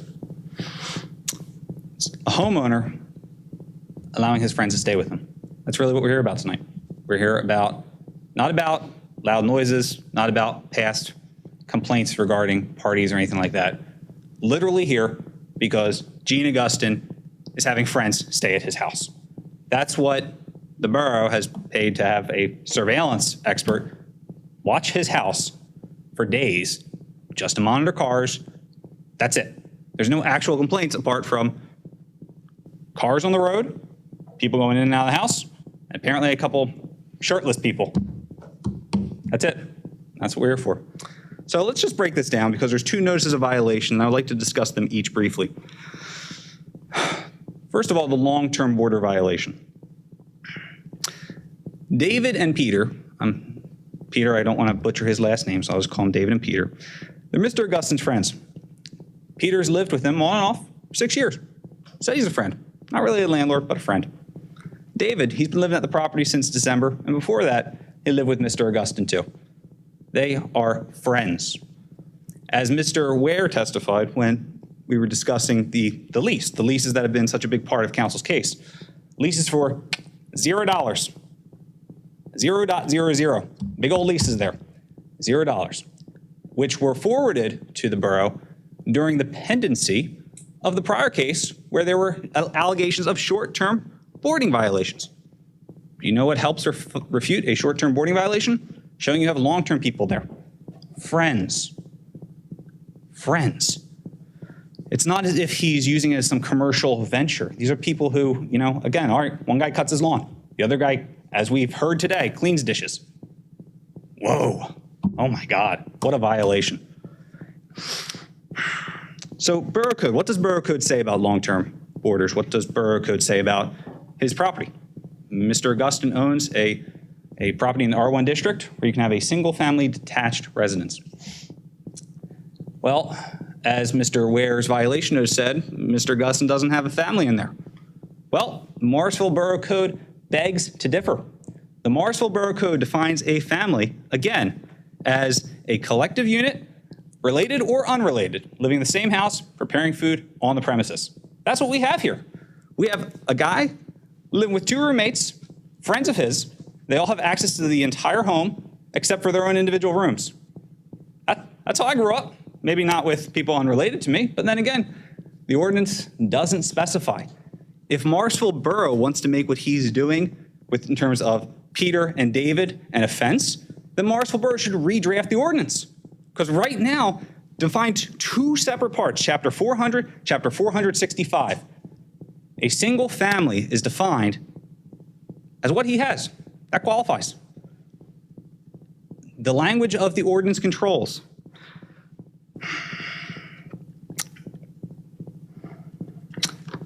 Let's discuss, again, briefly, I know it's late, the short-term violation. Again, as counsel stated in his opening, it is the burden of the borough to establish a violation of the short-term code. We had testimonial evidence from 2 different witnesses saying there were no short-term lodgers there. What they did say is that, hey, Gene has a lot of friends, and they come and go a lot. And what did we see today? Some video. We've heard about investigative evidence that, yeah, he's got a lot of people coming and going. We haven't heard that much about him having short-term boarders. Because people. As Mr. Ware stated, I want to make sure I get this right here. He said, quote, an owner is allowed to have friends stay at his home.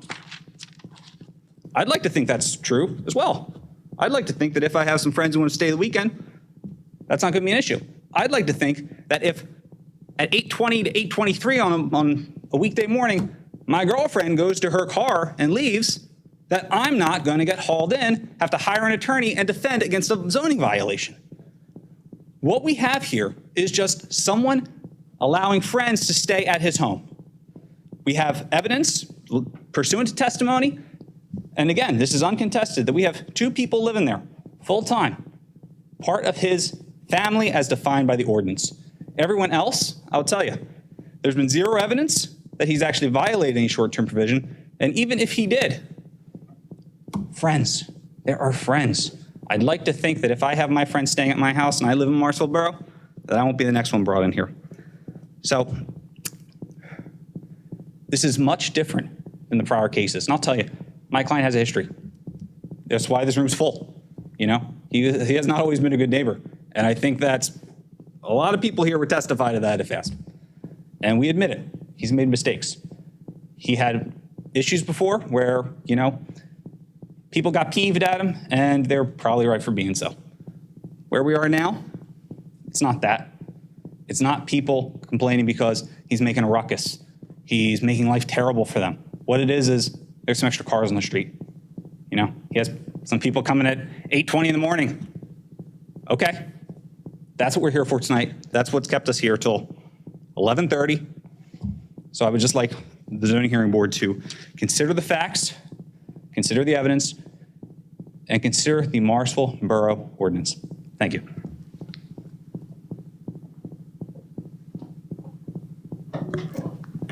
Thank you. We will reconvene, make a decision based on the variances, and then if necessary, proceed to on the violations, excuse me, and then proceed with the variance. Thank you. Public comment? We'll have public comment in the next section, the hearing for the variance. So we don't get to comment on this. If you, feel free. I mean, this is unusual. Bryce and I haven't talked about this, but guys, so there's 2 sections to this, and you know, like, so this is the borough prosecuting Gene right now, and there's an argument to be made that you guys aren't involved in that because it's like a law enforcement. But what Gene is doing is asking for a variance next, and that's when your party status matters and when you can comment and become a party. Because if these guys find, I don't want to steal your thunder, I'm sorry. No, go ahead, go ahead. Yeah. I'm exhausted by this point, go ahead. If these guys don't, if they find that Gene violated and then he doesn't get his, he's going to request a variance, and then that's going to allow him to try to keep using the use the way he wants to. And that's when you want to come in as parties, and that's when you're allowed to be a party and comment. And that's how we established it from the very beginning. So those who came out to Mike and requested party status, they will continue. We don't have to start that all over again. We will go blend right into the variance hearing. And that's exactly correct. This is more of a enforcement. It's an enforcement action. Yeah. Yeah. Nor is the board asking questions at this point in time. The board will ask questions on the next go around.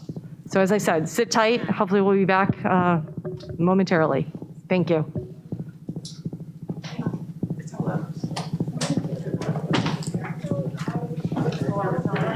Am I good? That's all I did. All right,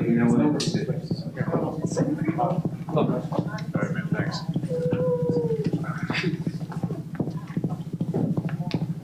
Yeah, let's see. Thank you. Oh, thanks. I've done this a couple times now.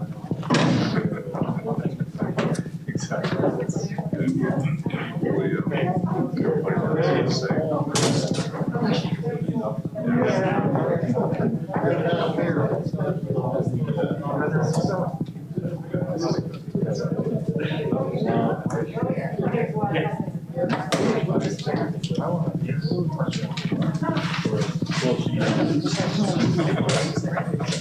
That's good. That's good. And that actually.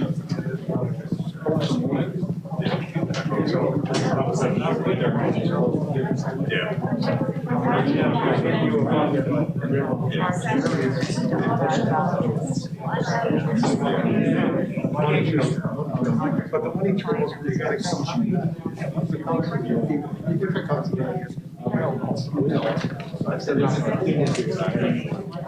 I just hope it stops. Where's the money trail?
Guy in the middle, I can't think of her.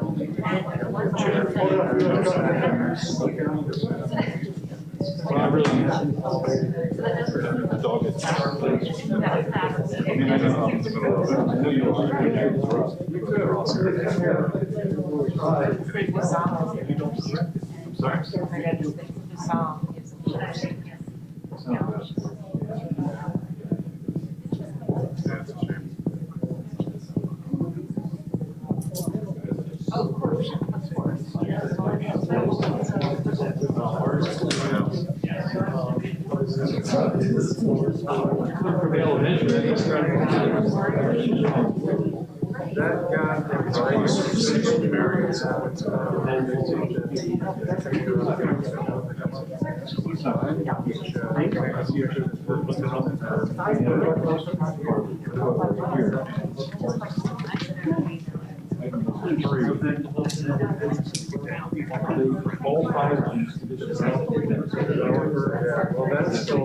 That's right, yeah.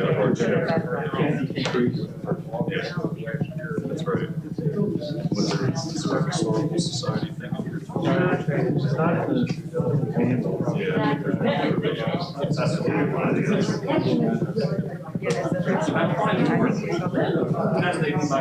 I'm not sure all that.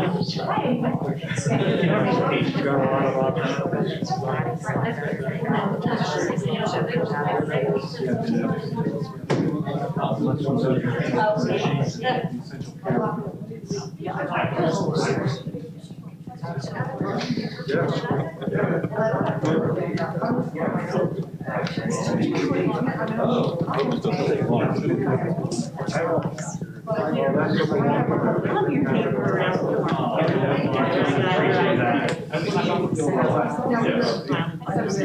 Oh, yes.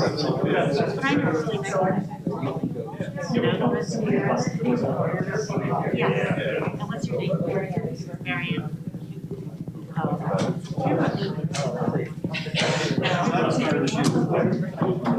Well, we're talking about.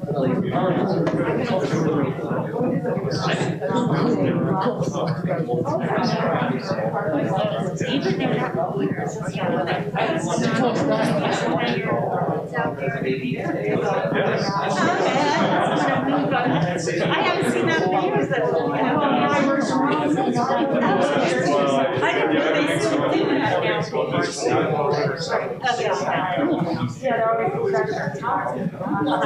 see, I see that every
That's true.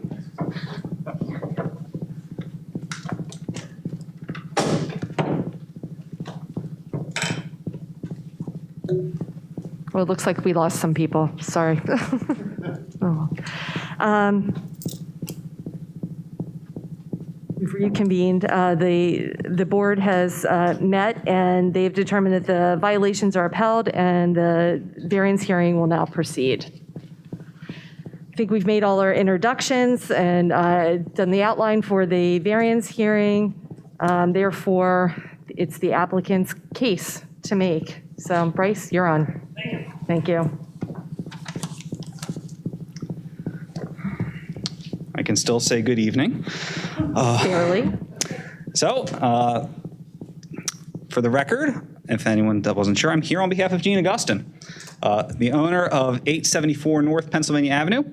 It's about an 1.5 acre property, single-family detached dwelling with an accessory pool.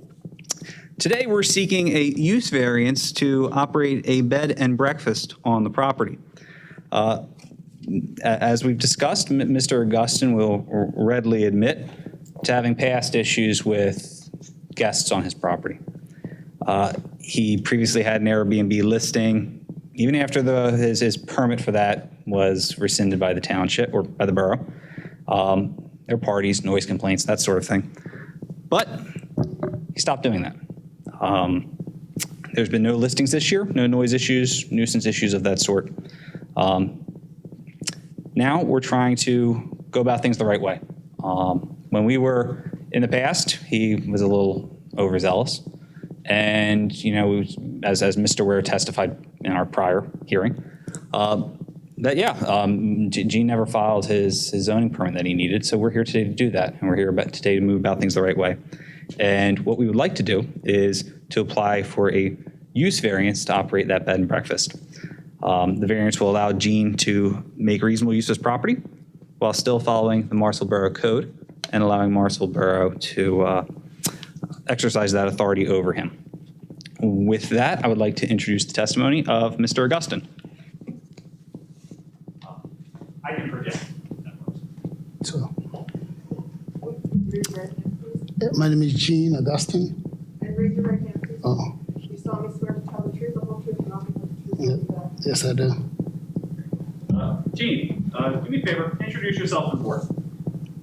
In terms of, What's your name? my name is Gene Augustin. All right, where do you live? 874 North Pennsylvania Ave. All right, is that your property? Yeah. All right, how long have you owned that property for? Almost 30 years. Now, is it fair to say that in the past, you've used the property for Airbnb? Yes, I have. And you initially had a permit for that, is that right? Back then, they didn't have a permit process. No permit process back then. Now, you'll admit that some of your guests you've had previously, they were a nuisance to the area. Yes, unknowing, not because I knew about it, but it just kind of violated my rules. And About 4 or 5 admit that you made past mistakes with that Airbnb listing and you actually removed it. Absolutely. And you've had code enforcement issues previously with regard to that Airbnb listing. Right. But those code enforcement issues regarding the Airbnb, those have been resolved and your fines have been paid. That's correct. Now, it's fair to say that this year, you haven't had any Airbnb around. Not at all. All right. And as far as you know, no complaints related to noise or anything about the pool or parties, that sort of thing. No. And you were previously in communication with the borough, told that you needed a variance for a bed and breakfast in order to eventually potentially operate some sort of Airbnb or bed and breakfast style business. That's correct. Is that why we're here today? Yes. All right. So you plan on opening a bed and breakfast, is that right? Right. All right. And you're going to have 5 bedrooms, Right. 3.5 baths, right? Yes. Okay. There's not going to be, and you would have no more than 10 lodgers at any particular time, which is in That's the code. with the ordinance. That's correct. That's the ordinance. And none of those potential guests would stay more than 14 days, is that right? That's correct. Which is also in keeping with the ordinance. And breakfast will be served, is that right? Right. And you plan on actually hiring an employee who would prepare breakfast and oversee the bed and breakfast. Yes, I do. Right? And that person will be there 24/7. Yeah. They will provide assistance to guests and Breakfast, yeah. if And stuff needed. if needed, yeah. Right. You'll still be managing the business. Yes, I will. And what's his name? And David would be helping me, of course, but that's a different thing. So David would be helping me, of course. And that's David Coe, who Right. we heard from in the prior hearing. That's correct. Now, as far as parking for the business goes, is that all going to be in your driveway? No, in the driveway and also on the street. Street parking will be available. You'll Right. also have parking. Yes, the parking lot, right. And how big is that driveway? About 6 cars comfortably. Okay. And you plan to follow borough code, Yeah. local ordinances, and any direction from Mr. Ware or from any other officials in Morrisville Borough. That's correct. All right.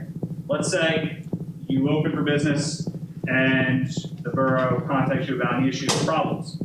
You'd be responsible to responding to that, correct? Absolutely. I always do. And much like, as we heard in the prior hearing, where the code enforcement official visited your property 3 different times for inspections, Right. you let him in, right? No issues. You've never had any issues with letting the borough come in and take a look at your property. Nope. And you've had multiple inspections for your property, is that right? That's correct. And to your knowledge, it's passed these inspections, correct? Yes. All right. So this variance here to operate a bed and breakfast, is it true that this variance will help you to make reasonable use of your property? Yes, it will. And it would be an undue hardship if you weren't granted this relief. Absolutely. Do you think of any reason why Augustine Bed and Breakfast would be detrimental to the community? Not at all. All right. At this point, I would submit Mr. Augustine across. Sure. Hi, Mr. Augustine. How you doing? So, Mr. Augustine, you reside at 874 North Pennsylvania Avenue That's correct. today. Right. You live there Yes. with David Coe, And the other guys here. and I'm sorry, who? And the other guy, well, Peter and so on. Peter. Right. What's Peter's last name? I don't know Peter's last name. Zelensky. You don't know Peter's last name? So let's get this straight. All right, we'll make sure I make that clear to you. Yeah. So, in terms of name, Sorry, there's a question. Do Yeah. you know Peter? yeah, Zelensky. Zelensky. Right. Zelensky. Okay. Okay. Go ahead. You had more. I just want to say, yeah. So, again, I'm just not somebody who asks a lot of questions of people. Right? Like, in fact, most of these people, I don't even know their name, even though I've been there for 30 years. Right? So I take care of my business. And that's kind of what you got from David and Peter. We kind of like do what we need to do, even though we live together. Right? So we don't get into each other's lives. Right. You don't get Okay. into each other's lives. No. No. Why would you do that? Right. You just live. You just reside in the same house. No, we live, we help out each other, we don't, you know what I mean? Objection, relevance. This is not a code enforcement hearing. This is a variance application hearing. Yeah, but I also. I'm establishing the single-family use of this house. This is a request for a use variance. The applicant's burden is to prove that he cannot use this house in any other way, and the applicant is testifying that he can use this house. He is using it today. So I want the applicant testify away about the. No, I'm I testifying. have to the let fact it that I go. want to use it as a bed Correct. and breakfast, yeah? I'm sorry, sir. I want to use it as a bed and breakfast. That's what I'm testifying to. I understand what you want to do. Right. Currently, today, you live in the house Right, with other people, right. and you And I want to switch it use over. that house, right, as your primary residence? Right. Right. So you said that you had a hardship, right? No, I say it would be a hardship. I don't have a hardship. Oh, okay. It would be a hardship if I don't start using the house As what? as a bed and breakfast. And describe that hardship for us. What is the hardship? Well, I'm not making money on it. I'm not, you know, I won't be able to accept people. As you know, the people over there are not paying me anything, which was a different story earlier. So I'm not getting paid from the people there now, right? When I start doing bed and breakfast, these will be paying people. Right. And there will be a register of people coming to my home. So do you know what you would describe then your hardship as pecuniary or monetary, correct? It would be monetary. Monetary. Is there any other thing that prevents you from using the house the way it can be used? What's that? What do you mean? Well, you use the house today. Is there anything happening that's going to kick you out of that house or not let you use that house? I'm not sure I understand the Like if question. you don't get the variance, you're Right. still going to live there, right? Yeah, And David's still going to live there? yeah. And David's still, Yeah, the Peter, yeah, because they help me out, yes, Right. yes. But if I get a bed and breakfast, Peter's still, if I, Sorry, one at a time, please. sorry, I apologize. okay, But Peter will still live there? yeah, Right, if you don't get the variance today. right. Right. But what that means is I'm not using the house To make money. to make any money, which is what I want to do the bed and breakfast, Okay. right? But I do have other house I can put Peter in, which I will do, right? 3 years, I will put them there. Yes? If that's what you mean? I have no further questions. I agree for redirect unless the board would like to ask questions. No, you go ahead and then we'll ask. Yep. Thank you. Mr. Augustin, you were asked about whether or not you would continue using the property as you're using it now, I believe. Oh, yeah, that's what I was asking. But did the board just tell you, you can't do that? No, I wouldn't do that, of course. I would not do You're in that. violation.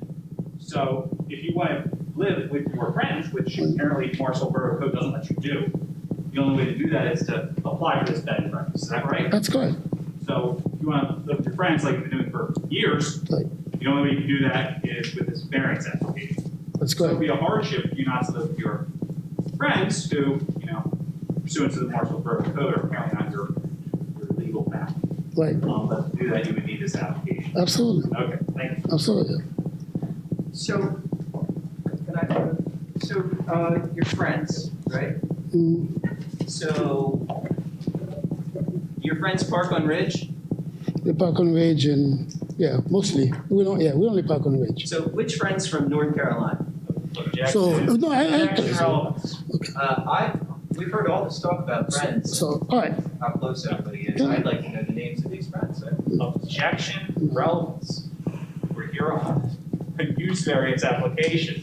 But we are using this house we're asking him to use this house as a definition of family, which is the only way friendship can qualify here. So I need to investigate whether this is a family trying to use this house or not.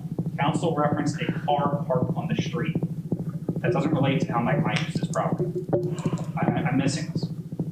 Unless there's some fact and evidence in this hearing that I somehow glossed over, I do not see how this purely irrelevant detail should be asked about at 10:12 at night. I mean, can you rephrase it? Yeah, I agree.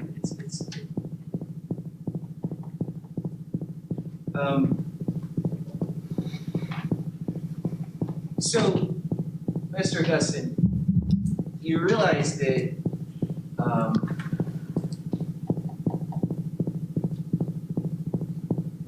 you know what? I don't have any questions. Nothing further. Okay.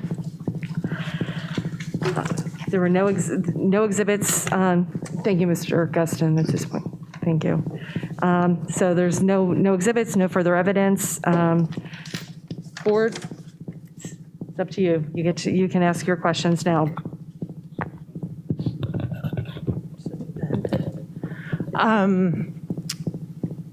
Mr. Augustin,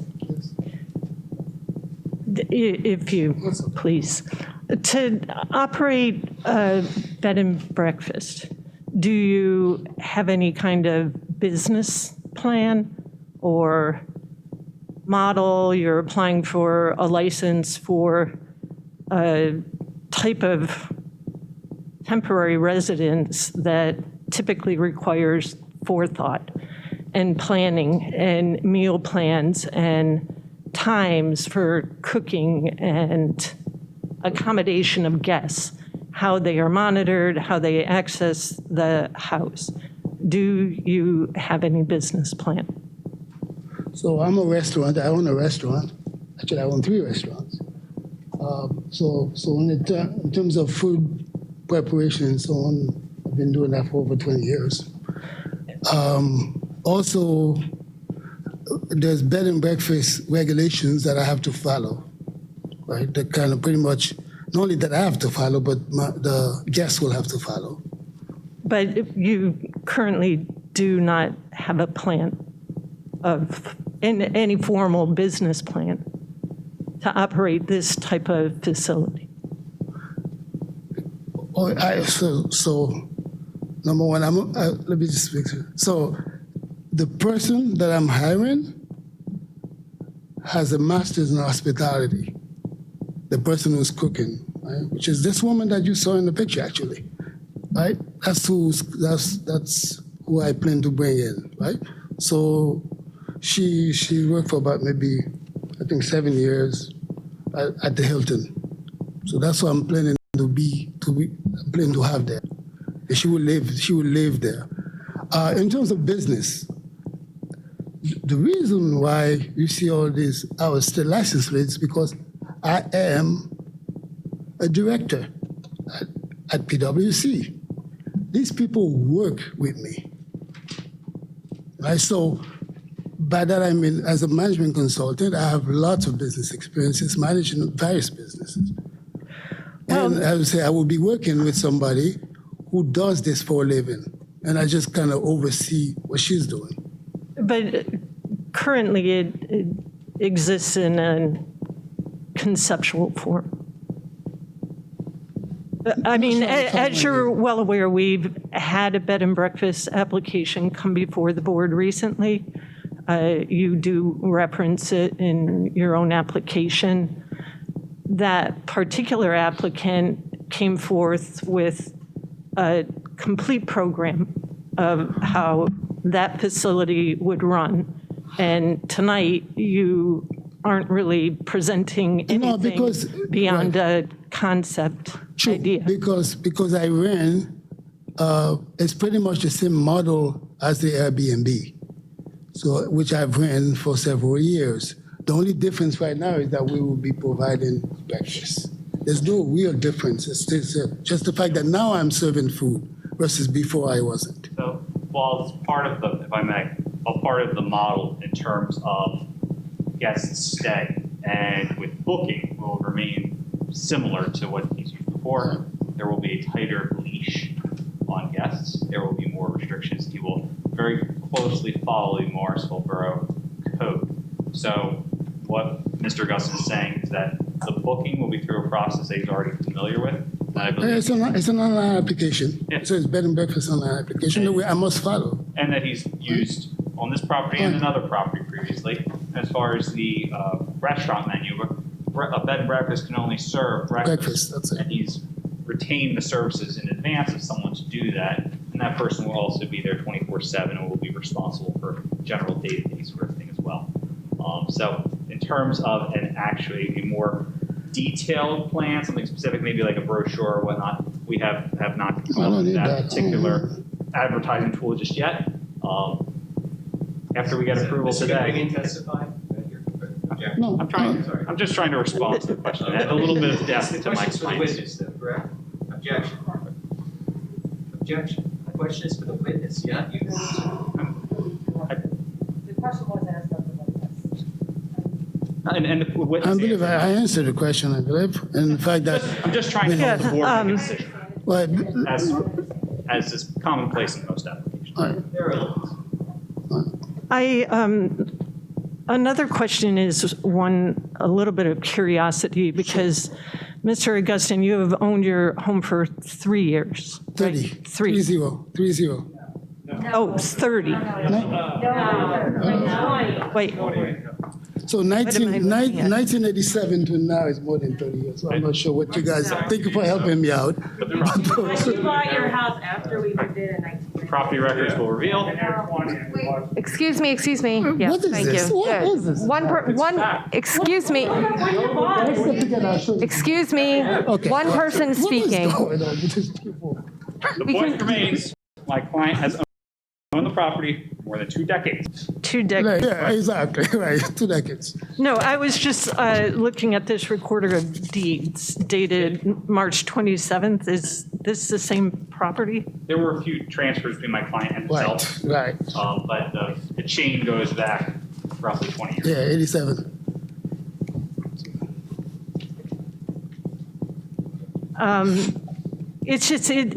It's extremely difficult to ask questions about a business that only exists in a conceptual form. So I don't really know what. I think Steve, you have something to say? I'd just like a point of clarification if I can. Sure. The bed and breakfast application that was here last time was a permitted use in the zoning district. It was not a use variance.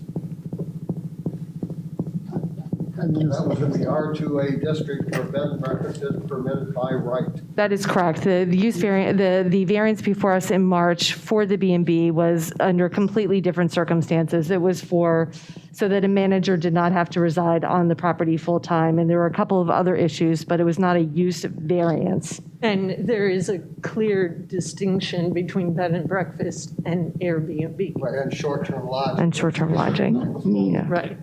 If I may, I believe the Short-Term Lodging Act requires that any person interested in applying for the permit or can apply for the permit must be zoned appropriately and must have approval to operate either a bed and breakfast or a motel use. So it is mandatory for someone interested in operating Airbnb to first have zoning approval to operate either a bed and breakfast or a motel.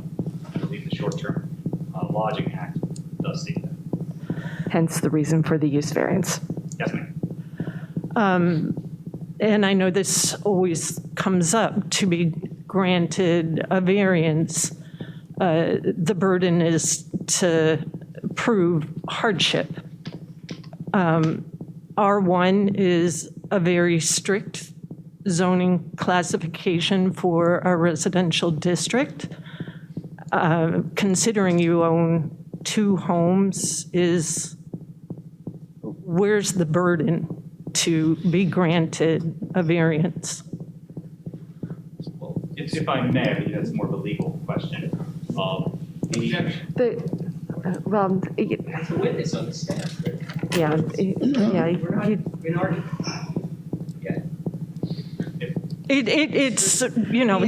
It's a typical question that I ask of people coming before the zoning board. Just because it's one of the conditions of granting the variance. And we understand that. And as Mr. Augustine stated previously. Objection. It's written what I said. This is a witness on the stand and a zoning hearing board member asking the witness a question about hardship. It is not a chance for Mr. McWiggin to testify about his opinion about hardship. He opened the door when he asked the witness about hardship when the witness was doing direct examination. And now the question should be, Madam Solicitor, appropriately addressed to the witness. I'm just trying to help out the zoning hearing board, and the issue of undue hardship is a legal question.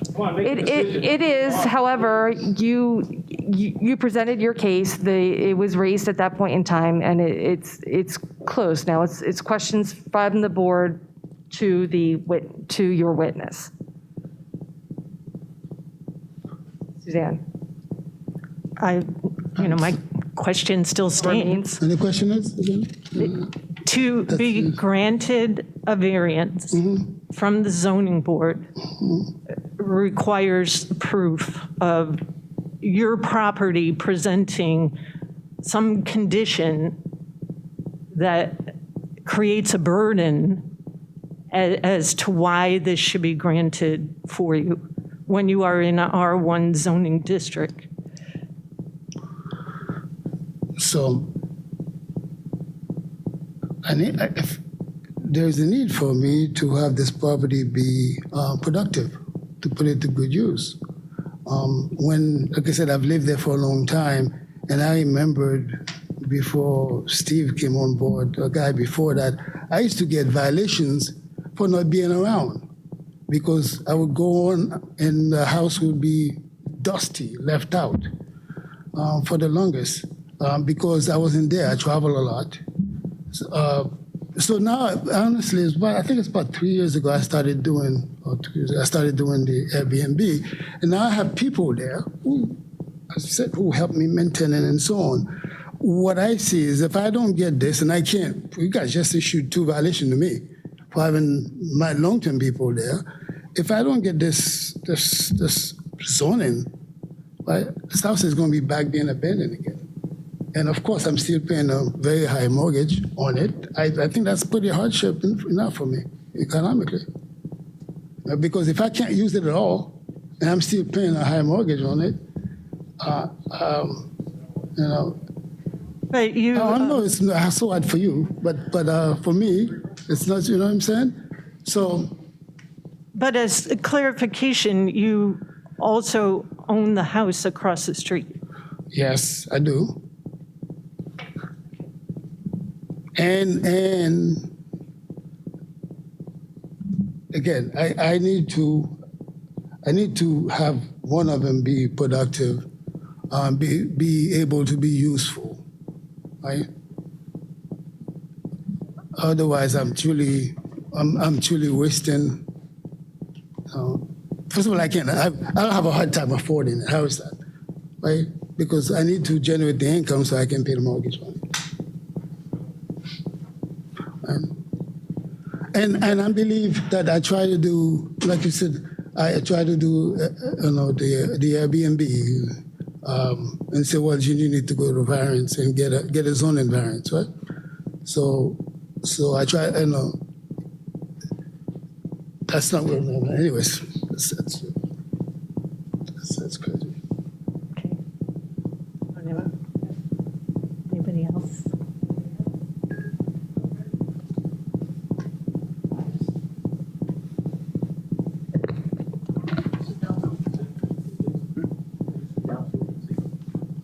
Move over for you, sir. Hello. Hi. I just really have 1 or 2 questions. You said in the past you had problems because you didn't know what the people in the house were doing? Oh, no, I didn't say that at all. Oh, no, nobody could be about house and I don't know what they're doing. No, I think I was talking about when I had 4 of all my guests, there were 4 guests who were rowdy. Okay. You know what I mean? They had parties, but I did not authorize them to have parties. But you live at the house, so how didn't you not know what they were doing? Yes. So it was very simple. They came in. This was Airbnb, right?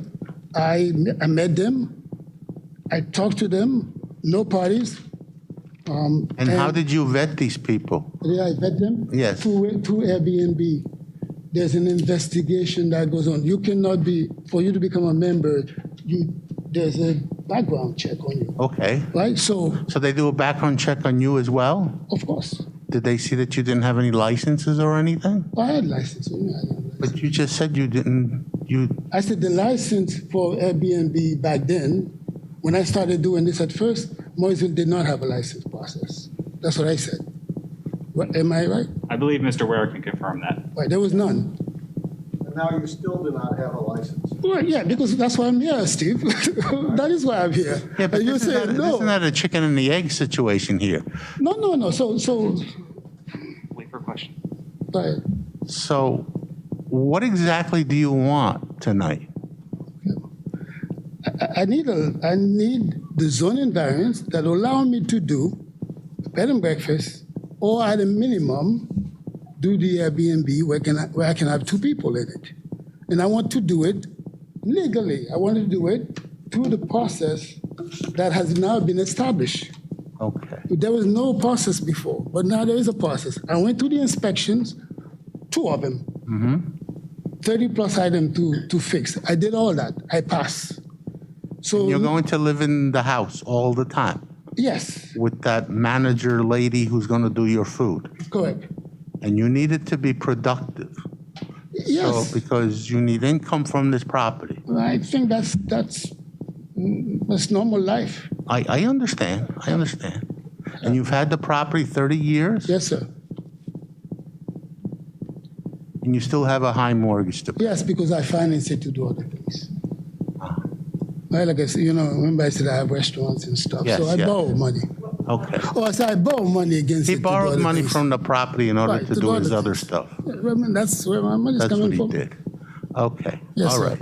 I think I understand your situation. Right. And the party, when I was mentioning the stuff about the party, there's in my listing back then, it says no parties. When they come, they say they won't have a party. But then I sneak out to go to Home Depot to buy something, and they turn the music on. But each time, so let me make that clear. Each time, once I find that out, it's over. I kick them out. Right? They don't stay there and party all night. That has never happened. Right? I've called the police to come and help me kick them out.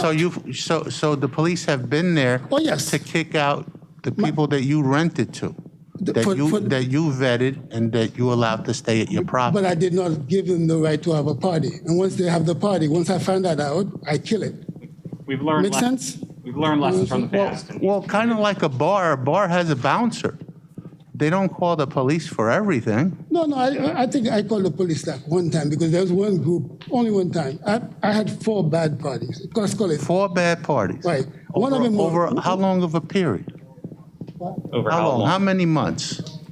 Oh, no. What do you mean? I don't understand what you mean. You had 4 bad parties over how long of a About period? 2 years, Did this happen? but over 100 plus guests. So 4 of them were bad. 100 plus guests. Right. But 4 of them were bad, right? So, well, I took care of it. I mean, Okay, I think That's all I can I say. get the idea. There's nobody was ever, what do you call that, in danger? No one. They didn't. None of these people, none of those people in the parties came and tried to do anything to them. Okay. So it was just loud. They were just playing loud music. All right. Thank you. Thank you very much.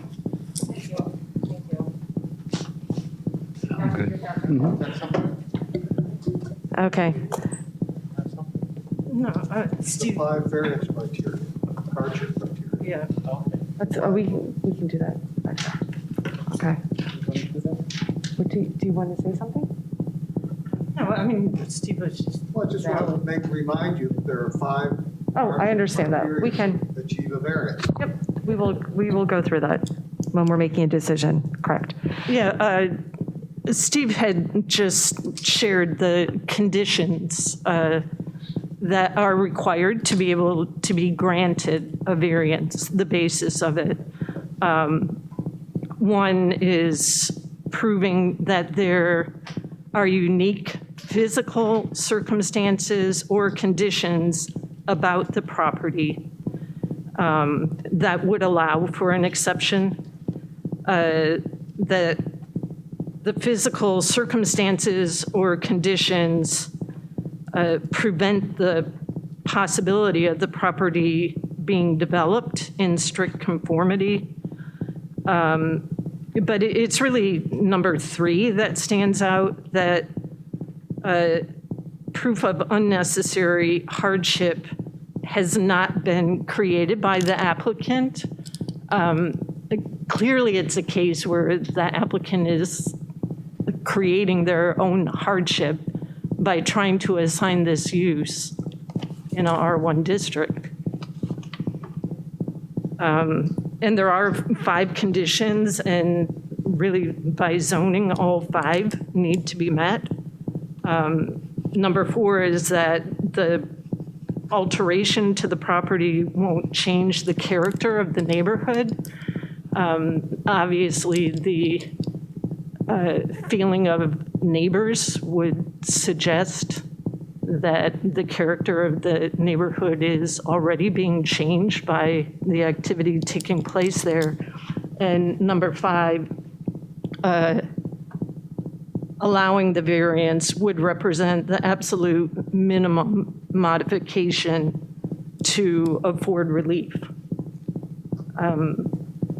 But in my personal opinion, I don't believe that application is being presented as meeting these 5 conditions. So I don't know if you can comment to that or. I think you already did. I think the witness testified. Those are the requirements for variance. So at this point, we'll close the record and we will allow public comment. I know that a number of you would like, you can either come to the mic and say something if you choose. I did promise one of your neighbors that if you would indulge me, I'll start with him and then I'll let everybody else speak. I did receive an email from one of your neighbors, I think I mentioned at the very beginning of the hearing, Mr. LaVisca and Mr. Christopher Aronson, who live at 840 North Pennsylvania Avenue, and they would like me to read something into the record. I'll try to be quick. My name is David A. LaVisca, and I've been a property owner in Morrisville since 2005. I live at 840 North Pennsylvania Avenue, and I'm writing to you to express my profound disappointment that a public hearing has been called in regard to the petition by Gene Augustin on behalf of the property located 3 lots away from mine at 874 North Pennsylvania Avenue. I'm writing on my own behalf and that of the co-owner, Christopher Aronson. First and foremost, this shouldn't even be a topic for public discussion. As far as I am aware, the petition for variances violates borough ordinance in the R1 district and has been submitted by an individual who has flagrantly violated the law concerning both occupancy and parties on multiple occasions over the past months and years. The violations are a matter of public record. Second, it is not reasonable to expect members of the public to have to defend our right to peaceful, lawful residency within the borough. It is also not reasonable to expect us to attend a public event during a worldwide pandemic that has claimed more than 200,000 lives in this country alone. I have health issues that will prevent me from taking a risk of attending the hearing this evening, but I should not even have to think about it. The vote on Mr. Augustin's proposal for a variance should be no from all board members. As you know, votes are a matter of public record, and it's extremely important that the board takes our concerns, in particular, the concerns of the immediate neighbors within the 1-block radius of 874 North Pennsylvania Avenue, seriously and deny the variance request. I'm strongly opposed to the idea of allowing a glorified quote-unquote party house in our neighborhood, or indeed anywhere within the borough limits. By even considering the request, the board is sending the wrong message to the law-abiding citizens of Morrisville. So I hope board members will do their duty and deny the request. Thank you. Okay, now public comment for anybody else who cares to approach the mic. Hi, once again, my name is Lisa Weinhardt, 846 North Pennsylvania. In my hand, I'm holding a petition that was signed by almost 100 residents of Morris Heights neighborhood and Lower Makefield Township. I'm just going to read the petition to make it easier. We, the undersigned, are concerned citizens who urge our borough zoning board to deny the application based on the following. 1, this is a residential zone. No short-term rentals should be allowed. 2, applicant has had a history of renting out property for large parties, which have caused numerous problems with police having to be called. 3, applicant has blatantly ignored prior orders from the borough to seize and desist using the above property as a rental unit. There are approximately 7 boarders currently residing in property. And number 4, property is not safely maintained and is a danger to both boarders and area homeowners. In conclusion, we, the undersigned, request that the current variance application be denied. We also request immediate enforcement of the zoning code. Furthermore, we request that the borough commit to long-term monitoring of this premises to ensure that no further illegal activity takes place within. Thank you. And this is a copy for you. Thank you.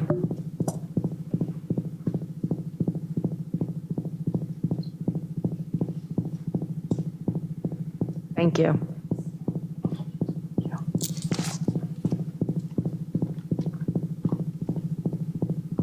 Is there anybody else?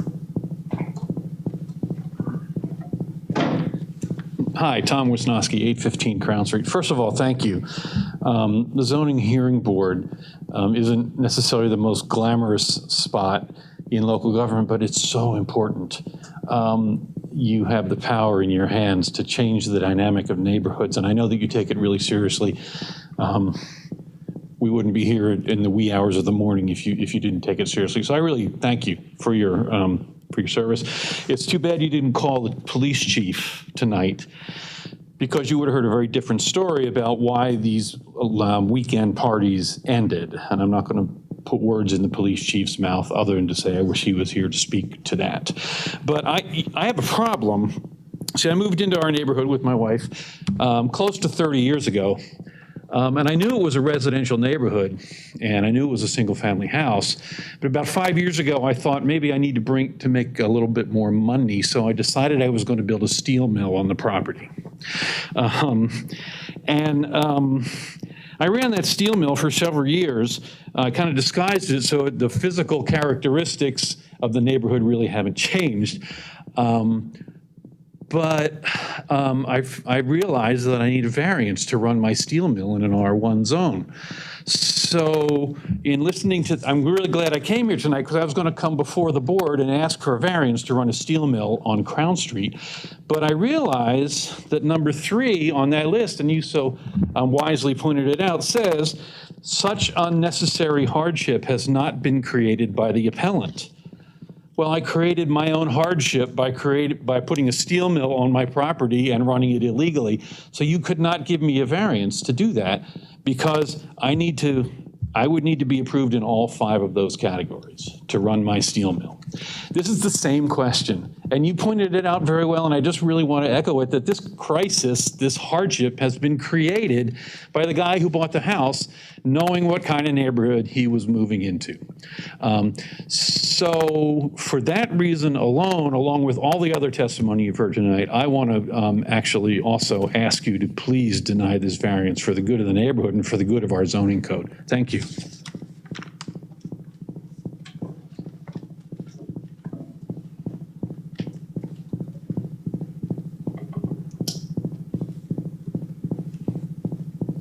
My name is Daryl Tamari, 912 Overton Avenue. This is a single-family residential neighborhood, and I don't want it to be spread that Morrisville denies, the ability to have friends over. But I have serious concerns when we start seeing cars from, Maryland and Virginia and North Carolina, and repeatedly all these different cars that, these are truly friends rather than it already operating as a B&B. And one of the other things I have very difficult time understanding is how he's lived at 874 North Pennsylvania Avenue for 30 years, but in July 11, 2019 in Lower Makefield, when on a meeting with on 3 Ridge Avenue, he under oath testified that he's living at 3 Ridge Avenue with his mother and his girlfriend. Now, how's he living at 3 Ridge Avenue if he's living at 874 North Penn? Where's he living? How long has he been living at each place? What's the truth? What can we that he said that we can believe? Thank you.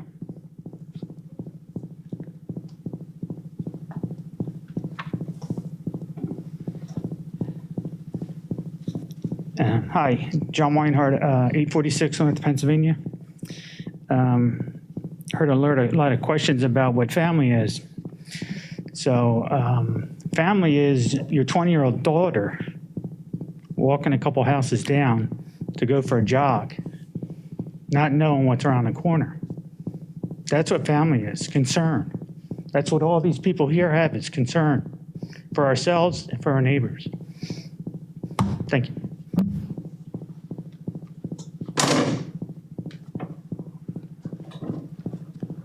Sam Jalad, 45 Ridge Ave. Mine is brief. I want to go back to Chris Hoover's statements tonight. And I also share the same concerns and thoughts the neighbors have about this matter. Thank you.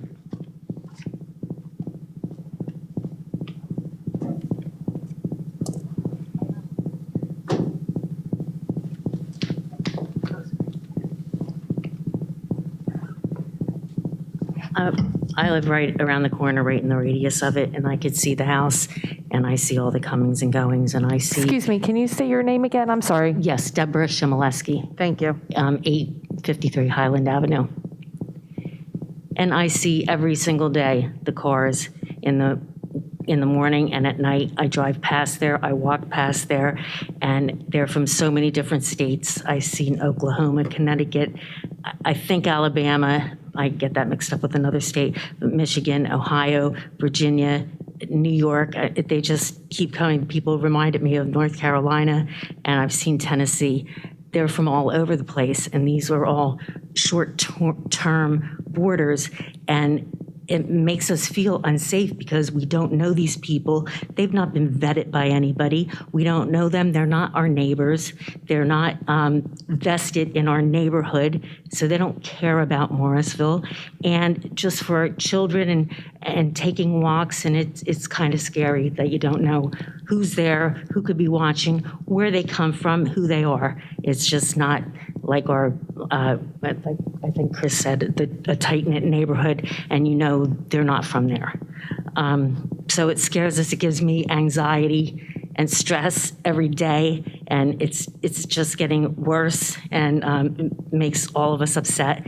And with this variance, none of us want this. And if he says that he has maybe a monetary hardship, I believe, if he's owned it for 30 years, he didn't have a hardship all that time until maybe he bought the house across the street. He created his own hardship. I don't know, but I don't think it's really a hardship, and that should be one of the reasons why he could be granted a variance. But I'm asking you to, and for everybody else, to not, please don't grant the variance. Tom Wasowski, from Crown. I'm sorry, I forgot one quick point about the petition. I've done a lot of petitions in Morrisville in my time here, and this is the only time when the participation in the neighborhood is almost unanimous. And I think that's really important for you to know. Almost unanimous participation. There was, in the walking around that I did, there was only one person that didn't sign, and that's because that person had just moved in and didn't know what I was talking about.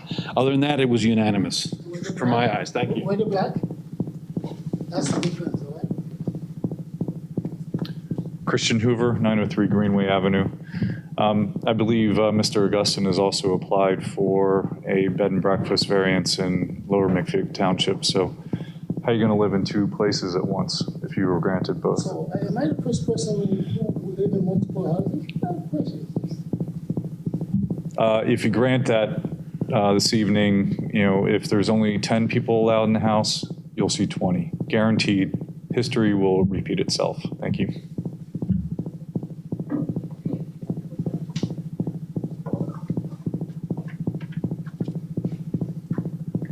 Good evening. My name is Peter Mulcahy from 72 Fairview Avenue, and I want to just add my voice in opposition to his application, and also to point out that when friends stay at my house, I do not make them sign a lease.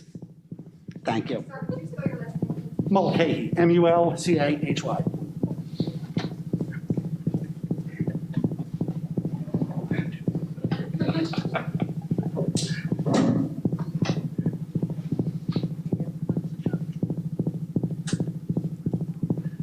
You've heard multiple people, Daryl Tamari, you've heard multiple people talk about concerns about safety and whatnot, and there have been increased incidences of car break-ins and things like that.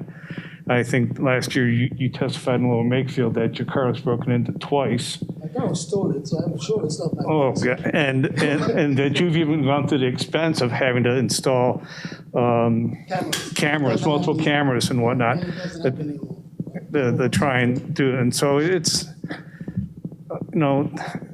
this type of thing in a, single-family residential neighborhood isn't congruent. Their problems are already occurring. And I think he had a client that had like $1,000 of aviation equipment stolen or something like that. So you get concerned. This is just down the street, and it's concerning. And I don't want to see it keep happening. Thank you.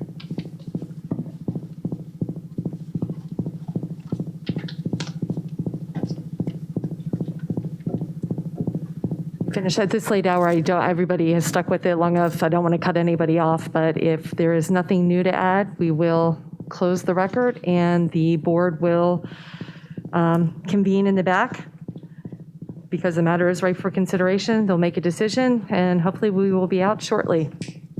Thank you.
I'm sitting here around like.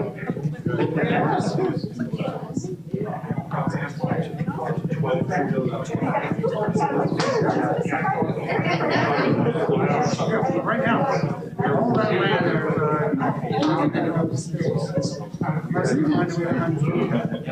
which opens up the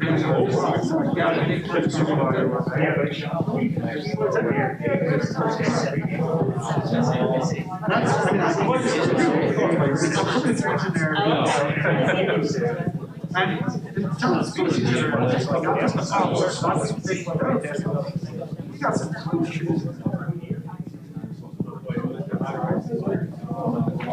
I wouldn't have moved into the house. I would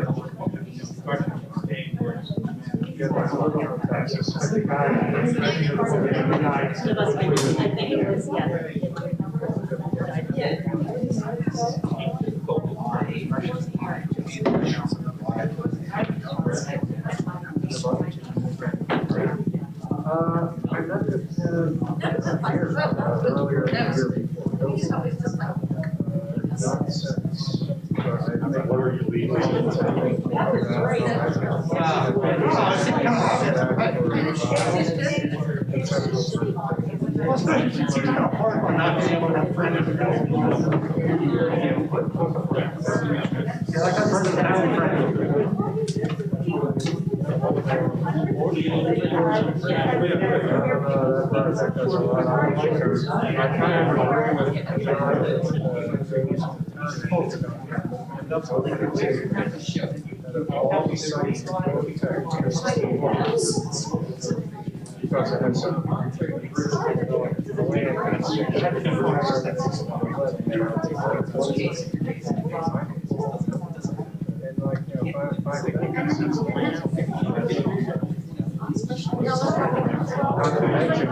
The petition of the applicant, Jean Augustin, is denied as to the variance requested, specifically Chapter 465-17 of the Morrisville zoning ordinance, which allows the use, or was requested to allow the use as of the property as a B&B, which was use A14.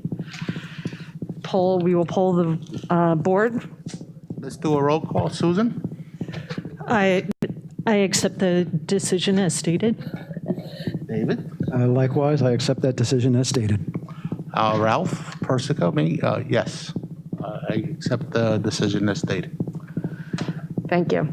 The board has 45 days to prepare a written decision. The written decision with findings of fact and conclusions of law will be mailed to the applicant and every other party who requested party status. An appeal may be filed in the Court of Common Pleas of Bucks County within 30 days of the written decision.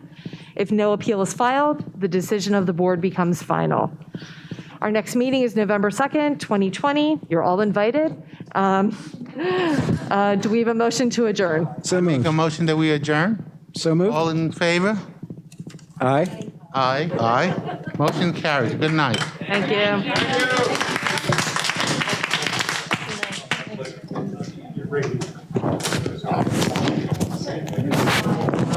Let's go, all right, good night, good night.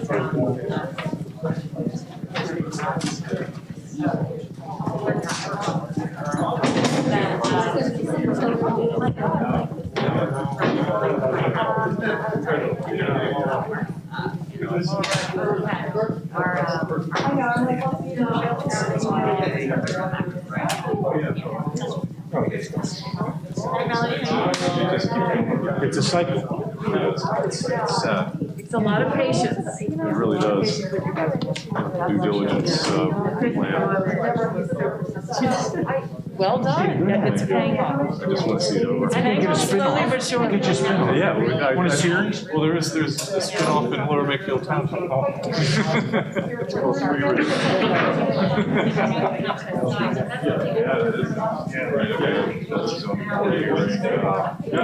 That's the board of supervisors. Good night. Thank you. All these late nights. Time to go back to work, so I gotta get home after 2 hours. I want to go. I